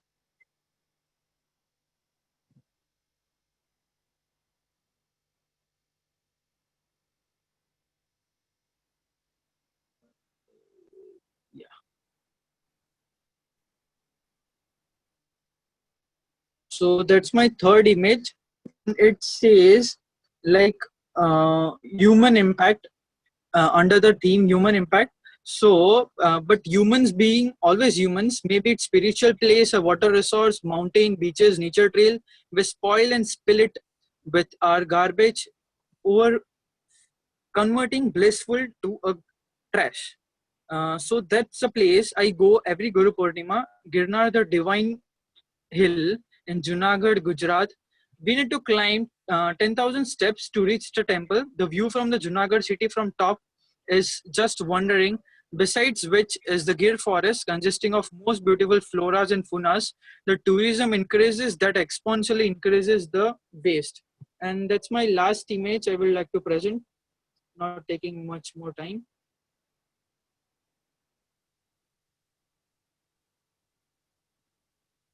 So that's my last image from Uttarakhand. These two shepherds I found on the base camp of my trek. So they were taking this load when I was just about to start my trek, and their home was 2 days away. For me, it took me 1 day, whole night, all the trekking gears and all the things, and they just climbed that thing in just 2-3 hours with very ease, and just feeding the cow and their breeds and their domestic. So that's what my entry for this. Okay, thank you. And thank you, this Environthon 2020 and the panelists. Thank you so much for this opportunity. Amazing photograph. Yeah, as said, it was an amazing photograph and looks so beautiful also. Next, Sir, next can to I go? Harshil. Yeah, proceed. Sir, Abhigyan. Yeah, proceed, Abhigyan. Okay.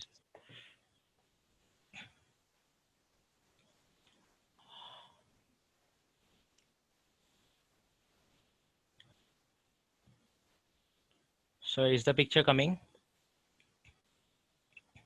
Yeah, it's visible. Sir, is the so sir, this is my first picture. So my picture is a macro shot of a green leaf. The caption which I have given to this the photo is lungs of trees, the human lifesaver. And I gave this caption to my picture because we know that the green leaves and trees function as the lungs of our Mother Earth or the planet. And leaves and trees also produce or release oxygen. As we know, we are completely dependent on the oxygen produced by the trees, and it's like impossible to think a day without oxygen. And my experience while clicking this picture was not so means quite long, but it was a good one. And to be honest, it was really good one, as I got again a very good reason to go close to my Mother Earth and the nature. The main and the most important elements of my photograph is the pattern of the picture, the lines of course, and the color. I would like to conclude by speech by conveying that the world conveying to the world through this picture is that forget the old and start something new, like the leaves which blooms or comes out of the trees during the autumn by leaving back the old leaves, and remember that remember the new should be as colorful and bright as the autumn leaves. And I'm sharing my second picture. Yeah, Biganjan. That's enough, okay? With it, you close your section. Yeah. Okay, sir. Yeah.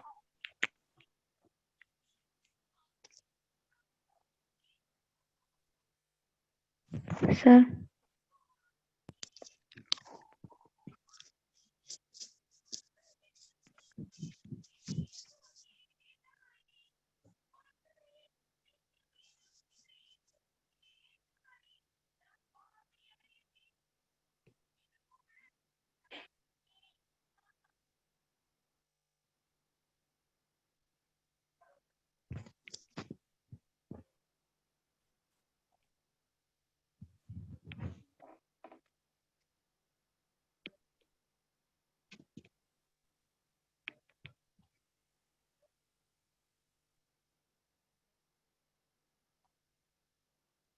Hilton, what happened?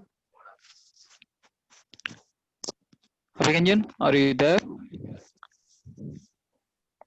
Sir. Yeah, please proceed. So hi sir, I'm Preeti and I'm doing 9th standard. Yeah, Preeti. Hi, sir. Hi. Yeah, Preeti, go ahead. Yeah, okay, sir. I was wandering around my area to get a nice picture that is nature oriented, sir. I focused on presenting a picture that tells about diversity. I captured few pics and came home, but I felt okay but not satisfied with it. It started raining, so I went out. After that, I saw a plant that I saw a flower with a butterfly. It is difficult to capture the butterfly, but I tried my best. Whatever I tried my best, sir.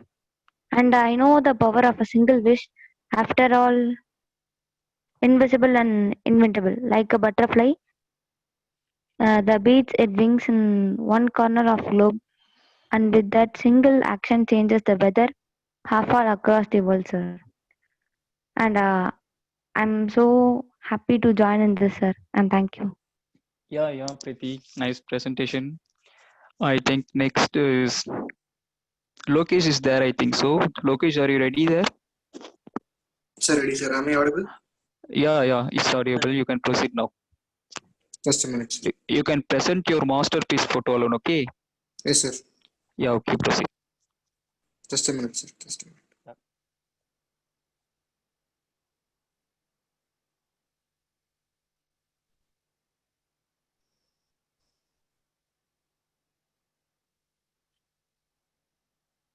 Sir, someone else is sharing the screen, so.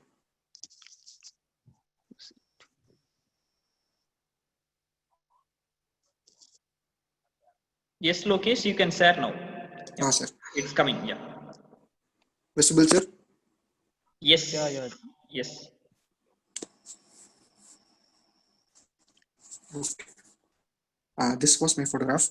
Actually, I have a story regarding this photograph. And the title I gave to this photograph was "The Busy Bee Has No Time for Sorrow." And on a fine morning, I was out with my camera. It was the time when the sun was extending its rays. I was walking past a sunflower field since I study in an agricultural college, and I found some pollens drizzling all over. When I began to peek into the field, I found some buzzing bees hovering around the field in search of their nectar for pollen grains also. And at once my camera came into the scene, I was too judgmental to come to the point that this buzzing busy bee will be the flame of my day in a very few minutes. And very soon I realized that this bee is too fast to get into my frame. Neither she nor I were giving up. I ran behind her and she went on soaring up and up. And after an hour of chase, when my sweat ran down my chin, the same bee friend came behind me as if she were calling for the second round of chase. And this time she was sweet enough to pose me for the picture. And the element of photography was like, even though I used a telephoto lens, I got a very good depth of field in this picture as if it was captured using a prime lens. And the moral I got from this little creature is that the bee, without even her consciousness, taught me a moral of never giving up. And on the same day, I learned a fact about bees that they have a habit of traveling even up to 20 kilometers for reaching their forage. There she became my tutor of determination. Thank you, sir. Yeah, Lokesh, it was looking so stunning and it was sorted very well. Thank you for the participation. Next, I think Tripti is there. Are you there, Tripti? Yes, I'm here. I'm Hello? sharing my screen. I'm completely here sharing. Yeah, you can share. Okay.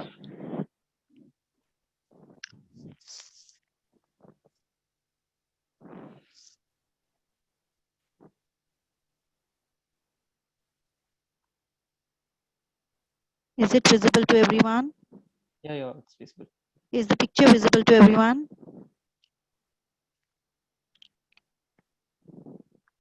I suppose I'm not able to share. Oh, Is the picture visible to everyone now? yeah, now it is visible. You Yeah, can. okay. Firstly, good evening to everyone and heartily congrats to the IGEN team for a beautiful day today. I tried to attend the most of the sessions and it was really very wonderful, and I'm glad to be the part of it. Taking not going to tell about this picture. This picture I clicked in Singapore in the butterfly park. I was a tourist at that.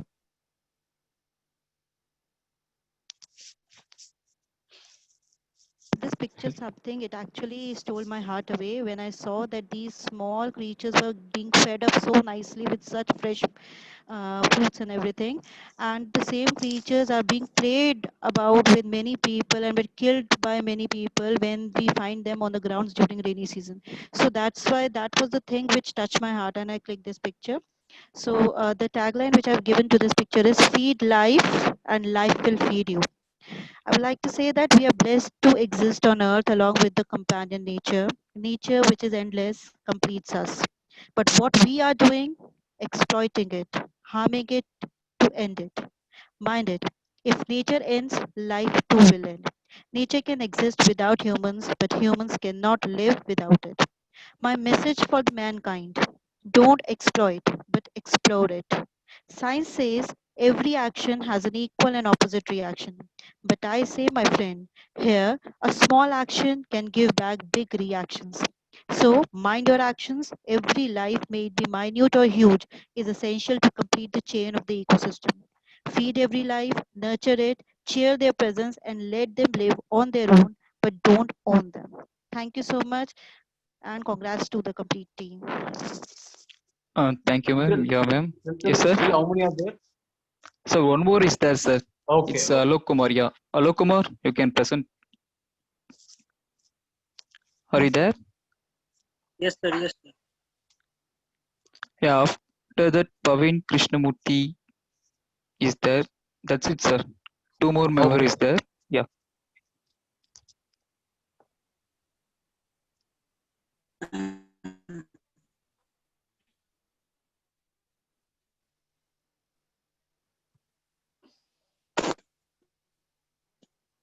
Audible and visual, sir. Yeah, it's visible, Alok Kumar.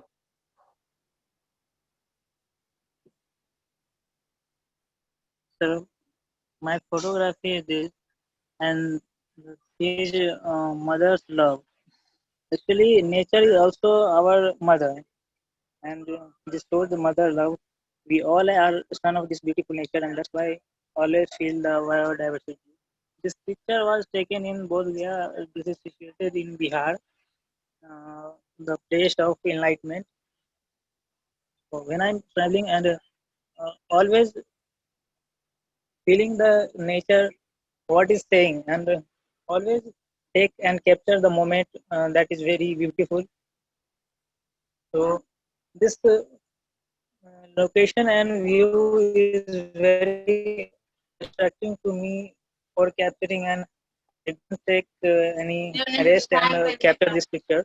So only I want to say that love nature because nature is our mother, father. Because when we love to nature, nature gives us a space in our good. So that's why please love nature, and thank you so much, sir. Yeah, Alok Kumar, it's looking so cute. We can able to see a love in your photo itself. It was nice. Next to it's Pavin Kumar. You can share the screen.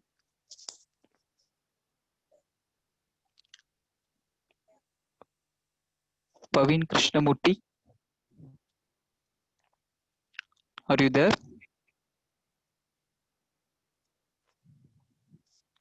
Pavin? Or else until then, Fatima, you can share the screen now. Fatima, are you there?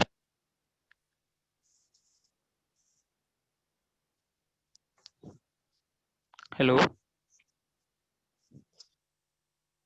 Yes, Fatima is sharing her screen. Yes, ma'am, you can share it now.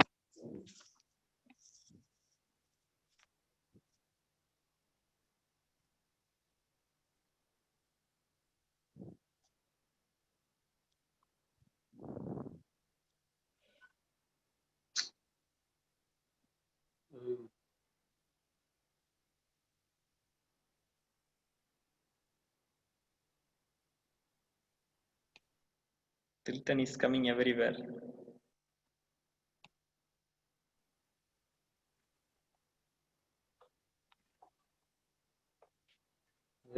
Hello?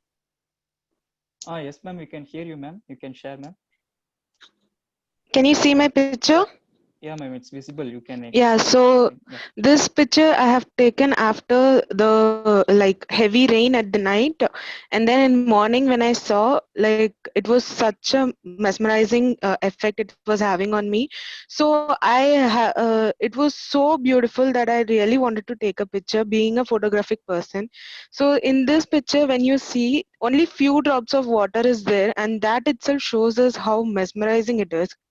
So like if we save so much of water in this sense, then we can see how much mesmerizing the whole world will be. So this is what I want to say through this picture. So that's it. Thank you. Yeah, ma'am. Thank you. It's so colorful, actually looking so stunning. And next, Pavin Krishnamurthy. Now you can share it, Pavin. Hello. Yeah, Praveen, your video is visible.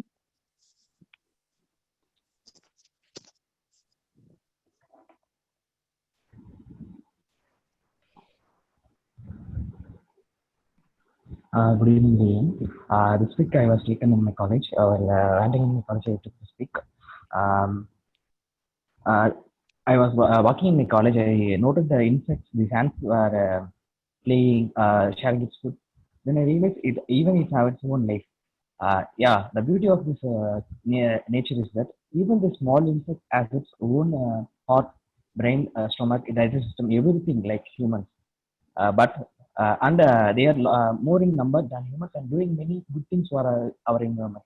But we humans, what we do, if we go for any trekking or if an ant come to our house, we just stamp it and kill it within a second. We don't think of it. If we start to respect this every creatures, of course, we can save our earth. So everyone should respect these small creatures.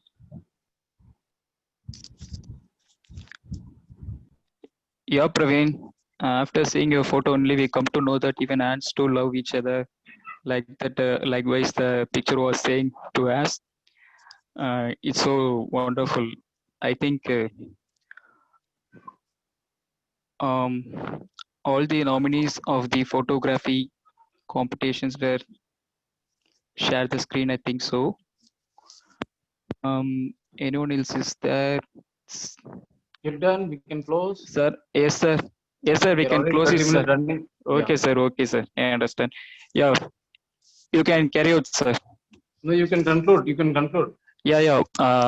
Actually, being with this participant was an amazing experience. Actually, everyone have been cooperate very well. Even at the night too, they were. How can I say?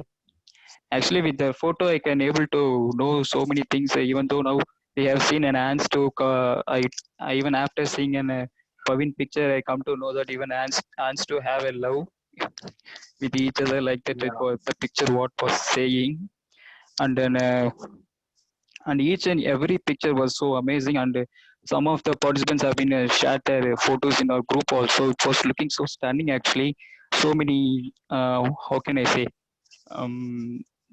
There is an I can able to see an art from each of the participants Yes, agreed, inside of Children. them So actually. a lot of emotions are Yeah, it there. was so creative. So people, I think, Yes, sir. your first video of the promotion itself has given us a boost of the photography. So that has motivated everyone to join in this. Definitely, I think. Thank you so much, Children. I think. Yes, sir. Thank you for the opportunity. Yes, sir. It's not only creativity we see in the photographs, we see in your posters, your videos, and everywhere. So that speaks our conference also in very higher way. Along with Gilden and Abhishek Arya, I think that they have done a wonderful contributions in making these posters and design. Thank you, Gilden.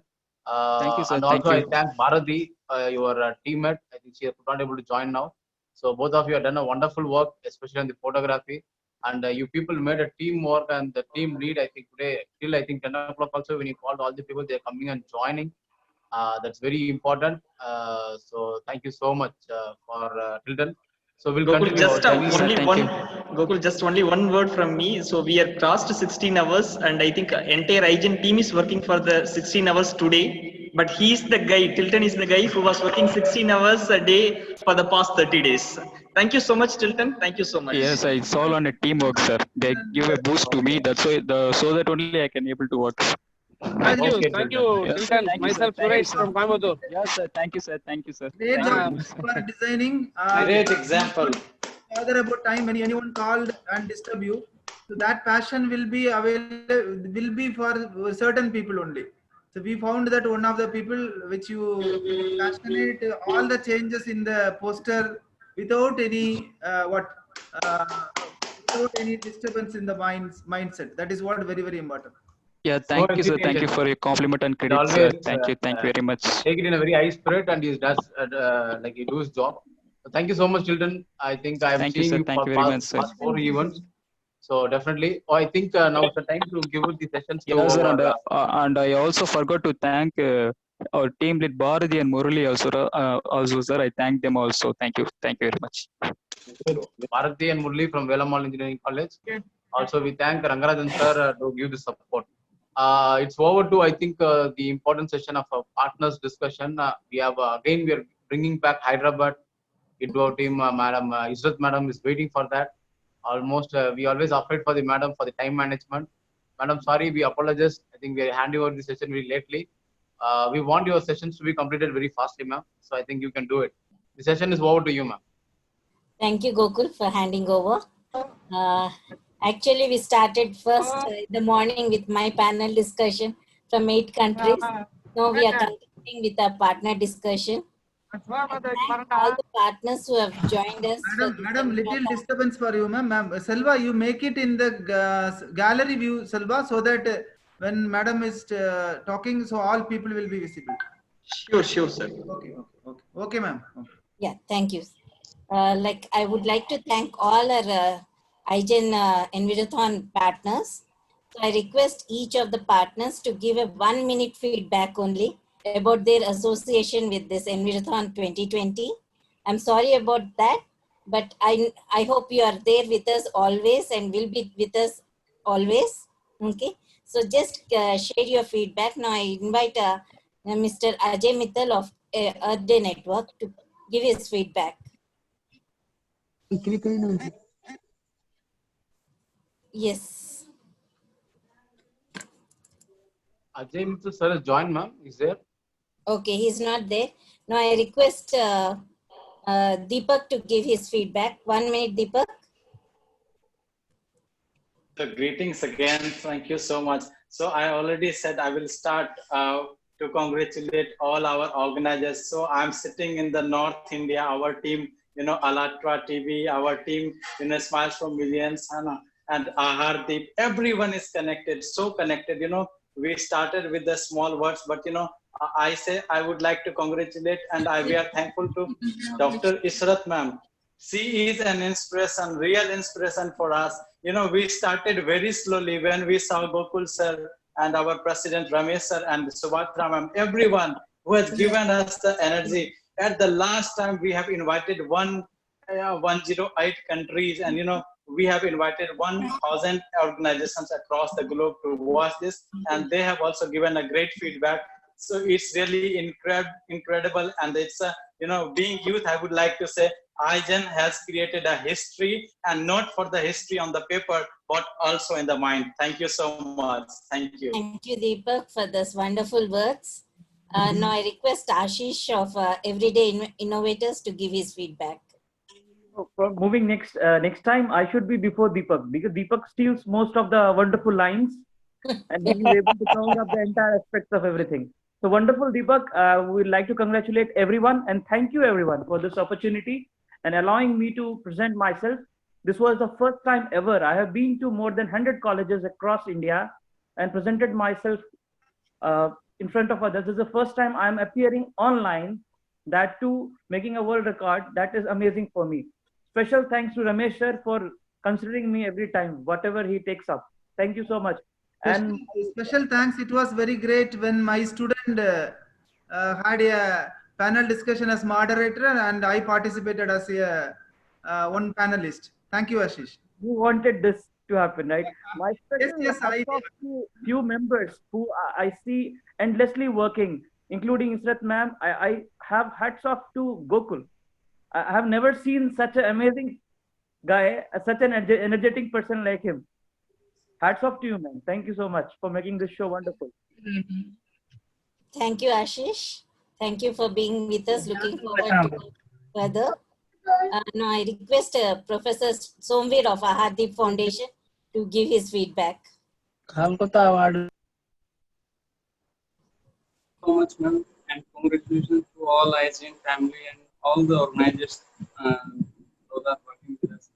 So it is a very nice experience to work with you guys, and you can say historical energy I can get right now from your side, because the morning to till night, and we are working like you can say the first second of the day as we fresh right now feeling. So it is very amazing feel for me and overall organization. We all are working in such a manner we can create any history at any platform whenever we want. So congratulations, Gokul sir, Ishit ma'am, Subhadra ma'am, Ramesh sir, Selva sir, so Deepak sir, Manish sir. It is very nice experience working with you. Thank you so much. Thank you, Somveer. Now I request Professor Manish of Alantara TV International to present his views. Yeah. Yes. I have to speak? You have 1 minute, Manish. Only for 30 seconds. Yeah. Israt ma'am, thank you so much. Gokul sir, Ramesh sir, Subhatra ma'am, and congratulations to all of you. It's a matter of great privilege to be the part of Electronic International movement. And our movement is your movement, and your movement is our movement. So it's a collective movement, and you all have proved in a one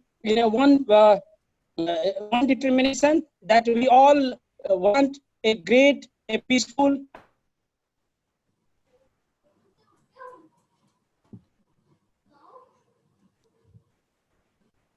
I think automatically 30 seconds time is over. Manish sir, sorry about that. I don't know how you got disconnected. I would like to have Subhadra ma'am, the main pillar of this event, one of the pillars of this event, to give her feedback from Varun Aditya Foundation. Thank you so much, ma'am. It was very good to work on Environthon. There is a proverb: the pessimist sees opportunities in all the difficulties. That is why during this pandemic, the corona has taught us, teaching us every day new lessons that people should be aware and feel responsible. So when we were thinking about it to create an environmental awareness, because IGEN keep working on so many sustainable goal activities like energy saving and other things. So then we had a discussion to create, like to plan for environmental awareness. And they are also very happy. And my organization, the Varun Aditya Foundation, I can say it as I'm a new social entrepreneur. So it's just the organization is 1 year old. So we are also working for the sustainable goal from 1 to 10, like no poverty, education to all, gender equality, and on clean water to everyone. So this is how we are also like in the same thing. As there is another proverb: if you are working on something that you are really care about, you don't need to, you don't have to be pushed. That is what happened in Environthon. And we are very proud that like when we were planning, we have like 4 or 5 partners like power projects, Agathiam, and green energy. And when we have the same intention, we got like the associates from all over the world. They are very supportive, very encouraging. They have given a lot of enthusiasm and encouragement, which made this Environthon a grand success. We have break our own record of more than 15 hours now. Thank you so much. Thank you everyone, and we made it now. Kudos to everybody. Thank you, Subhadra ma'am. Finally, I would like to list out all our partners, starting from Varun Aditya Foundation, Earth Day Network, National Youth Council of India, MAM School of Engineering, Smiles for Millions, CES India. Yasir is not available, that's why I went called him. Everyday Innovators, Ahadip Foundation, Alantara TV, IEI TV LC, power projects, EWB India Chennai chapter, and Agatyam. So because IEI power projects, EWB Chennai, Agatyam are like their our own people who are there always motivating and working for IGN. So I did not ask for their feedback. I'm sorry about that. As we are running out of time, I'm concluding this session. Thank you one and all. I look forward for working with these partners further and further for further projects also. Thank you one and all. Thank you, Gokul. Thank you. Thank you so much, madam. I think Gokul is muted. Thank you so much, ma'am. I think Thank always, you. I think, yeah. So definitely, I think your support, your management, definitely, I think it boosted us. And as a professor, I think maybe it's almost 11:30. So you're sitting with us like a teacher and you're guiding us. So thank you so much. Also in Hyderabad. It's definitely a wonderful day with all our team. Thank you so much. Is any other people of CES is there? I heard the 2 people may join. If they're there, they can raise their hand. Am I visible? Yeah, I think, yeah, he's there. Yes, sir. Yeah. This one, So, yeah, I think, sorry. So you can just give your thoughts for a minute. Sure. Good evening, good afternoon, good morning, from depending on wherever you are watching us from. And I would like to keep it short or keep it within 30 seconds or else I will get disconnected. So I would like to say that this conference has proved successful in serving the dual purpose of sustaining the momentum to conserve biodiversity and increasing awareness among the general populations as well. So lastly, I would like to thank the IGN and all the other partners for organizing this marvelous conference. And I'm looking forward to more such collaborations with all of you. Thank you. Okay, thank you from CES. I hope Yasser could not able to join. I think now we have entered into the last final validatory function. So over to you, Silva, so you can take it. Thank you so much, Gokul. So I think that is the last panel discussion. I think madam has made really beautiful, so that means what to say, cuts out the time. Thanks a lot, Tisrat madam. And we are moving to the final and the most interesting session of today. Means we have crossed 16 hours in YouTube live, which people can watch. So we are going to the last validity session and the final remarks. So we have many eminent peoples, those who are joining with us for this validity function. So first, for a felicitation address, I invite Jairaj sir from IEA Trivallur Local Center. Ganesh Jairaj sir. Yes, is it audible? Yes, sir. Perfectly audible, sir. Very good evening to one and all. At the outset, I wish to thank, I take this privilege and a proud moment for me to participate in the world record of 15 hours, 20 speakers, 2,000 students, and 15 hours. Is it audible? Sir, your video, sir. Switch on the video, sir. Yes, sir. Yes, sir. Audible, sir. Video is also visible. Go ahead, sir. Please go ahead. I am very proud and privileged to part of this 15 hours Environthon program for 20 speakers and 2,000 students participated in the creating of awareness for the awareness on environment. It's only created, not only created awareness, it also to save the energy, save the earth from the disasters. Over the existence of 540 million years of Earth existence, species were living in this existence. We have seen so many species have burned out.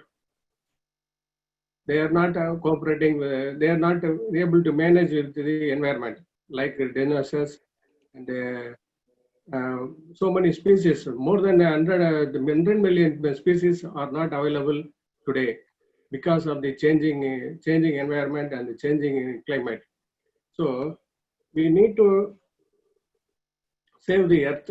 Biodiversity. We have taken the concept of biodiversity. Biodiversity means in Tamil, Palluyir.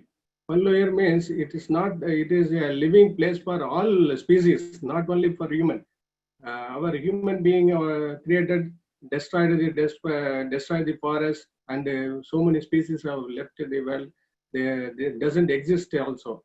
So we have taken the concept of biodiversity, and we need to livable space for each and every species. The earth is not only for human, it is also for millions of species. We have seen so many in photograph also, photograph contest. Our students have shown so many species. It is interesting to note that. In the 2015, the United Nations leaders have think of met with the concrete idea of facing the Earth on 2030 and developed 17 SDG goals, Sustainable Development Goals, in the United States. They promoted.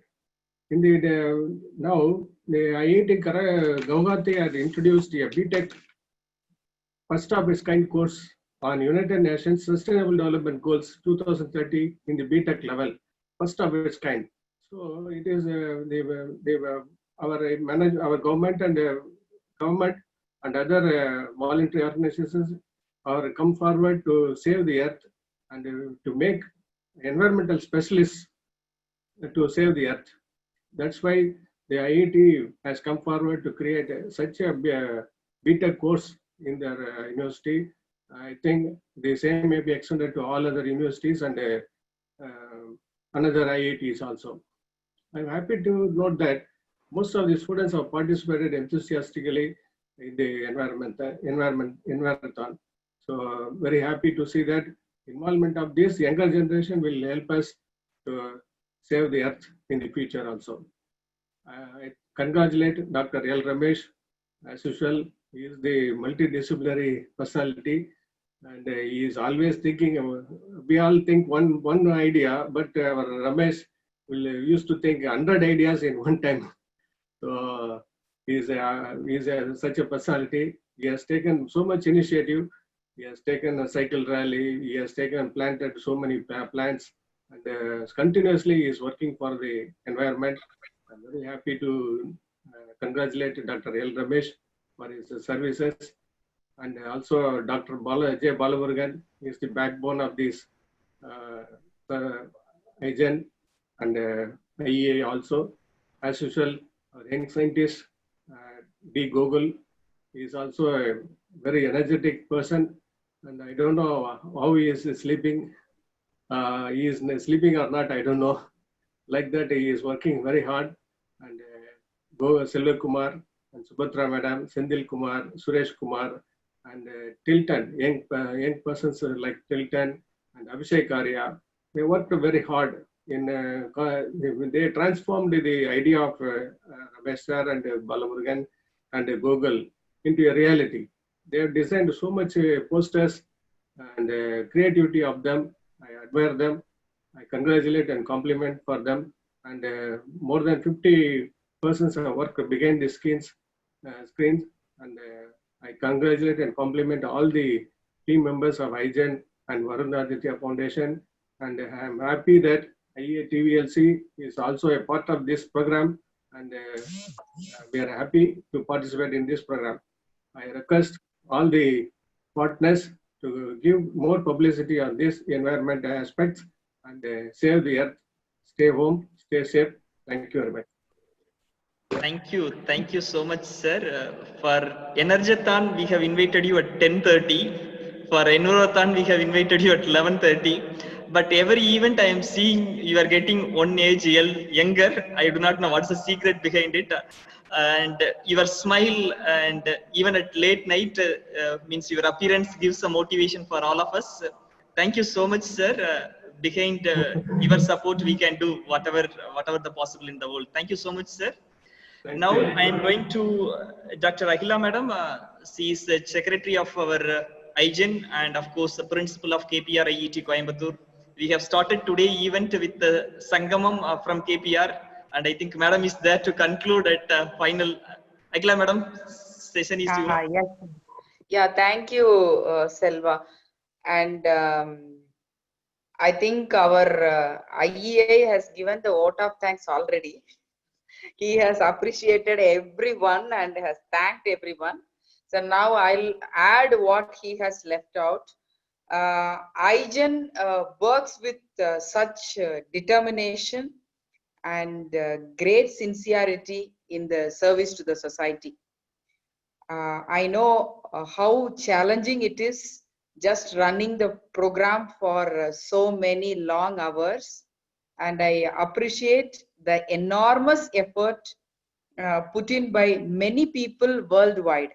It's not a small job, and I am privileged to be a part of IGEN team, such an amazing team, and I can see that nobody is tired mentally. Maybe physically we are seeing little here and there, but they are thoughtful, mindful, and their heart and soul is completely engaged in this Environthon, the most awaited event of today's event.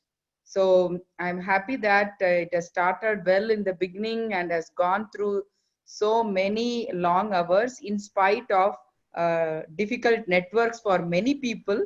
But somehow we were able to get engaged, and Selva has a real great energy. And Gokul, my God, it's a great pleasure to see you all the screen running around, and Dr. L. Ramesh has rightly pointed out by IEI people that he's an inspiration for us, who is the brain behind IGEN, and he's our boss. Actually, we have to tell that he's our boss, and he's always right. Sometimes he pressurizes, but still at 11:30 he is the one person who can make us awake from our bed and give the felicitation. So that's the good team we have. And in this part, I have to tell Selva, Gokul, Ramesh, and everyone who are here that we are coming up with another event on August 25th, which is the IGEN Nobel Laureate Lecture Series.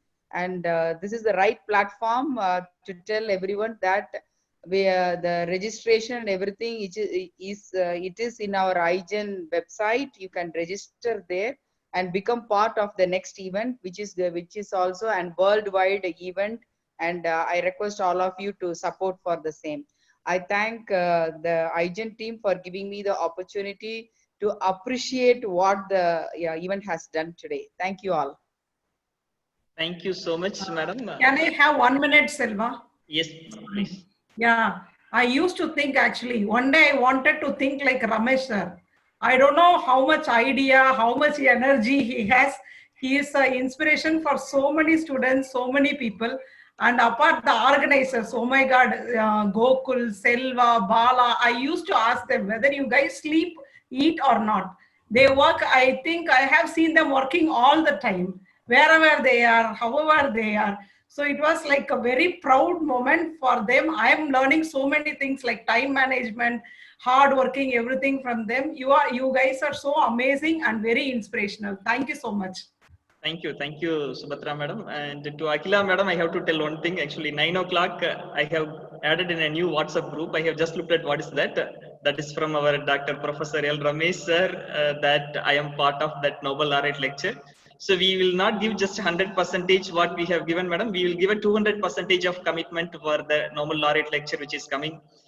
I am basically from the family of, farmers and agriculture background, and the first Nobel lecture is going to talk sustainable agriculture. Yes, my journey at today 12 starts with a Nobel Laureate lecture. That's the word which I can give. Thank you so much, madam.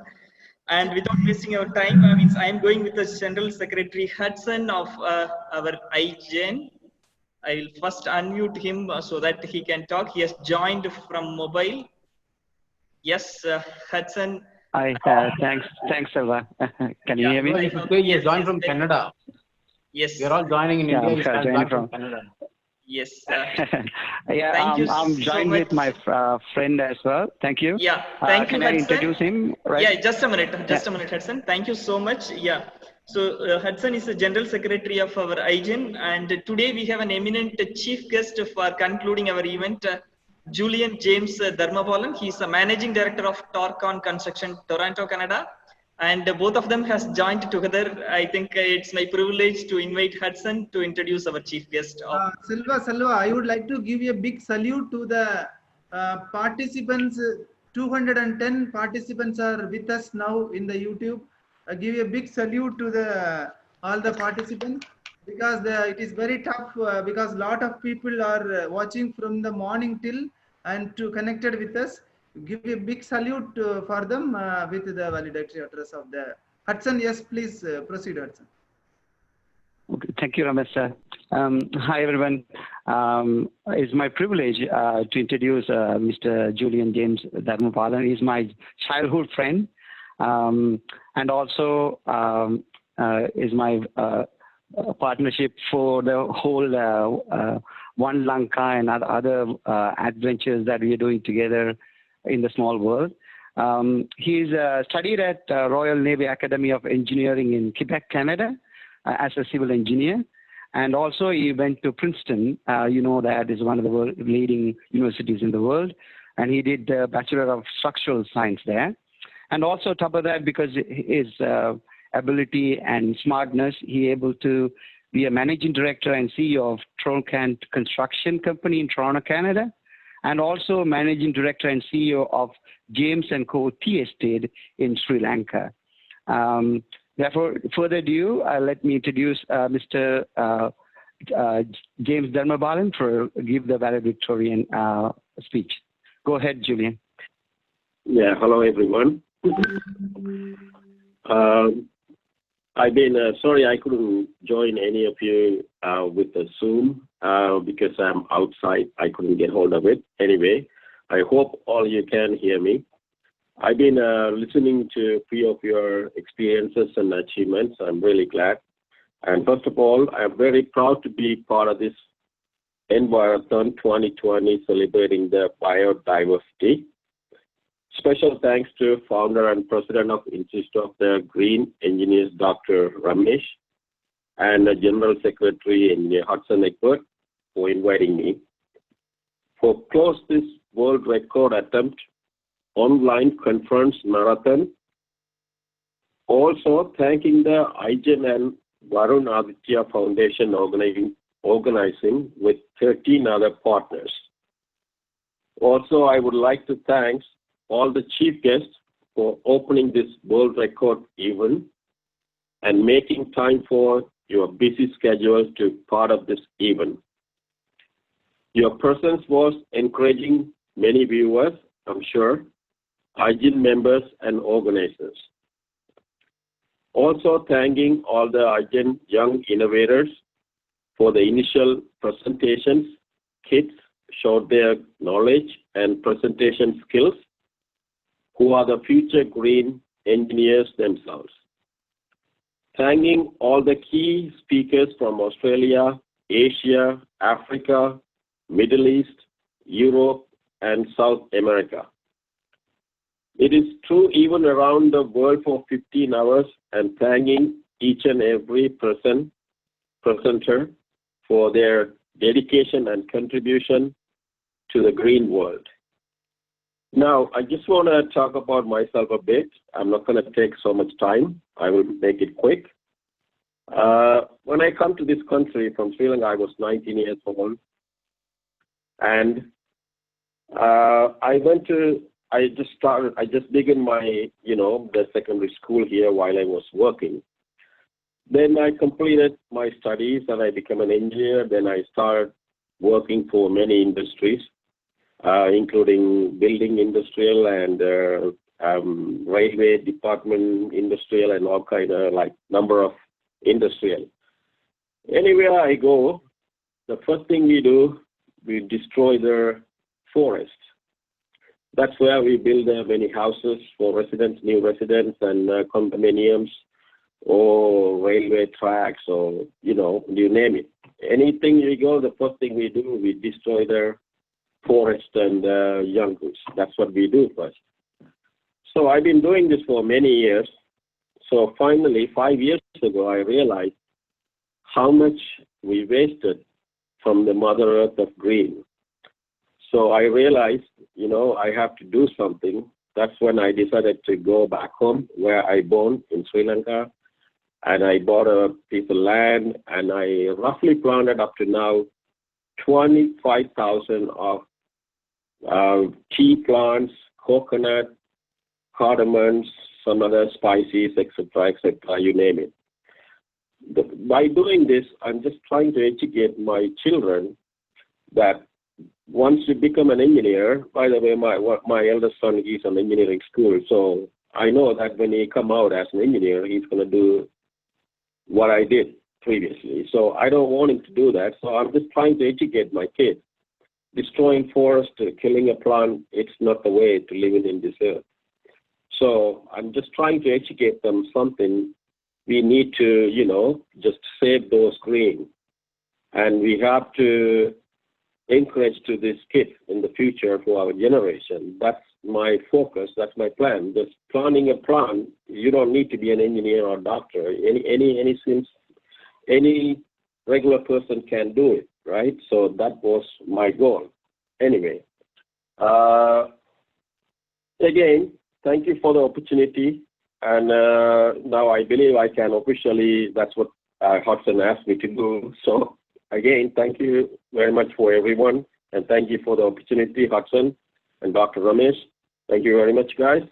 And I officially closing this Environthon in 2020, celebrating the biodiversity. Thanks you all. Thank you so much, Julian, and also thank Hudson. Thank you so much. You're welcome. Thank you. Yeah. Yes. Now, final remarks by our IGEN team. Ramesh sir, you can take it. Selva, can we have just a minute, Selva? Just a minute. Sir, Velamal Vidyalaya Ainambakam.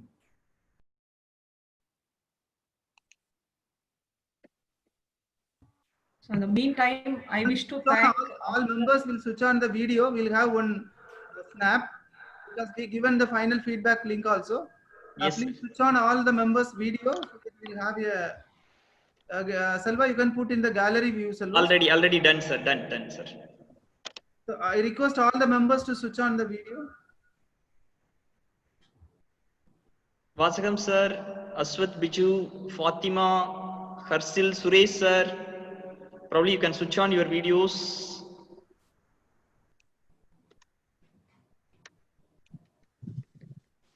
Sandil sir, you are taking screenshot or Bala?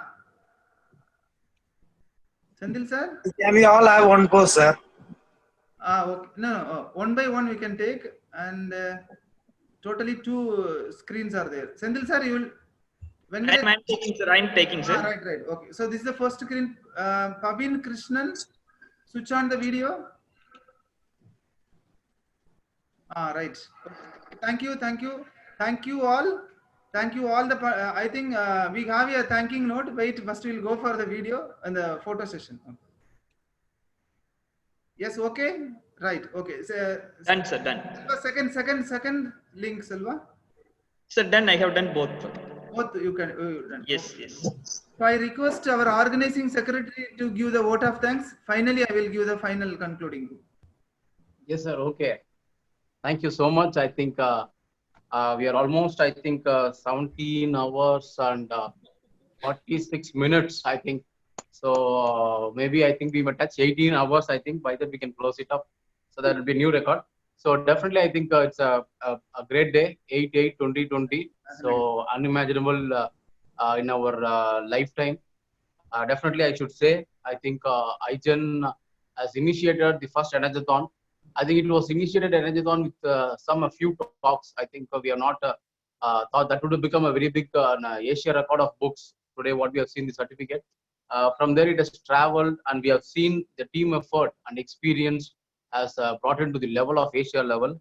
So then we were thinking about why not we should be able to celebrate the Environment Day. So June 5th, the Environment Day was happened, but still I think we said we will make it up June 31st, and we have taken to July first week or second week. But we initiated July 10th with the first come meet. I think I know how the meet was initiated with our own members. We know about the meeting aspiration. So it was initiated, and we had a first discussion. From there, I think we got a very good team. Actually, there's a new team has born along with us. I can say Tilton has born up, and we got a Suresh sir. We got even a 2, 3 students members, Shruti, Minabi, Avinash, Anurag. Those people we got, and Israt madam. Israt madam got through the previous even Krishna Gandhi, Benmadi madam. So these people have joined together, and we initiated how we can able to make it up. So we thought like it should be not only this making a conference. We don't want that kind of idea of what we made it in Energython. So we, myself, like Bala and Selvakumar and Ramesh sir, thought something should be different. He said we need to give an opportunity for all the people. We don't want anything. So we thought why we should not get into the competition. So we initiated the competition. So idea was born up, and we got something around 7 competition into the picture.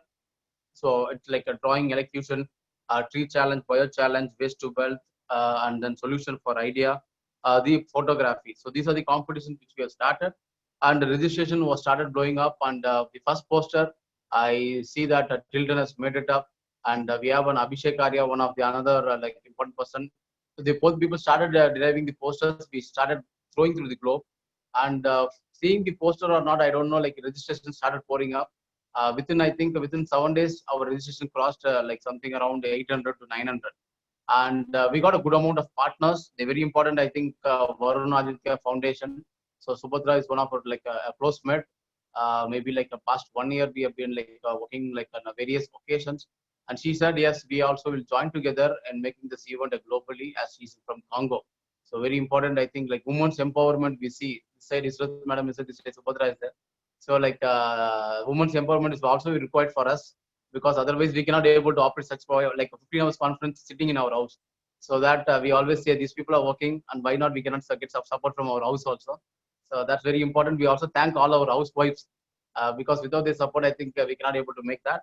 So with that, I think we initiated. So currently, I think till today, the total registration crossed 3,000 statistics. And Environthon, we planned 15 hours. I think we are going to touch 18 hours. So that's another important, we have done it. And we have initiated maybe like I think of the main important Varun Aditya Foundation was there. And always like power projects, Agatyam, EWP, IEA will be there. This time we started looking for new partners. I think we got almost, 7 new partners. So the 7 new partners are very important. We need to thank, start from Earth Day ORG, and then National Youth Council of India, and Smiles for Million, and Deep Deep Foundation, and like Everyday Innovator, MAM, and Alerta TV, and I think if anybody I missed up. So all these partners we've been tied up. As the day progresses, each people was like tying up with us, like it's connecting a dots. And only one word is said: we want to celebrate biodiversity. It's for environment. So many people have tied up, and with that, I think we got a good amount of entries for the competitions. So almost nearly 500 people have participated in all the competitions, and drawing is the upmost. I think 225 people have joined across the globe. So that itself shows that how the people are so energized for Environthon with IGEN. And very important, we organized 2 pre-conferences, which has happened on August 2nd and August 5th. So the first conference with all the partners we had for panel discussion, and the 5th one we added with the women's, like all the like academic people, where like initially our Israt madam was moderating, and the second one Suresh Sasidharan was moderating. So these 2 thing has given again a boost for all of us, and people are thinking like organizing a small event itself, like it's a big task. But these people are just like that, they're organizing a peer conference, that conference, that everything. So that shows our team effort is almost like completely like filled up.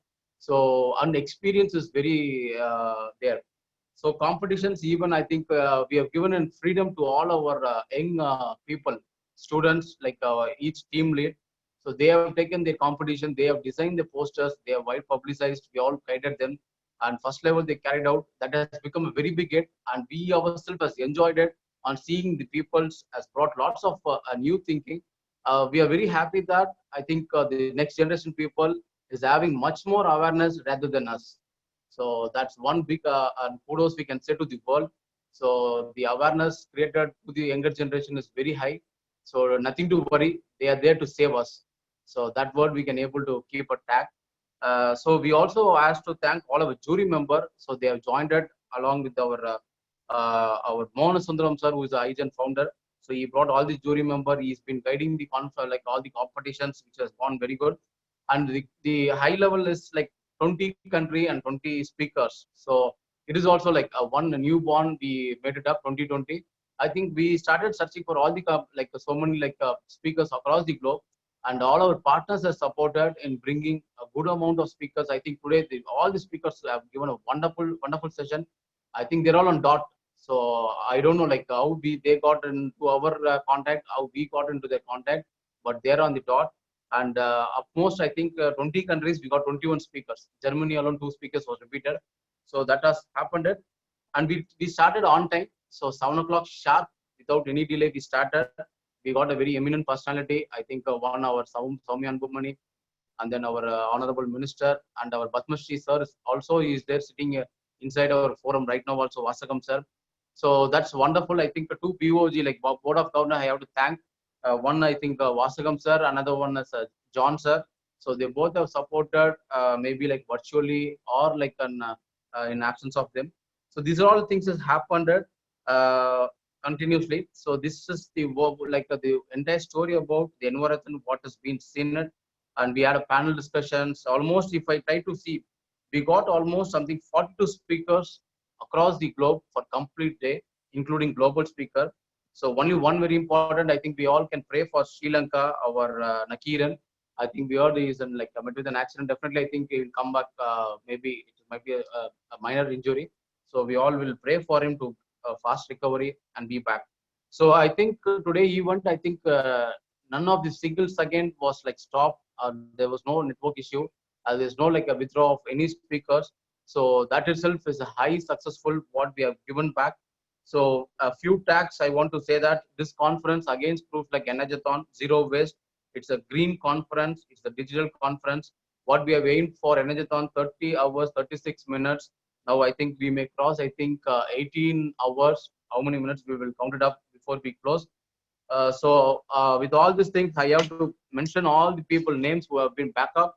So definitely as organizing secretary of this conference, Energathon, Environthon 2020, I should thank our IGEN president, Dr. L. Ramesh sir, and Balamurugan, Selvakumar, and Arun Aditya of Varun Aditya Foundation, Subhatra, and Israt madam, Sendil Kumaran sir, Krishna Gandhi, Dr. Venmadi, Kalyan, Suresh, and our again Varun Aditya, another trustee Surender, who is there in Singapore, the partners of Subhatra Rajendran, and Mohan Sundaram sir, Prakash, Rangarajan, and very important, I think Akila madam and Sumitra madam, who have joined and supported for our Sangamam, as well as like a big contribution for bringing up more views. And also I thank all the IGEN Young Army. They are fascinated. I think minister himself has got like a big dot. Who is these people? Why they are amazing my own profile. So that is a big showcase what we made it. That's a proof of IGEN Army. So also I should thank all the student member, the Shudi, Minabi, Anurag, Hilton, Bharati, Arish, Avinash, Amrita, Venkatesh, Vignesh, Abhishek Karya, Pavitra, and Deepak. So these are all pillars. I think the new team has formed under IGEN. So definitely, I think people have done a wonderful work. Kudos to all you. More than I think we learned a lot from you because you people tirelessly work. I even seen so many times. I think till 3 o'clock, people used to put a lots of messages for competitions. That's the commitment what you have. Definitely, I think you had a good amount of leadership.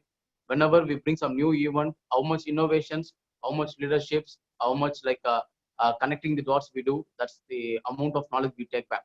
So the partners also I would like to thank Ashish, Deepak, Professor Manish, Professor Sir Sumvir, Dakshinamurthy, our MAM Lily and Ania, Teya, Yasir, Rajesh, Kavita, Rajalakshmi Madam, Srividya Madam, for all the people I think who made this day. Without nothing, like we have to thank Almighty. I think morning we started with this conference without any disturbance, without any error or issue. We are going to conclude this conference. Definitely, I think Environthon is going to be one of the remarkable one. We initiated with a very small task, but I think we ended up with a much more small task, I can say, because it's a team. As a team, we have started. As a team, we are going to end up. this is one like just going to be an end for this 2020. We are going to have it much more bigger than 2021. I think almost it's going to be a next day. We are going to cross 12 o'clock. So almost 9/8/2020 is going to start. So I'm ending up by 8/8 within a minute of I think it's now 23:58. So within that, I thank all the people from my heart and also Almighty for this wonderful day. Definitely, we are going to create an awareness among the earth only for celebrate biodiversity. Whatever the cause, whatever we do, the COVID has taught us a lot of things, but we have to return back to the environment, return back to the earth. All the speakers, as wonderfully they said, with the 5 awakening session, that's unimaginable. So all the people I thank from my heart, from the team of IGEN, from the team of Varun Aditya Foundation, all the partners. So thank you so much. Thank you.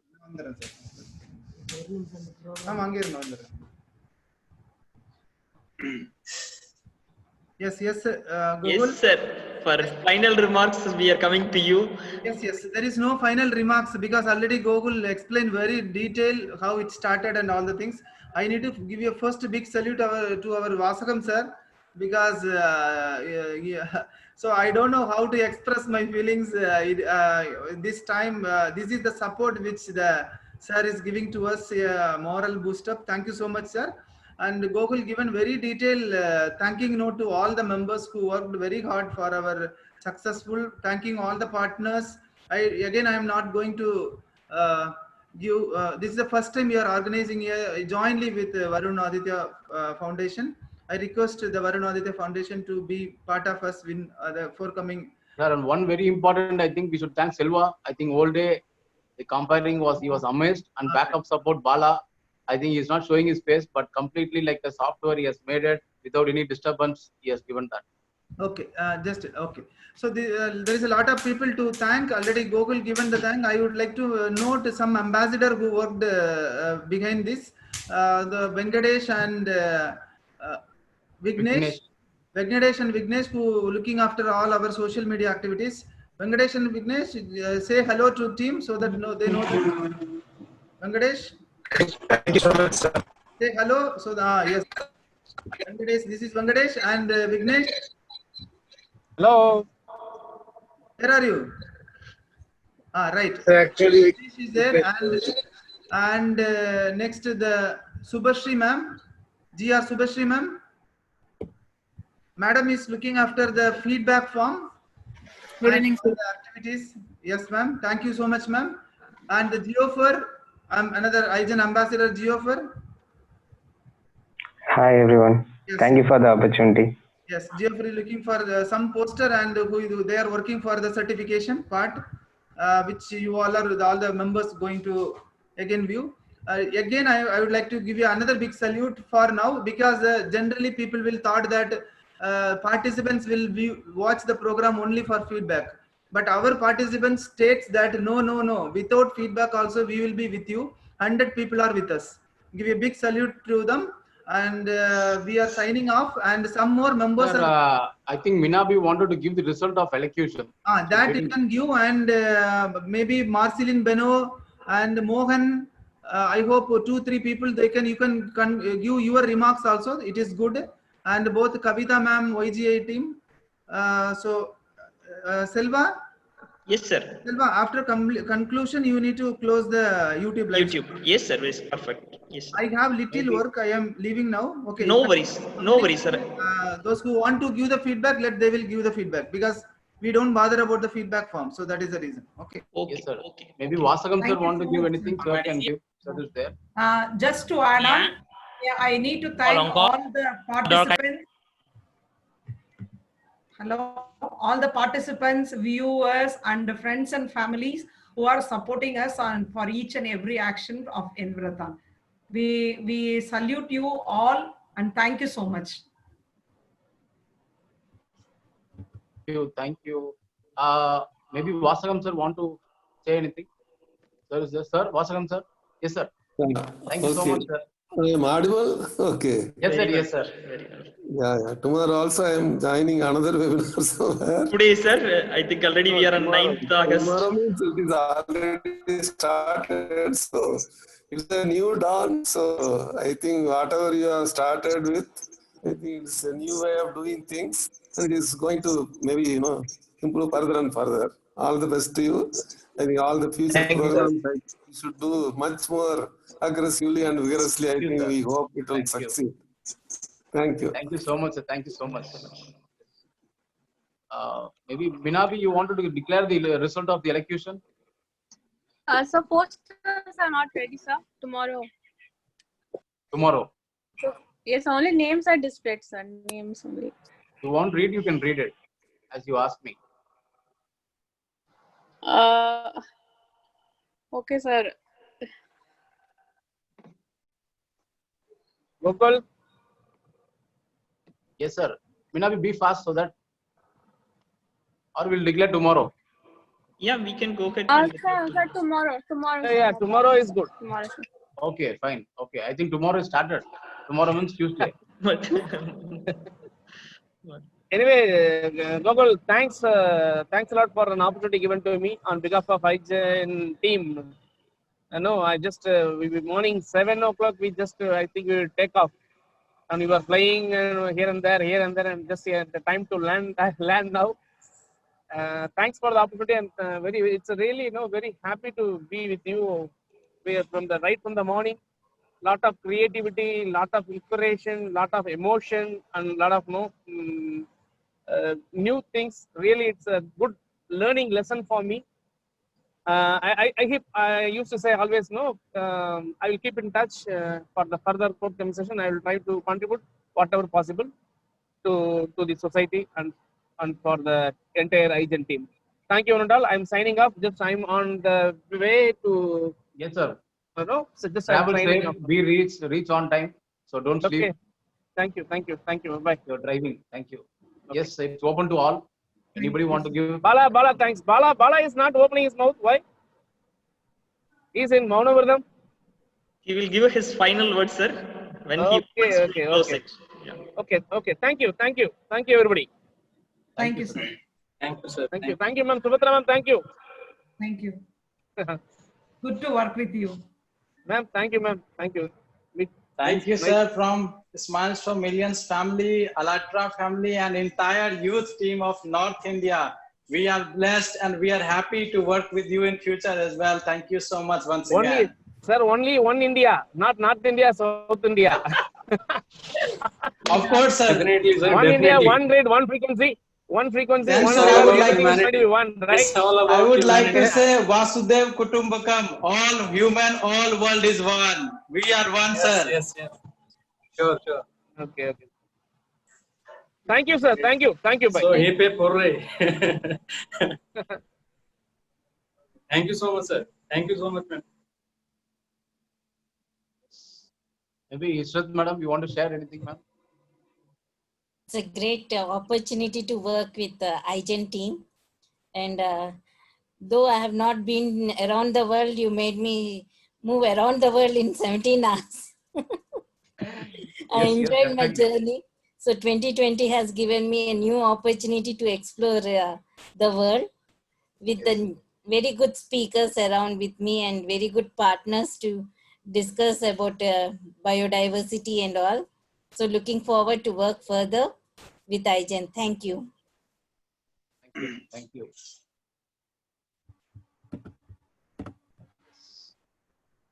So anybody want to open up? I think they can open up. Maybe we can give another 10 minutes so that or 5 minutes. Yeah, Gokul, I am closing YouTube. Probably means internally, if any feedbacks which you want, you can really take it up. Yeah. Yeah, you can thank. I think thank and close it up. Yes, so means we have to not thank, we have to salute the YouTube participants, those who are at morning at 12:07, right? Yeah, big salute to the YouTube participants. Despite of we have posted the final feedback, still they are watching. So Excuse me, sir. thank you so much. So yeah, I think we can say, I think IGEN, we are going to have another Nobel laureate lecture. So tomorrow onwards, the work is going to start. I already started. So same YouTube viewers, your participation is highly required. I think in India, I think first time we are organizing as a Nobel laureate lecture. So a Nobel winner is going to deliver a lecture. So very important on sustainable agricultural. So everybody's participation is very important. So stay tuned. and all people will be connected with us so that you can able to know what's going to happen and give your participation. I think it's only for the societal and contributions for the environment. So Excuse me, thank sir. you so much. Yes, Selva. Thank Sir, I you. would Thank like you to so announce much. the With winners. that note, I am winding up the Excuse me, YouTube sir. live. Thanks for all joining on YouTube. Thank you so much. Thank you. Hello. Thank you. Hello, Kumar. Hello, sir. Yeah, Hello, please. Kumar. Yes, please. Sir, Yes, sir, now it's an before informal meeting. No YouTube, no outside. So anybody want to discuss, they can discuss. Yes, yes. YouTube live, I have stopped it, so we can go ahead. If anybody wants to talk, yes, we can discuss. Hello, But Kumar. the session will be Yes, recorded. madam. Recording. Yes, madam. Recording, it's okay. It is internal. So now I have to go, but before that, I want to have one last word of 20 seconds. I would like to say, if Dr. Israt ma'am can do it, the world record, so we, the young generation, can do it, the universal record. We can do it. Of course, we can do it. And grand salute to ma'am. You are an inspiration to all our IGEN family, our Ratra family, and overall this conference. Thank you so much. This is my final words and remarks for this conference. Thank you so much. Thank you so much, Deepak. It's only because of the directions from Ramesh sir and Gokul and Selva Kumar that I could carry out the task easily. Thank you. Hello, Kumar. Yes, sir. Yes, sir. Sir, can you share Balamurugan, Dr. Balamurugan has not come on screen? Yes, sir. Yes, sir. I am trying to show his video, but he is hiding behind the screen. Bala, please open up. Yes, Bala. YouTube has stopped. At least now you can show your face to close to 26 participants, those who have joined in Zoom. Yeah. Bala sir. The conference is incomplete without Bala sir. Yes. For the wonderful opportunity, sir. Thank you. So thank you once again. It's already late and you can close up, sir. Bala, you are becoming so fresh. I can bath and came. Yes, sir. Thank you. Thank you. Selva Kumar, you also invite Abhishek Arya. Sir? Abhishek Arya also you can invite. Arya, I think he has not joined, sir. Abhishek, I have tried. He has not joined, sir. He hasn't. He's not in the meeting. Yes, sir. Okay, thank you, thank you. Yes, I think if everybody want to switch on the video, once again we can go for a thumbs up and we can wind up the meeting. Sir, only party remaining. All things are done. Organizing secretary, IGEN Rocket Man is launching the rocket. We can have an online party. Online can be always planned out. So same way Zoom meeting will plan. Everybody can do whatever in their home, and we'll all connect together. Everybody can bring their own snacks and drink, then we can celebrate. Thank you. Thank you, guys. Thank you, everyone. Thank you so much. Thank you to IGEN team to providing wonderful opportunity Maybe to after offline, I think we set can a plan world it out. record. Have a nice time. So we'll pray to God that COVID has to end up in India, and also So we'll, I have juice for you, everyone. You can have it. Okay, cheers. Cheers, everyone. Cheers. Cheers. Cheers. Bye, guys. Thank you and congratulations to entire team. So we will take this word of this biodiversity so that we can eradicate this COVID across the globe, and also we pray to the people who are suffering in this COVID, so that maybe 2021 we should not face such kind of a pandemic situation. So we'll protect the environment, protect ourselves, and be safe. I think now in India, I think rapidly it is spreading. So I think we are going to become like a top 2 or top 1. Still, I think we should not get it infected. So let us be safe. Yes, with that note, I am stopping Zoom as well. Thank you. Good night. Thank you all. Thank you so much. Thank you. Thank you, sir. Namaskar. Thank you, sir. Thank you, sir. Bye. Ma'am. Thank you, Gokul. Thank you, Selva Kumar sir, Ramesh sir, everyone. Thank you, sir. Thank you. Thank you, everyone. I am closing the meeting. Thank you so much. Thank you, opportunity to me to participate. Thank you, Ganesh sir. Yes, Thank you. Gokul. Thank you. Yeah, And congratulations to all. Sorry, I couldn't hear you. We can close. We can close. No problem. Yeah. I'm closing. Thank Thank you you and so much. Thank you congratulations all.